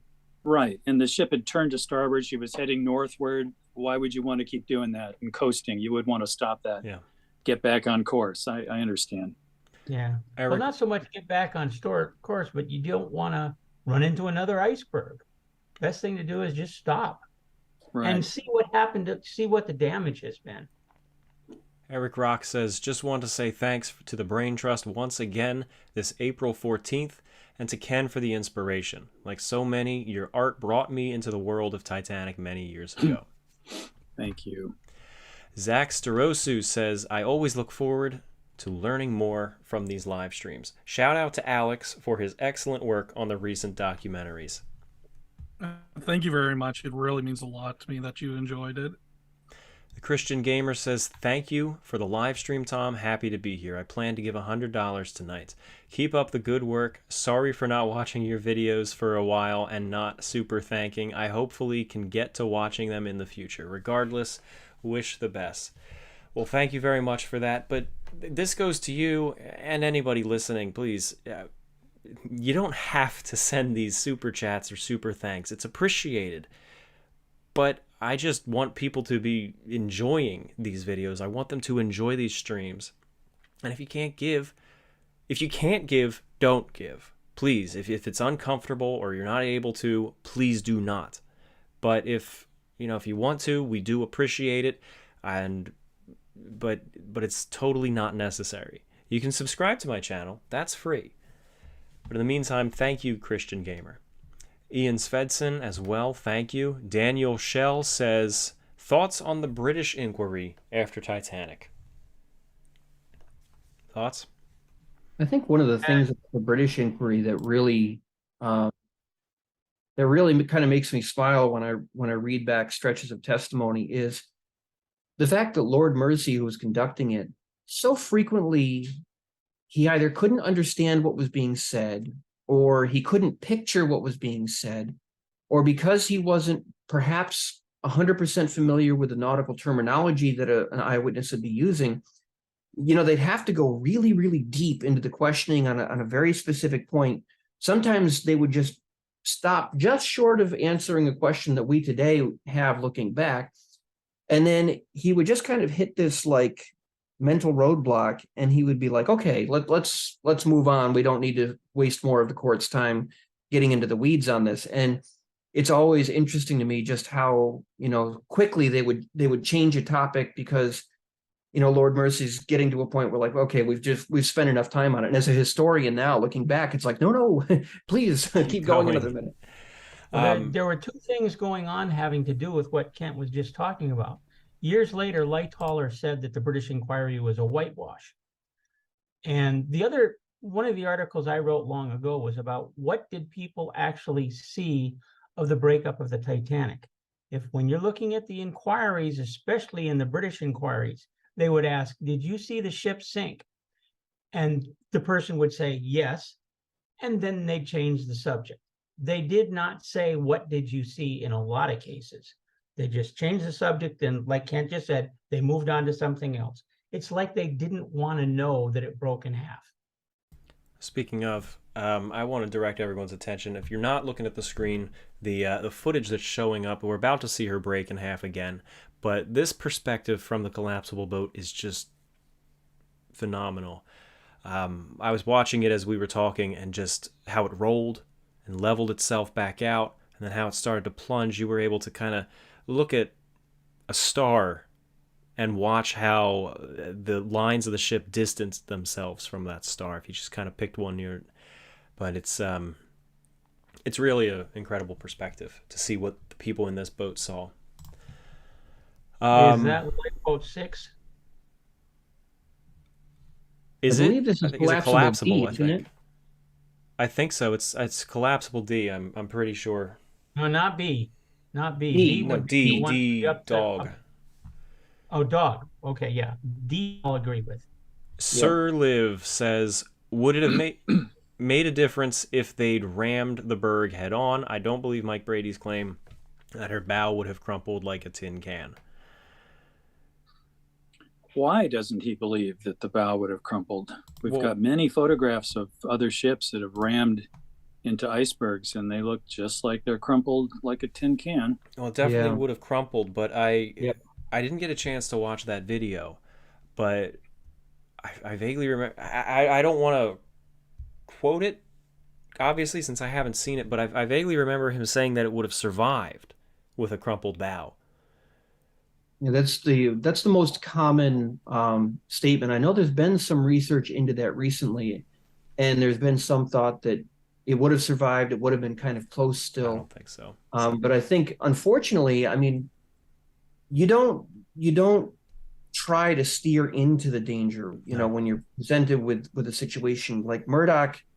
If he had just held course, imagine the shellacking that he probably would have taken afterwards, especially since If they'd hit head on, yeah, you would have saved perhaps the rest of the ship and the rest of the people on board, but it would have been hundreds of people, especially crew members and third-class passengers that were up in the bow, that would have been killed or seriously injured in that kind of event. Well, I do also think that she wouldn't have survived. It would have been total structural failure had she hit it head on. And if she were really going down, she would have gone down significantly faster.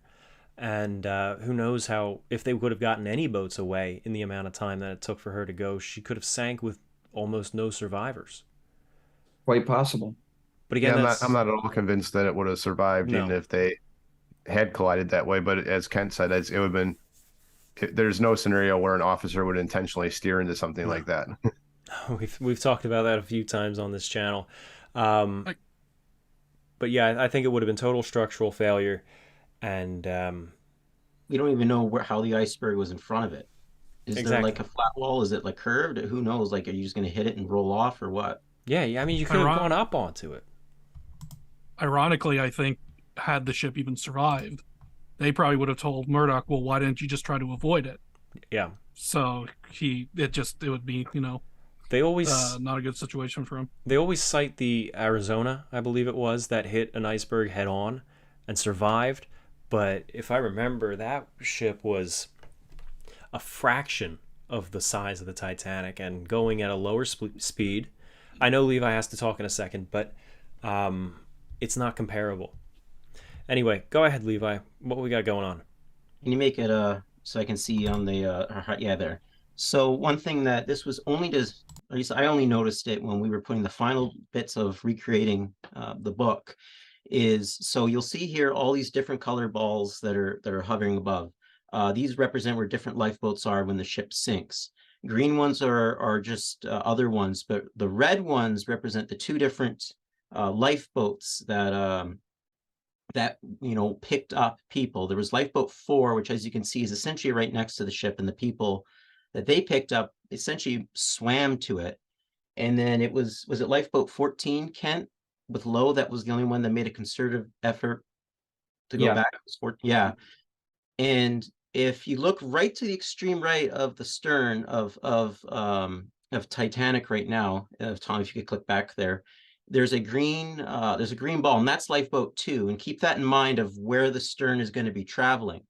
And so obviously everyone knows of, like the famous quote from the movie that, there was only, 5 or 6 people that survived being picked up. When Lowe went back, there was no one alive. And, it makes sense, only 5 minutes, but, end of story. What I found is, because obviously this is one of the first times that anyone has ever tried to map out where all the lifeboats were. And we have this full, almost like a visual diorama we can see. And what's interesting is when the ship sinks, there's 2 main, as we have it, which this is all subject to change, but we have 2 main deposits of where people were. When the bow went under in the initial final plunge, there was a large deposit of people there. And the second larger deposit is when the stern sinks, and there's a much larger one, which is up where the bow is, but then slightly to port, very near collapsible D. Where all the lifeboats as we have them are, if Lowe was the one to go to that main crowd, especially if it's like collapsible A or B, he actually has one of the longest treks of any lifeboat to actually make it to the crowd of people. So not only is he got to transfer his people out, he's also got one of the longest treks to actually get up to pick up anyone. As the camera's going to pan out here a little bit more, we're going to see the second red ball, and then we're going to fly through to show the journey that he made. And I've never seen anyone talk about this, and this was just something noticed, but this might explain why so few people were actually picked up, survived, is because the location of the only lifeboat that really went back just happens to be one of the farthest ones from actually being able to save anyone. Because again, that most right green ball that we see there, that's where the stern was a few minutes ago, and we can see how much it's moved way over and depositing its people. So Lowe's nowhere near the stern. And so that was just an interesting thing, which I'd never seen anyone talk about. I can't prove it, but it's just an interesting factoid as we have it that no one's talked about. That's a great Remember, that was something else interesting that we were, when we put this animation together, is we began to kind of scratch our heads and say, now we've got a number of survivors who were on the starboard side of the forward boat deck that we know made it. But how many people went into the water on the port boat deck and, unless they were with collapsible B, made it? That second red dot, by the way, is low. That just came into view. And I remember we talked about how the ship had rotated and, some of the possible explanations for maybe why fewer of the people on the forward port boat deck who didn't go with collapsible B made it, as opposed to some of those ones who were on the starboard side. Just an interesting thing we ran across, that tantalizing for future research. All right. Well, there's always a new mystery to look into, and it's fantastic. Thank you for that, Levi. I'm going to jump back over to the super chats, but I was keeping an eye on the chat a little bit, and I saw there was a little bit further to the discussion about the Arizona and the head-on collision with an iceberg. And again, since I haven't seen that video that was asked about, I don't want to quote it, but I saw Mike, who has an awesome channel of his own, here in the chat, who made that video, and he says, to defend that statement, that Titanic would have survived, the Arizona, he says that the Arizona should not be disregarded because, yes, it was slower, yes, it was a lighter ship, but Titanic, being bigger, he believes would absorb more of an impact. Again, I do have to disagree, because these are steel ships, and the steel isn't too much different, and the construction methods aren't too much different. The seams, the joints, the points where all the beams are coming together, and the steel plates, no matter the size of the ship at the time, it's still essentially the same joining methods, and more momentum is gonna burst some seams. Anyway, but again, interesting thing, that kind of what if scenario. Exactly. Special None of us shout are... out to Michael. I've talked with Michael quite a bit in Yeah. the last couple of years, so it's nice that he's here and able to join us for that. So that's fantastic news. Exactly. And none of us are engineers, so we don't actually know. Yeah. Jumping back, Scott Martin, my wife is also listening. Titanic sank on my birthday. Happy birthday. And got me on a sea of glass. Maybe next year she can buy me one of Ken's prints. Hint, hint. Yeah. Well, Scott is actually a good friend of mine, and I'm going to be working on a project with him, a ghost town project soon. But Scott, Mrs. Martin, if you're listening, check out Ken's G Clays on his site. Actually, you could pick up some phenomenal paintings at a fraction of the cost of an original painting, but they look like an original. So you can check that out. The link is actually in the description of this. But that's a great gift idea.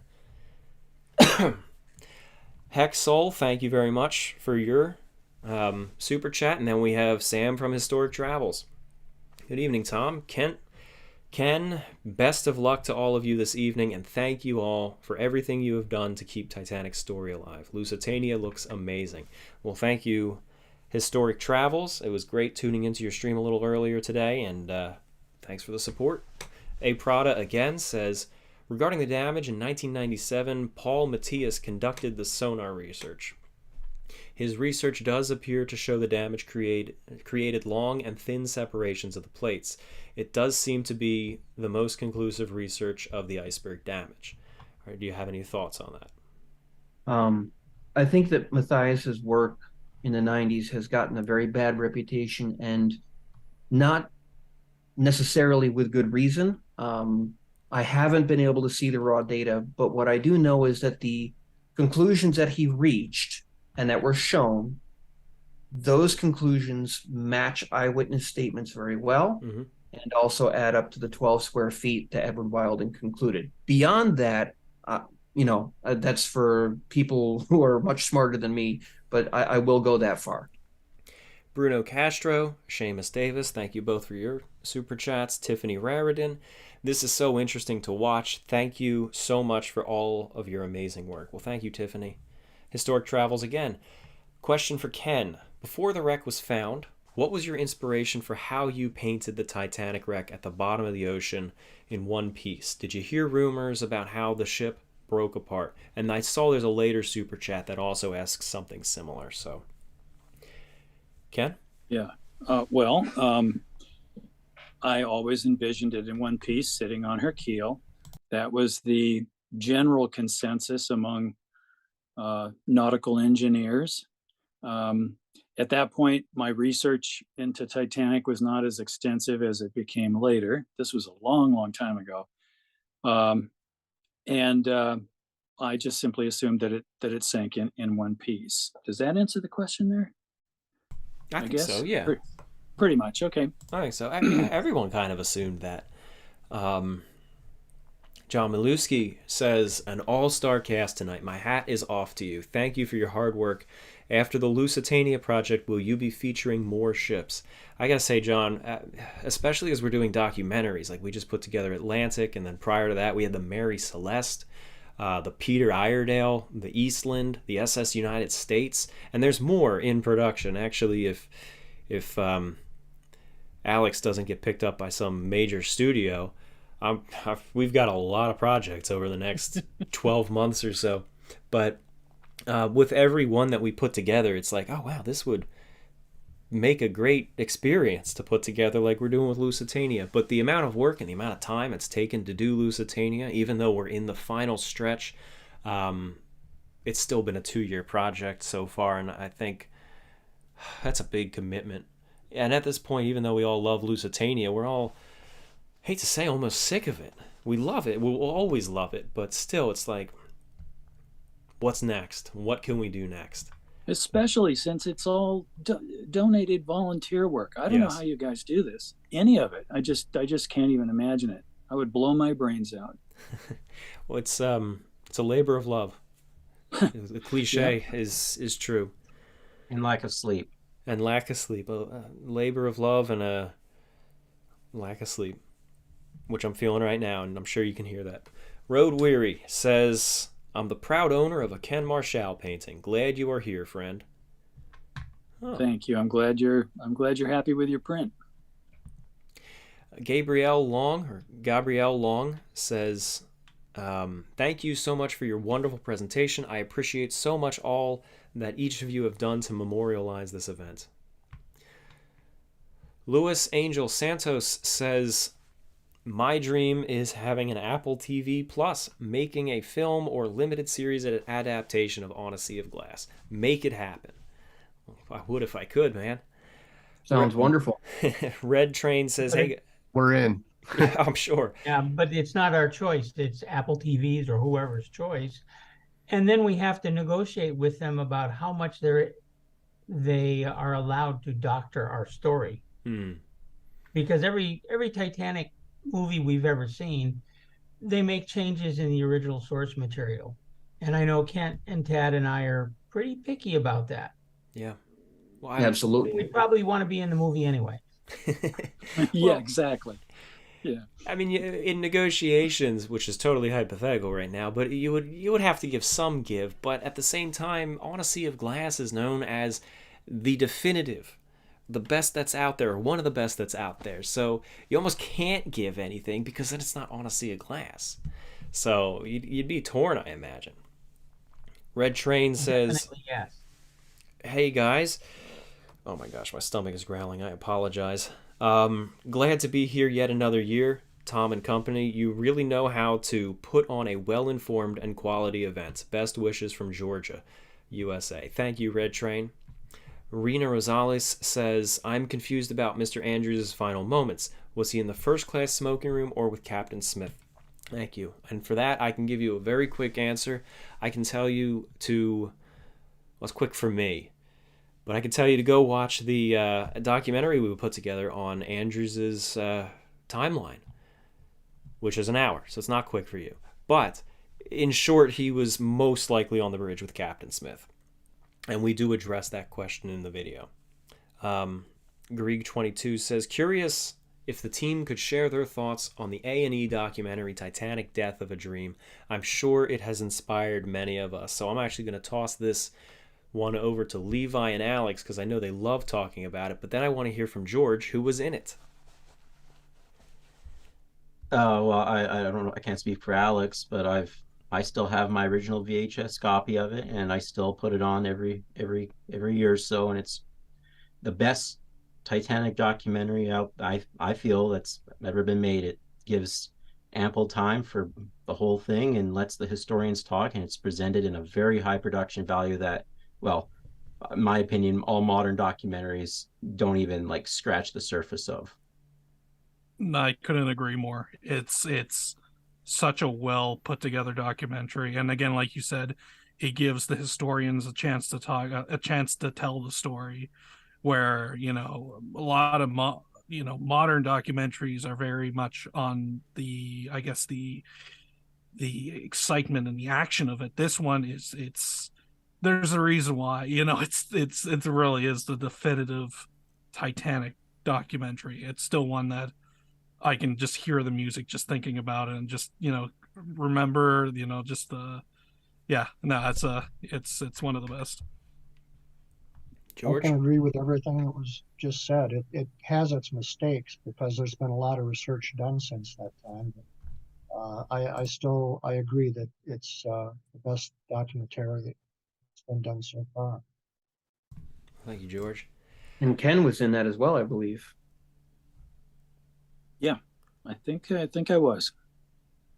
You're not It was sure? amazing work. Yeah, I remember, Ken, you actually you talked about the breakup, and I think it was in the second part of the it was birth of a legend, death of a dream, or Wow. something like that, and it was a 2-part. Wasn't that the one? Yeah, that's right. Yeah, I think death of a dream, and then I think the legend Lives just on. don't- or something like that. I just don't remember. I don't remember what my contribution was for that or what I said at all. They probably used some of my artwork if I remember. But it's been, that was what, 94? Oh Yeah, my goodness. early No. 90s. Man. I don't know. I could be all wrong. about And of the course, date. it was also narrated by David McCallum, who played Bride in A Night to Remember. That's That's right. right. That's Yeah. right. Mhm. Yeah.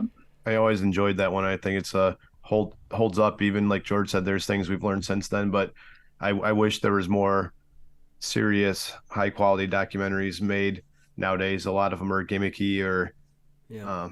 don't really have a passion for what the subject matter is. You can tell. Yeah. Elizabeth M asks, would the ship be making horrible sounds at this point? I remember that was early on. It was about 12:20 maybe. The boats were being swung out. Probably not noticeably, but I bet if you were down below decks, you'd hear some of that metal stressing, the wood creaking.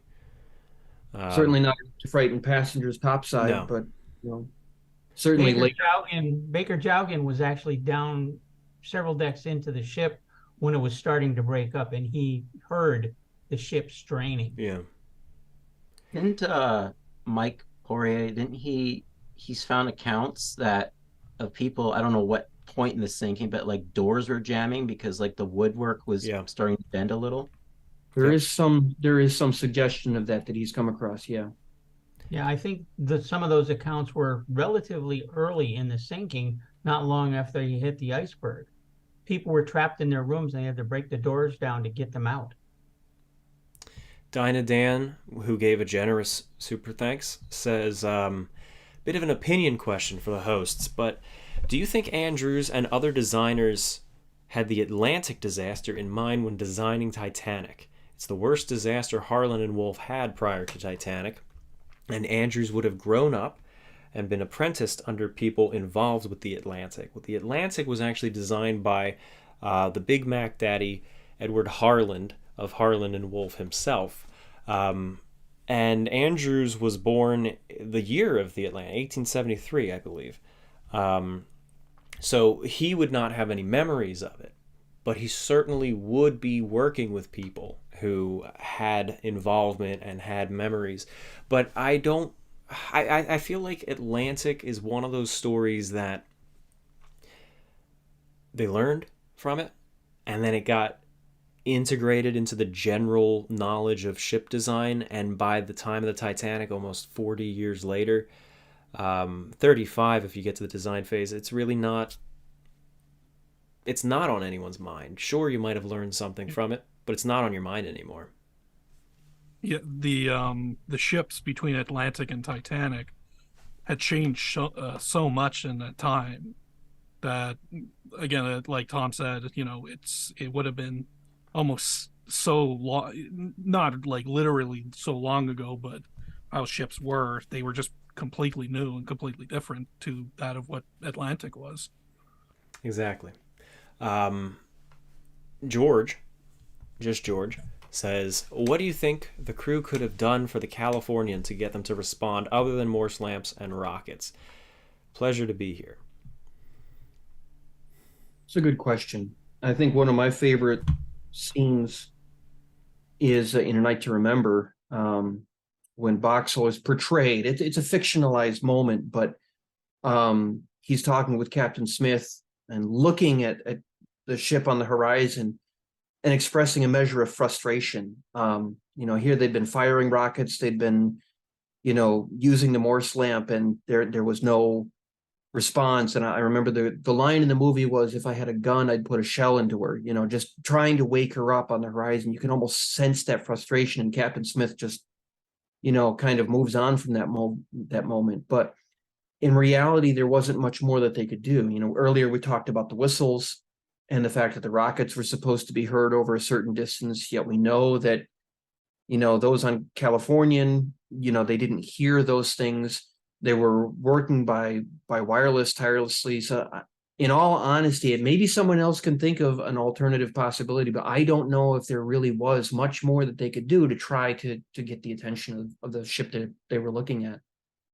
I have an idea. There were more rockets on board. They only fired 8, and there were lots more, as I understand it. I mean, they found in the debris field, they found a whole box of rockets that hadn't been fired, with different colored ends on them, unless I'm mistaken. And they were identified as the socket signals, I think they're called, or something like that. What if, instead of firing them every, whatever it was, 5 minutes or 8 minutes apart or 10 minutes apart, just send them up more often? Because the person on Californian may not be looking through the binoculars at the exact moment when one of those goes off. So the more you have firing off, you would think logically it would attract more attention. You would think they'd sit there and be like, okay, something's going on. Maybe we should investigate this. Yeah. Interesting idea. Yeah. That's a good point. Caleb Zeroff says, why didn't the crew launch the lifeboats full? And we talked about that. I think we talked about that after that super chat came in about the davits flexing and the concerns. So I think that one's been addressed. But thank you very much, Caleb, for that. Jeese says, was going through a hard time mentally, and the only way I could fall asleep was to listen to your video about retracing Thomas Andrews' step. So rest in peace to all. Well, thank you, Jeese. I get that a good number of comments. People say that they can fall asleep nicely to my videos. I guess that's a compliment. Thank you. Hope it doesn't mean they're boring, but thank you. I do appreciate that. And I'm always honored that it had a positive impact. So thank you, Jeese. Tanisha, well, you have a soothing way of talking, of narrating. Oh. It's a peaceful, I don't know how to describe it, but that might have something to do with it. Well, thank you. I always hated my voice, but thank you. Tanisha says, what is your opinion? Oh, this will be a fun one. What is your opinion of Bruce Ismay's love letters to Marion Thayer after the sinking? I know revisionist history is trying to make him a good guy, but his behavior towards her is strange. So, Tanisha, I will say that I've honestly never heard of these love letters, but I'm curious. If you have them, would you send them to me in an email? Because I would love to look at them and give you some feedback if they're legitimate. But other than that, I have never heard of that. So I'm very skeptical. I'd also add just a little tidbit. She points out revisionist history is trying to make him a good guy. Aside from the question of whether there were love letters or anything like that, Bruce Ismay caught a lot of unfortunate flack for having survived the sinking. to the best of our knowledge, no one else died because he got into a lifeboat. He had worked tirelessly through the entire sinking to help other people get into the boats, to motivate people to get them into the boats. In fact, we know that there were certain people who only left the ship because he had really pushed them to get into the boats. It wasn't like he was, sometimes you see in the movies, again, Ismay being some kind of, I'm not sure what the term would be, some kind of pasty, very, unpleasant sort of chap, Snidely. I was just about to say that, Ken. Yeah. Twirling his mustache. Yes. Yeah. Yeah. And that is really a stereotype that was the result of personal attacks on Ismay after the disaster and don't really reflect the man. It So goes a step this farther. revisionist this revisionist history, it's actually trying to course correct a problem in the historical record for over 100 years. It goes a step farther than that, actually, because Ismay got a ton of flack after the sinking from the press, and he became a recluse thanks to it. But as time went on, if you actually look at the 1943 film about it, which was made by the Nazis as a propaganda piece, they saw the way he was treated in the press, and they're like, oh, this is a great caricature of a British or an American businessman that we can use to, for political purposes, for our political agenda. And they put that into the film, and that was a character archetype, which very unfortunately was emphasized by the Nazis and then stuck around even to today. So that's kind of the papers gave him a hard time, but then the press moved on to the next story, as they do. Just as a quick footnote to that, I've been asked what my favorite portrayal of Ismay is in the movies, and for me, it's the 1979 film SOS Titanic. Interesting. Because they really played his character much closer to the reality in that movie than in some of the other movies, especially A Night to Remember, I think was very much that way. It's not the revisionist history, as we frequently think of it. It's actually trying to course correct a problem in the historical record. Anyway, we've spent too much time on that because I'm skeptical of these letters. But again, my email is on my YouTube channel. Check it out. Send me them. I'd love to see them. And who knows? But anyway, Jill Carlier says, we love George Behe, love the Titanic Book Club, and be sure George gets $5 from this message. Thank you, Jill. Thank you. Dallas Guy says, top-notch channel. Thank you, Dallas Guy. George S. says, why were third-class men in the bow led to a long and fatal journey to the stern and not to faster escape routes via Scotland Road? Was it to avoid chaos? Anyone want to take a crack at that? My understanding is that most of these men did move aft along Scotland Road. I think that's what he's asking. Why were they sent aft instead of just coming up? Because forget the Scotland Road part, but I mean, if you're up in the forward section, you have a very direct access to the upper decks through the forward well deck. And you did from the stern. I mean, they were very familiar with the aft well deck, and they could, and many did actually, climb the ladders and climb the rails to get up to where the lifeboats were. In either direction, either end of the ship, there was a vertical challenge to getting to where the lifeboats were from where the third class passengers were. So my understanding is that the third class individuals were kind of chased up and out of their quarters by the water, and they naturally on their own tended to move aft along Scotland Road in territory that they were familiar with. Their dining saloon was accessed off Scotland Road, and then after that, that's where the general room and the smoking room were aft under the poop deck. So my understanding is that it was a very natural flow for many of them. Ken, that's exactly right. There's a number of crew members and that saw men from steerage in the bow when the water was coming in, hauling their belongings aft along Scotland Road, kind of on their own, just to get out of that area. Yeah. Freedom-loving loyalist. Interrupt just for a second. Yes. The Ismay love letters that were referred to earlier, they were published in a book How to Survive the Titanic by Francis Wilson. Ah, what is their origin before that, or was that That I don't remember. She might give her source. I don't know. interesting? I have to take a look at that because that's a book I've not seen. I've heard of it, but I would like to see that and see if they're legitimate. I'll tell you what, while you're talking, I'll be quiet and I'll look through it and see if I can find a source. Okay, thank you, George. Sure. But interesting. All right. Well, hey, an apology might be in order if it's real. Freedom-loving loyalist says, "Good evening, gentlemen. It's wonderful being together again. With all the recent animations, what made you all come up with the conclusions that the stern didn't swing in its final moments?" I think that's one of the things that we actually tried to portray. We show it in rotating. is that hard rotation. Yeah. There's been a lot of speculation about a strong port list that was maintained through the final plunge. However, there were a number of survivors from the stern, and whereas one, Jockin, was very clear that the port list remained strong after the break, the others countered that and said something completely different.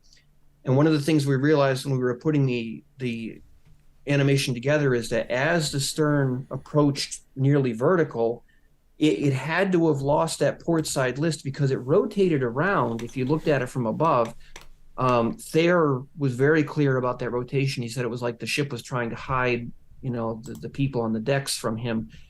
And we realized that if the ship had not achieved some form of vertical, no matter how high or low it is in the water, then you wouldn't have had people in different lifeboats from all different points of the compass looking at the same thing happening and all saying it achieved the vertical or nearly so, because that perspective would have given away a strong list to one side or the other. So we really worked hard to try and line this up with what the bullseye of the majority of survivors from different perspectives all said they saw.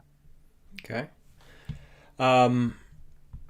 Quick note, George. Tanisha says the letters are a part of the University of Pennsylvania archives. So that's interesting.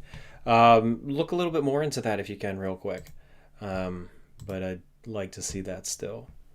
In the meantime, though, I don't want to drag this out. We do have plenty more super chats, which I'm going to get to.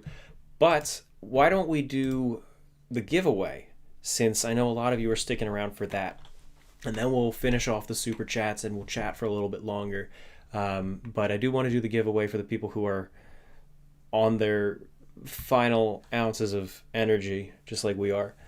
But yeah, so anyway, we're gonna have two different trivia questions, and once again, the prize is the grand prize for the first question is going to be a free copy of Recreating Titanic and Her Sisters, which our work with this animation has been featured in, and so has the artwork of a good number of other artists who are working to recreate the Titanic, either digitally or on paper or physical mediums. So it's a phenomenal book, and again, the authors are right here with us. And then the second prize, which is in both the grand prize and the second prize, is a free copy of our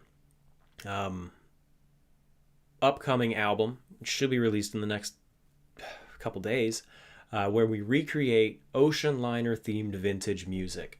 So some Titanic pieces, Lusitania pieces, the Collins Line songs, which are in my Collins Line documentaries, they are in there.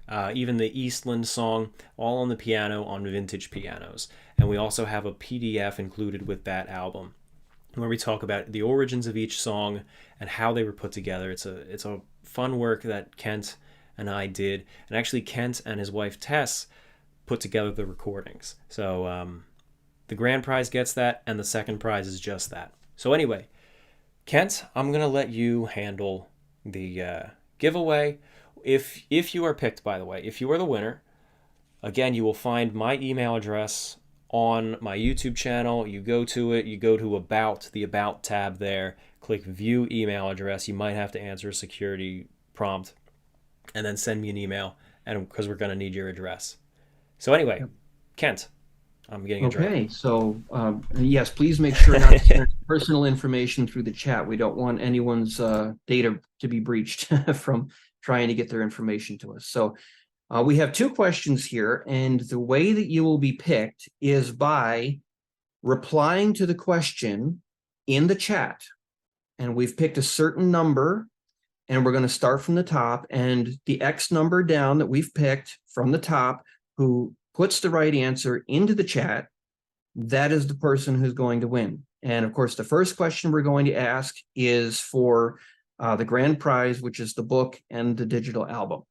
So get your cursors in the box and get ready to put your answer in.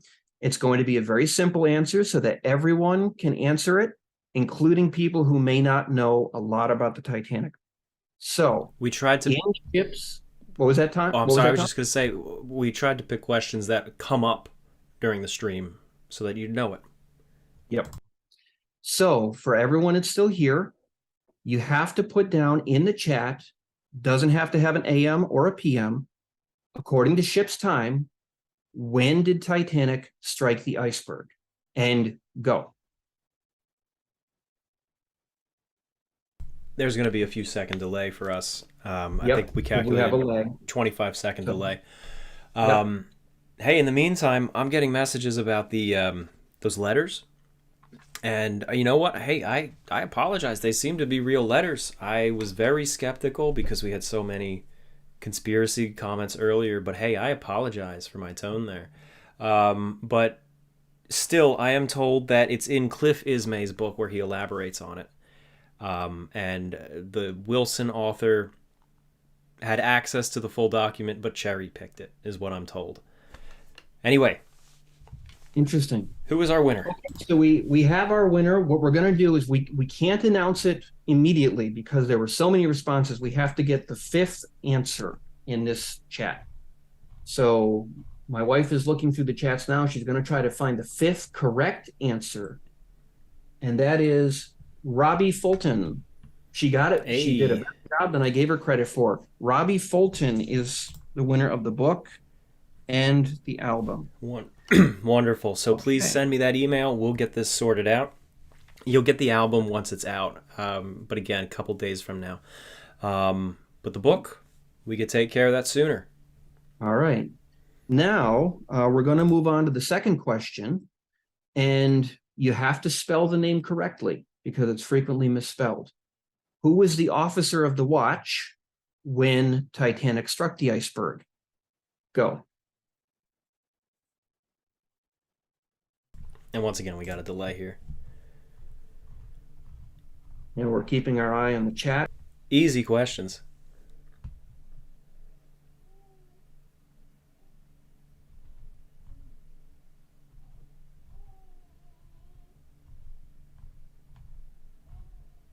I hear Tommy is awake.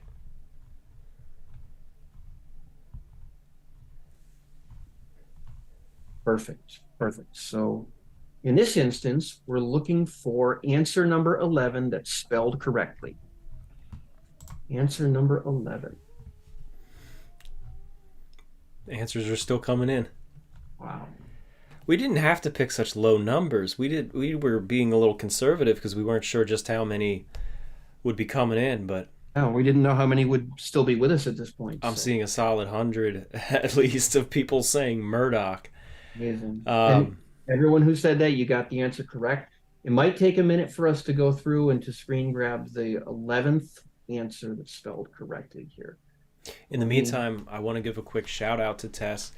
She's been screenshotting each of these super chats as they come in and dropping them into a Google Doc.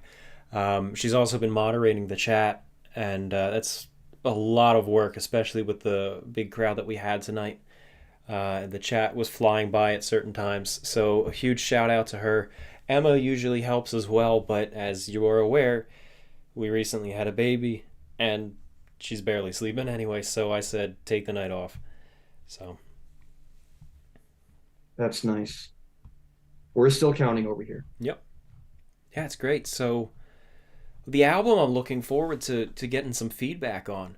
because again, some of the songs were in our videos. You hear it in the Eastland, you hear it in Collins, you hear it in Atlantic. I use the White Star Line songs. Yeah, so the early White Star Line, like Polka March, or the White Star Line March, Cunard Line marches, those are all in there. It's actually 20 unique songs, but for 19 of them, we have two different versions. A live version, which is on the vintage pianos, and on a studio version, which is a little bit more refined in a more controlled setting, because it was just crisper because of the constraints we had with the vintage pianos.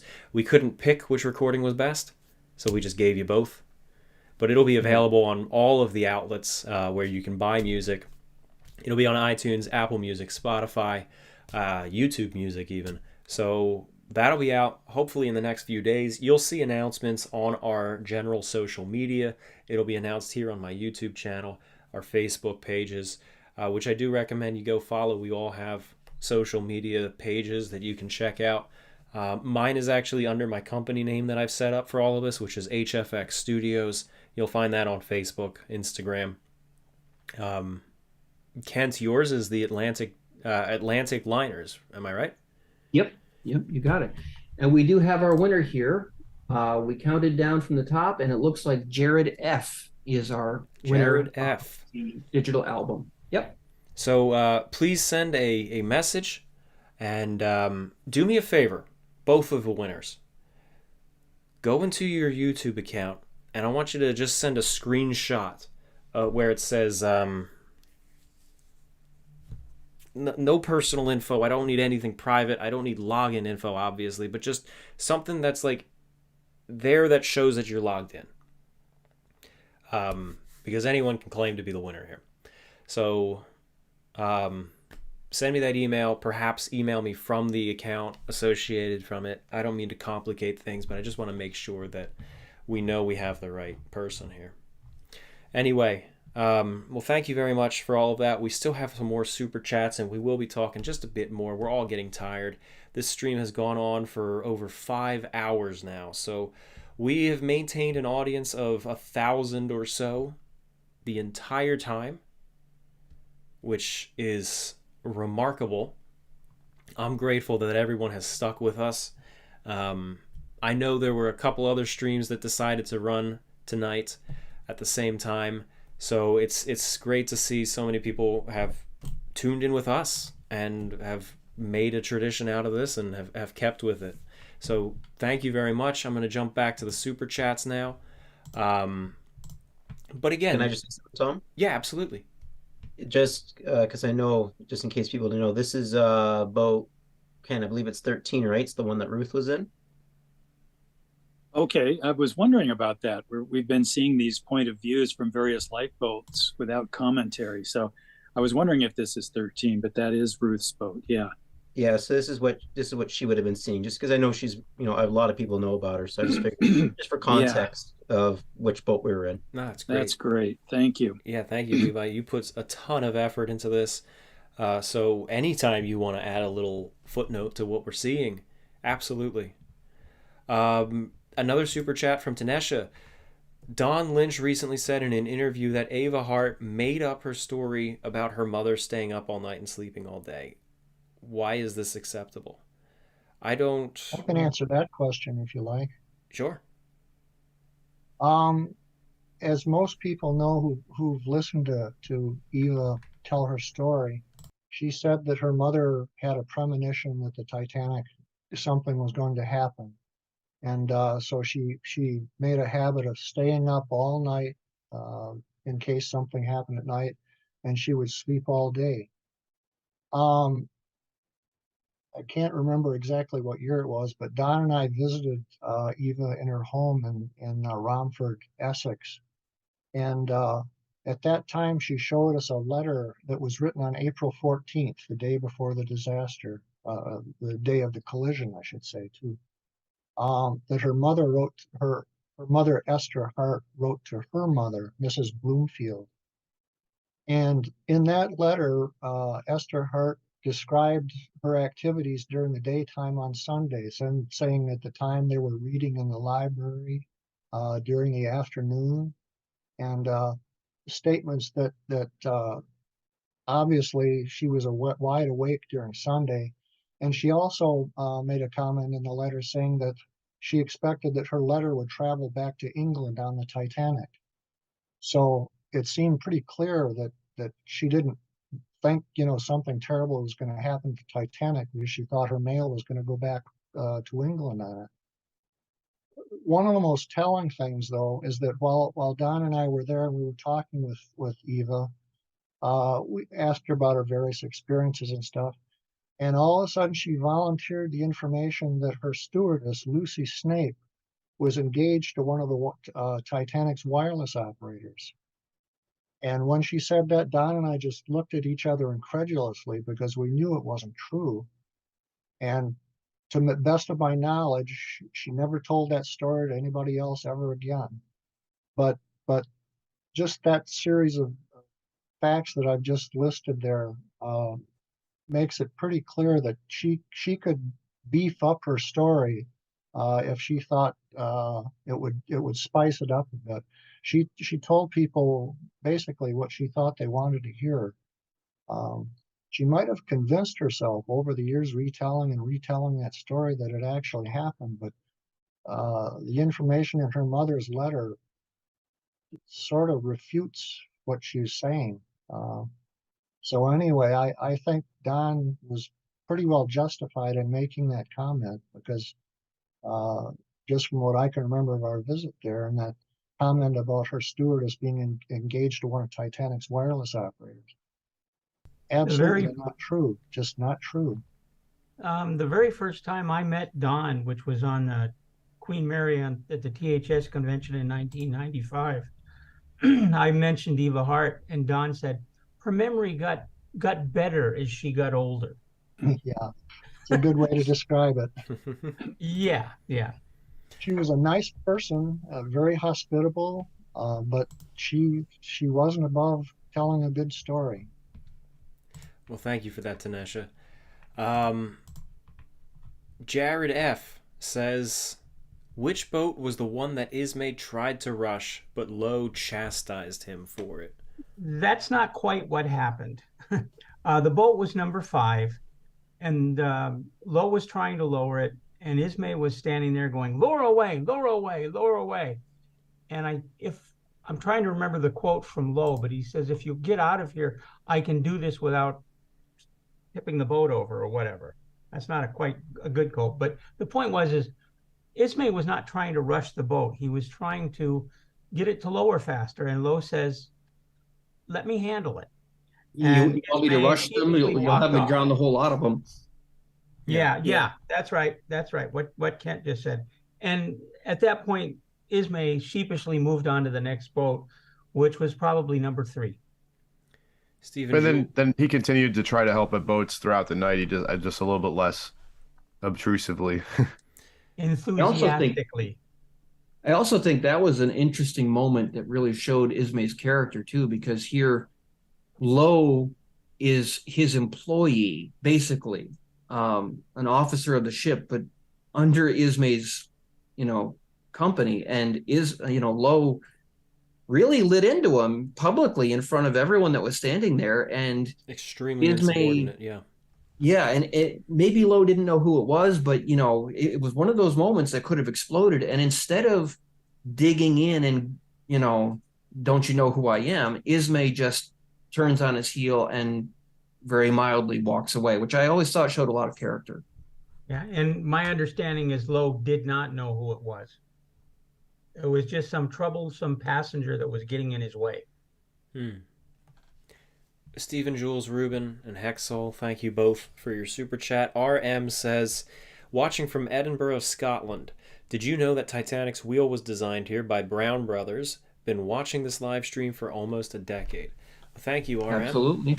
Oh, yes. They also designed the wheel for the Lusitania. It's stamped right there on the wheel itself. Olodi says, love how they would only let people take Queen Mary's boats if they could contain the lead paint, and then scrapped them in the open air in the parking lot. Yeah. Stampede 122 says, which lifeboats have been launched at this point in the video? Oh, sorry, Stampede. Well, by this point, all of them. Kyle says, great show this year, but some of my friends wonder why Titanic didn't list over on its side, like almost every other sinking. Can you explain? There have been a number of different things that have been brought up. First of all, Titanic's design was superior in many respects to a lot of the other ships running around that had longitudinal bulkheads that virtually guaranteed a strong list to one side or the other. There's also been some speculation about the possibility of counter-flooding on the part of some of the engineers and things like that. But basically, I have to go back to, it was a well-designed and well-built ship, and it handled the stresses and the problems that it encountered better than many other ships of its day would have. There's also the factor which has never been fully calculated for, that with the port list prior to the collision, and that possibly being related to the coal being moved around because of the coal fire, if that might have offset to a certain extent some of that early flooding on the starboard side. Now, that's not the only reason, obviously, but that's something that's been discussed by a number of individuals and that we've talked about as well. Jared Quinn says, did the Titanic actually have a watertight door indicator panel? Also, your paintings are amazing, Ken. No, Thank you it very didn't have much. an indicator panel. No. Sorry, Ken, I didn't mean to cut you off. No, say that again, what you said. There was no indicator panel on the bridge. Okay. In fact, that was actually testified to in the inquiry testimony, that there was none. Okay. Yeah.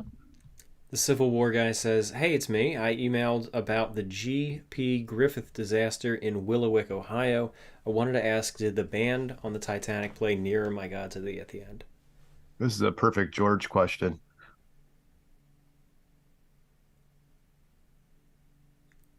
Yep. I think George is muted right now.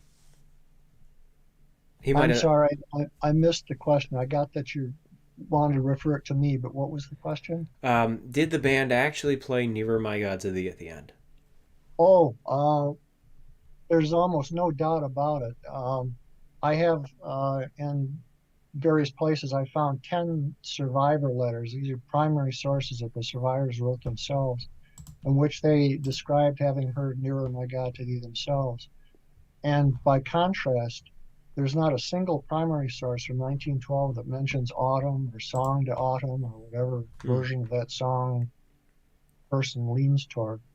I have to take the word of the people who wrote about it themselves rather than newspaper stories and stuff. Right. Interesting. Thank you, George. Nathy Boy says, I have 3 sisters. The middle sister's birthday is today, Titanic's anniversary. The youngest is Lusitania's anniversary of the sinking, and mine is Carpathia's anniversary of the sinking. That's pretty cool, actually. What a coincidence. Stephen Jules Rubin, once again, thank you. Taylor Lewis says, when I was in grade school in the early 2000s, I always checked out the book On Board the Titanic. I always checked it out mainly to see the drawings. Well, actually, Taylor, me too. It's one of my favorite books to take out. It's good to hear. But they're not drawings, they're paintings. Yes, they're paintings, yes. I get that all the time. Yes. Christopher Morrison says, can you discuss the potential damage to Boiler Room 4? Water coming through the plates shortly after the initial impact. Excellent work as well. Thank you. We do have some evidence that there was water that came into that boiler room before the overtopping sequence from over the bulkheads would have brought it in there. It showed up not immediately. It was quite a bit later. I'd have to look the time up, but it's possible that there was a very, very small deformation in the plating, possibly from hull stress or something like that, that allowed water to get in there, and that it was a very slow flooding thing that didn't show for quite a while. But by that point, there was also a lot of water in the ship. And it's very difficult for us sometimes to follow that water around and how it might have gotten into boiler room number 4 if that explanation of that one strake possibly being opened up isn't the explanation. Max Mello actually gives 2 super chats in a row. Do you guys plan to have Don next year with Ken? And then he also asks, hey Ken, love your paintings in books I still have from when I was 8, Lost Liners. You would think they were photos. Question, what's the one accurate thing you wish the movie did that they didn't? The one accurate, I guess, saying that if you could I don't fix understand. an error in the movie, in the 97 film. Oh man, I wish I had time to think about this. You want to come back to it? I'm stuck on the minutia of things like paint and structural details. I'm afraid they accidentally painted the masts on the set the same color as the funnels. I got down there the next day and I said, is that just a primer, or why are they painted the same as the funnels? And it was either the art director or the production designer looked at me and he said, we've already shot scenes around the mast. We're not changing those now. I just thought, well, welcome to Hollywood. Man. I couldn't be everywhere at one time. And, little errors did sneak in here and there. They were painted correctly on the 44-foot miniature, which you see a lot in the movie. But when you do see the full-size set, every now and then you see the base of the foremast or the main mast, and you'll notice that it's the same color as the funnels. Wah, wah. Well, once again, looking at the visuals we have up on the screen, the perspective from Collapsible Behe, Levi did phenomenal work on this. Can I say something about the earlier shot with Boat 13? Absolutely. I kept watching that as, during the breakup. And I remember Ruth saying, she would always say this, that she saw the funnels go this way and another one go that way. And we all thought from the boat that the ship broke in two. I saw it. We all talked about it. And people would poo-poo it and say, well, you were only 12 years old and what do you know? And you were freezing cold and whatever. But looking at the way you have recreated it here, if it's correct, on the stern section, as it settles back, the number 3 funnel falls forward and the number 4 funnel falls back exactly as she described it. It gave me chills as I was sitting here watching. Because I first met Ruth in 82, and this is the first time after all this time that I've seen, I think, what she saw. And it is incredible. Can I ask a question, Ken? Yeah. Do you think if Ruth was still here that she would want to see that angle just to see, or do you think not? Sure, she'd be willing to look at it. Absolutely.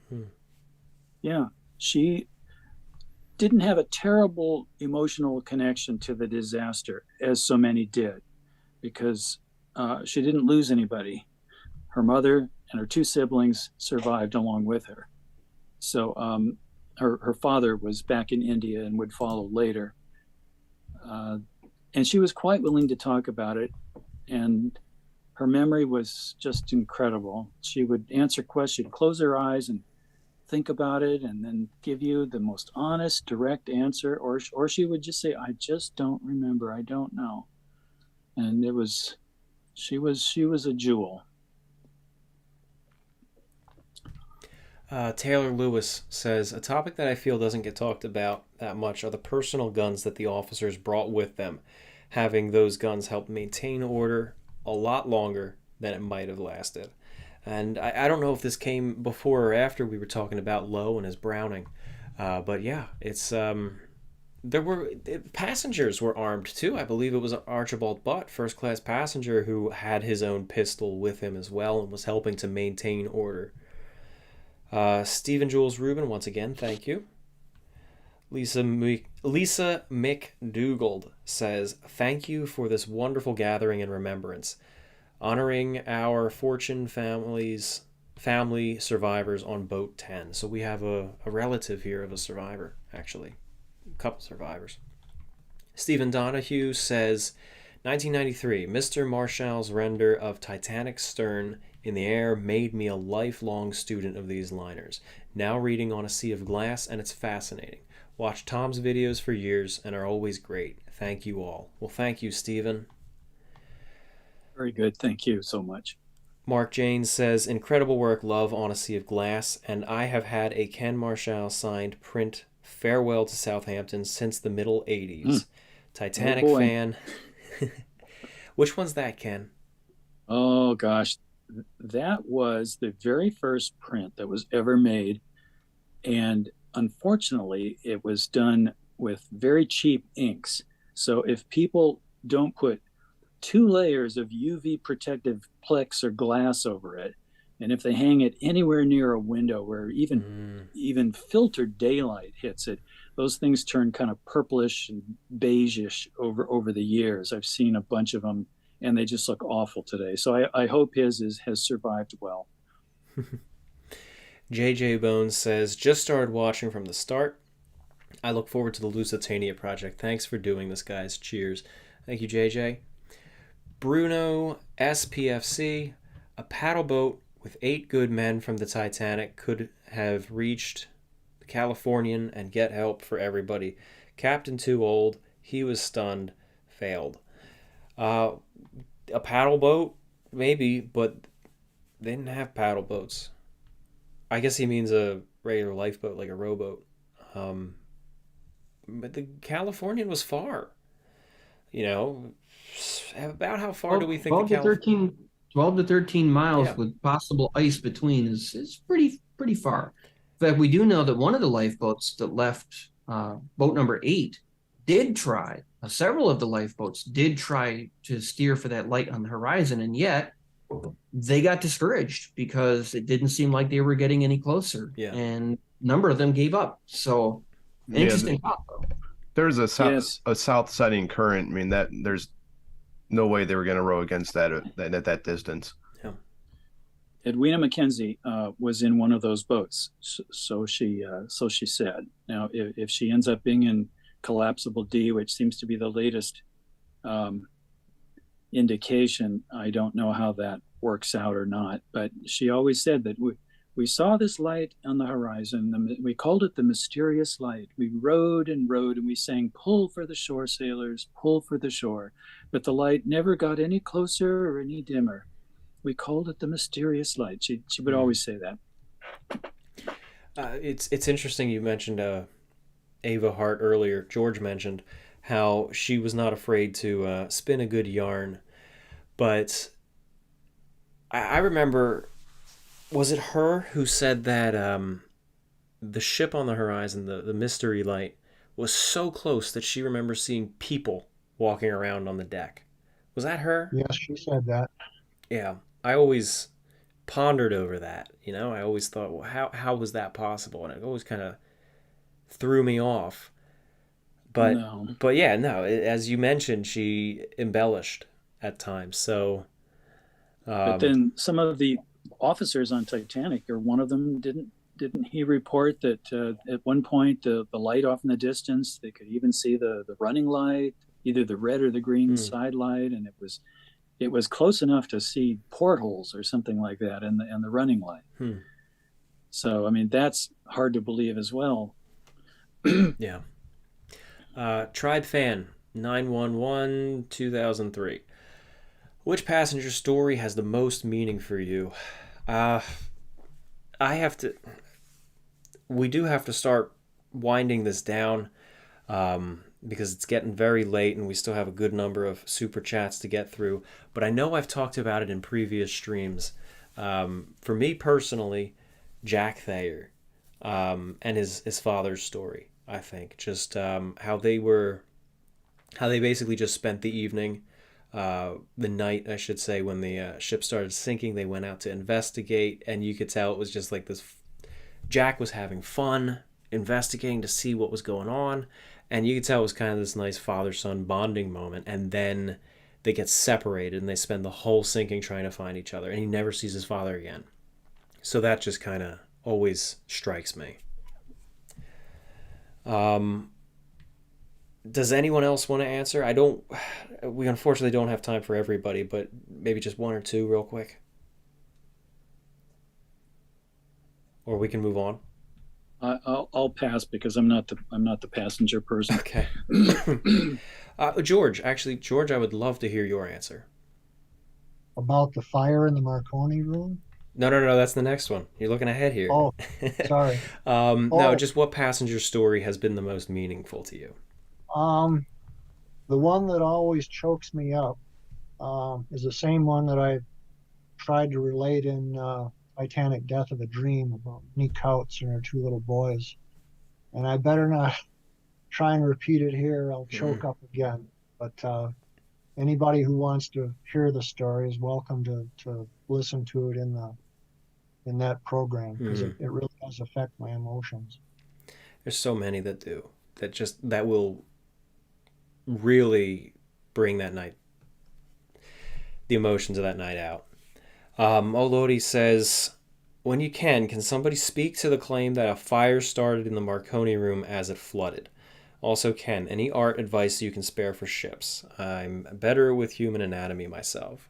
Well, the fires in the Marconi, that I remember came from the finding of burns on the equipment when they were looking into the Marconi room. And, they found evidence that certain things had melted. They found certain things had burst. And at the time when that really came out, I was making Last Signals, which was my high school short again. And I'm like, oh, well, that sounds exciting. So I just had the whole room blow up. But that was it. It was finding the evidence there. And then I showed it there because it was exciting. But anyway, it wouldn't have been a burst that big. But a fire, I don't know. But there certainly was some sort of a violence to the destruction of that room. Ken, any quick... What? Oh, yeah, let's see. Just... okay. First of all, you have to really want to be an artist. If you're not really interested in observing things, then you're going to have trouble. So you don't try to do this because other people think you have a little bit of talent or something. You have to really want to do this. Pay close attention to perspective. Study the photographic record. Look at ships carefully that you want to paint, and or draw, whatever you're trying to do, and that should get you started. Thank you, Ken. Bella Titanic Tinker says, thank you for another great live stream. Rest in peace, Titanic. Levi, were you trying to say something? Yeah, I was just on this shot. I know on what we're seeing, it's pixelated, so it might be better when you watch it later. But this shot is one thing to always keep in mind is in the bottom left, and then in the top right after when the stern's going verticals, you see a lifeboat in the water, and you see the people are at capsule A and B, and you get this height perspective, and it's just, I mean, Alex, when we were going over, like getting vertigo almost, because it's just you don't realize how high the stern doesn't look that high, but it is towering how high you are. Thank you, Levi. Jill Carlier says, pathos. The loss of 1,496 men, women, and children was unimaginable. The breakdown is 5 postmen, 8 musicians, 674 crew members, 528 third-class passengers, 158 second-class, and 123 first-class passengers. Rest in peace. Thank you, Jill, for that breakdown. It's good to look at those numbers and just think of just how many lives that is. Well said. Superscope 96 gives $19.12.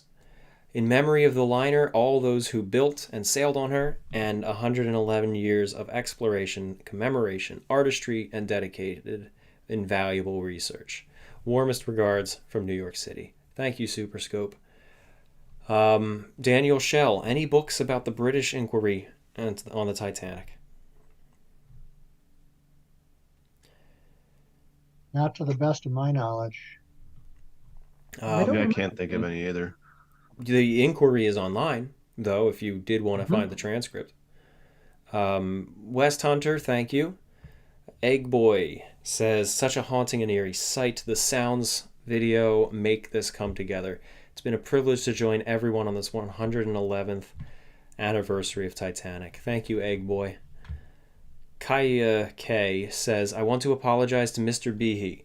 Many years ago, when I first began my Titanic obsession, I was snarky to him on social media about the specific number of survivors. I didn't know who you were, and I am so embarrassed now. I am very touched by your apology, but it's not necessary. I'm just a regular person, and I've made mistakes like that too. So please don't give it a second thought. But I'm very grateful for your apology. Thank you. That's very nice. Freedom-loving loyalist to Ken. Talk about the first painting of the Titanic wreck prior to its discovery, and what was the reason for keeping the third funnel and masts on? That was the second super chat that I mentioned touches on that painting. Yeah. That first painting was a proposal painting for National Geographic, because I had heard that Bob Ballard was going to go out and try to find the wreck. And so again, this was the general consensus was that the wreck was in one piece, that it would be found sitting upright, as almost all deep sea wrecks are. They'd be sitting on their keel. And I put, I guess, just one funnel, I don't remember, and maybe both masts were still sticking up in the painting. I put that still standing because I thought it was artistically attractive. It shows some damage, 3 of the 4 funnels gone, but one remaining, which was, I think, the original plan for Raise the Titanic as well, when I worked on that a few years earlier. Yeah, but they didn't listen to me, and they broke off the wrong funnel. And again, welcome to Hollywood. Jared F. says, question for everybody, the California controversy. Do you feel that history has been harsh on Captain Lord, or do you feel it's justified? Can I take this one? Yeah. I think he's been unjustly vilified for sure, and almost like the entire blame for the loss of life has been cast upon his crew and him. And I think there's no controversy about the fact that they saw Titanic's rockets. The question would be whether they should have done something, but really what it comes down to is that if they'd taken any action, even if they couldn't have saved lives, they would have been above reproach, and most likely would have been the first vessel on the scene much earlier than Carpathia. But as far as saving everybody, certainly not. And really the thing I think he's most guilty of is after the fact trying to cover up that they'd seen the rockets. I think a lot of the judgment about him has been overly harsh if you look at what the facts of the case are. Yeah. Well said, Ted. Yeah, bravo. I think he knew what happened, though, because once his ship got to Boston and the reporters started asking him about the rumors and that, he denied seeing any rockets and said, oh, sailors will talk about anything when they're ashore and that type of thing. And I can't think of any other reason he would say those things unless he realized what had actually happened. Yeah. Max Mello 94 says, in History Channel's History's Greatest Mysteries, they mentioned that even if Californian responded to the ice field would have kept them from helping effectively. We did touch on that earlier, actually. Kit Marlowe Escott 2 says, Mr. Marschall, will you ever do a painting of the animals, either dogs or bantam chickens of the Titanic? Like a portrait. I would say likely not, though that isn't my thing. Sorry. Stephen Jules Rubin says, thank you so much. Perfectly timed. Wish I could watch more. Thank you, Stephen. And Dresden Flower says, Ken, loved your commentary with Don on A Night to Remember. Oh, thank you. You know, I have never heard that. I remember recording it with Don, but I don't believe I have ever heard the results. Ken.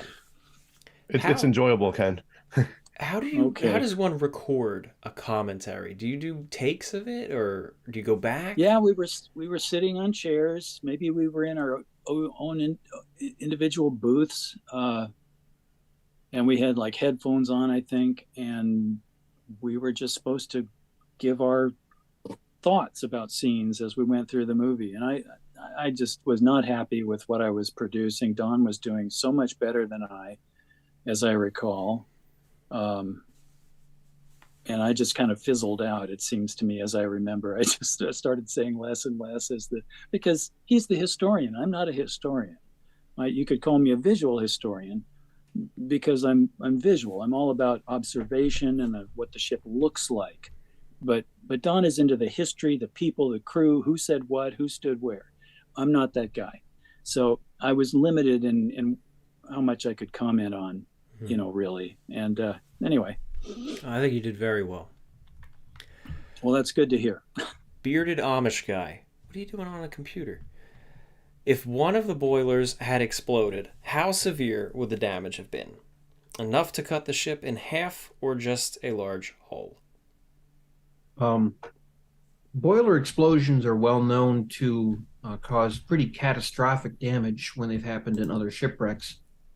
I don't know if it would have been enough to split the ship in half. It certainly would have sped up sinking because any extra areas for the water to make its way into the ship's hull, especially early on, would have sped things up, would have sped up that process a lot, and it could have injured or killed many more people. So it's an interesting what-if scenario for sure. I need to say one quick thing here. The 5 single-ended boilers that are out in the debris field, some of them show clear evidence that they were hot, that they were actually lit, because we see cracks exploded outward around the furnace doors. We also see pressure implosion from the water pressure as the boilers were sinking to the bottom. But this is not that. We actually see cracks blowing outward on some of these. I think 2 of the 5 maybe. So that's something that's kind of a new revelation, because there's been a lot of, were these boilers even lit and all of that. So the icy cold water hit these boilers and they didn't explode. That's right. Pelly4560 says, great honor, Ken. Your book Inside the Titanic from my elementary school library way back in 2001 sparked my fascination with the ship and her sisters. You are a class act. Well, you're too kind. Thanks so much. Christian Gamer says, I don't know what to say. Just take my money. Well, thank you, Christian Gamer. Snow Monkey once again.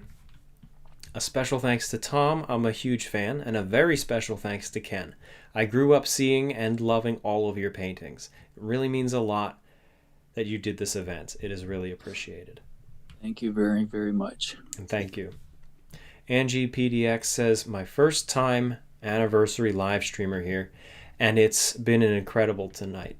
See, I'm so tired. I'm misreading some of this stuff. First time anniversary live streamer here, and it's been incredible tonight. Thank you all so much for your expertise and hard work honoring this event. It's been an interest of mine for 40 plus years. Thank you, Angie. Thank you. Outstandingly Subtle says, have you spoken at length about the properties of the steel and rivets that made the hull yet?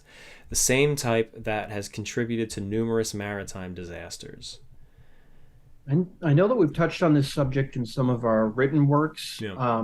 So I would probably recommend, due to time, that if you're interested in this subject, take a look at some of our work on this subject in print. However, Olympic was the same ship made from the same steel and had a 25-odd-year career at sea and did quite well. So it wasn't like they were trying to cut corners on Titanic. Dread Archive. Question for Ken. Were you involved at all in the art used in the old PC game Titanic Challenge of Discovery? If you remember, that was actually the Robert Ballard game. Gosh, I really don't remember. If my name is not on the package, then no. Daniel Shell says, would it be fair to call Titanic's crew arrogant? I think it would be safe to say that they didn't do certain things that might have saved the ship before the collision because they were in a routine. they couldn't think three-dimensionally past their own experience. And to sum it up, I think they were just used to doing things a certain way. And I don't know if it would go quite as far as arrogance, maybe. But they hadn't hit icebergs right and left throughout their careers at sea. So I think it was just they were used to running the numbers, and they were used to getting away with it. And finally, it caught up with someone. And it wasn't just Titanic's crew; other ships did the same thing. Yeah, well said. Zolk Bognar, a longtime supporter of this channel and on Patreon. Thanks for your incredible work. This is a yearly highlight I always look forward to. Tom, you are a legend, and so is the entire team. Thank you very much, Zolt. It's always a pleasure seeing you here. And we love doing this. Cade Sakura says, thank you all so much for your continued scholarship. In addition to great contributions to the fields of history and science, your work is invaluable for us who engage it in other art forms. Thanks. Well, thank you, Cade. Blakeout Gaming says, do you believe Titanic's whistle will ever be blown to the public again someday? I kind of doubt it. Our RMS Titanic Inc. has a newfound respect for preserving and conserving, taking care of their artifacts. And so you wouldn't want to stress an original artifact like that with high pressure steam or compressed air, I don't think. Houstonovich says, has Robert Ballard ever given his feedback on Titanic Honor and Glory? No. And I sent it to him a couple times when I was with THG. And no. The Christian Gamer. Do you ever get burned out from Titanic? Or is it always exciting and interesting for you, and there is always something more to learn so you don't get burned out or bored by it? Well, I'll speak for myself, and then I can't speak for everybody here, but as I touched on earlier with Lusitania, you know, after 2 years working on Lusitania, you get burned out a little bit. You still love it, but you're burned out on it. And I certainly felt that with Titanic after working on it for so long in the past. You still love it. You still have a passion for it, but the more you do with it, especially depending on certain situations you're involved in with it, it associates with good things, it associates with bad things, memories and such. So it's, you do get burned out, but every so often something will just re-spark it, and it just comes back. Christian Gamer again, maybe choose higher numbers if you do a giveaway next time, since I would see responses to the question asked before I even heard the question live myself. Yeah, I think you're right. Tsukino Minako, thank you for your super chat. The Christian Gamer again says, it seems every year these streams get longer, and that's fine with me. Keep it going. It did start earlier this year, so I guess that's why it's longer. It does get longer and longer, and you feel it, especially as I get older. I'm in my 30s now, and I feel this. Yeah, we're going on. We're approaching 6 hours. Anyway, Tsukino Minako again says, as a fellow Titanic historian, I just wanted to thank you all for doing this year after year. It's always a privilege to listen to you all. Well, thank you, Tsukino. It's great to have you here. Justin says, the Grand Staircase Dome is often depicted as imploding, but it doesn't look like it was deep enough for water pressure to break through the skybox above. What are your thoughts? I'd love to hear Ken's thoughts on this, since he's seen the wreck and he was, familiar with how they did this in the movie. I'm sorry, I'm just entranced by the video here. I just can't wait to look at it on YouTube with the sound and the higher quality. So I gotta read that again here. Scroll back. What is it? The Grand Staircase Dome is often depicted as imploding, but it doesn't. And that's doesn't look like it was deep enough for water pressure to break. Yeah. That's very true. It's artistic license. Again, this was a painting done in a hurry for Titanic and Illustrated History. They wanted something dramatic. we hypothesized that the ship had taken that plunge, that forward downward plunge, so that a surge of water was coming up over the roof of the officers' quarters before it could really break in the sides and flood the interior of the room. And so I had it crashing through the dome. And then Jim Cameron was inspired by that and did the whole scene for the movie as well. Zlatina Geneva says, hello from the other side of the world. I was curious if the ship 3D models are made specifically for the videos. Kudos for whoever makes them. So referring to the Atlantic, that was made from scratch. Eastland was made from scratch. Yeah, they're made for these videos, but I'd love for Alex to just say a few words since he's done the work on them. Yeah, for sure. So depending on the ship, it is always nice to be able to make these from scratch, because when you when you make them yourself, you know kind of what you're dealing with, and you know there's quality to it, or there's things that you want to focus on. So you're able to do that a lot more with custom. Some stuff what we tend to do is, and I know we did this with Mary Celeste, is that we kind of did kit bashing with a hull, but then we modified it in such a way so it was very similar to the actual Mary Celeste. So, but in most cases, in most of the documentaries, I think with the exception of United States, one or two, United States was made from either scratch, or we had got pieces and then further modified them for our needs.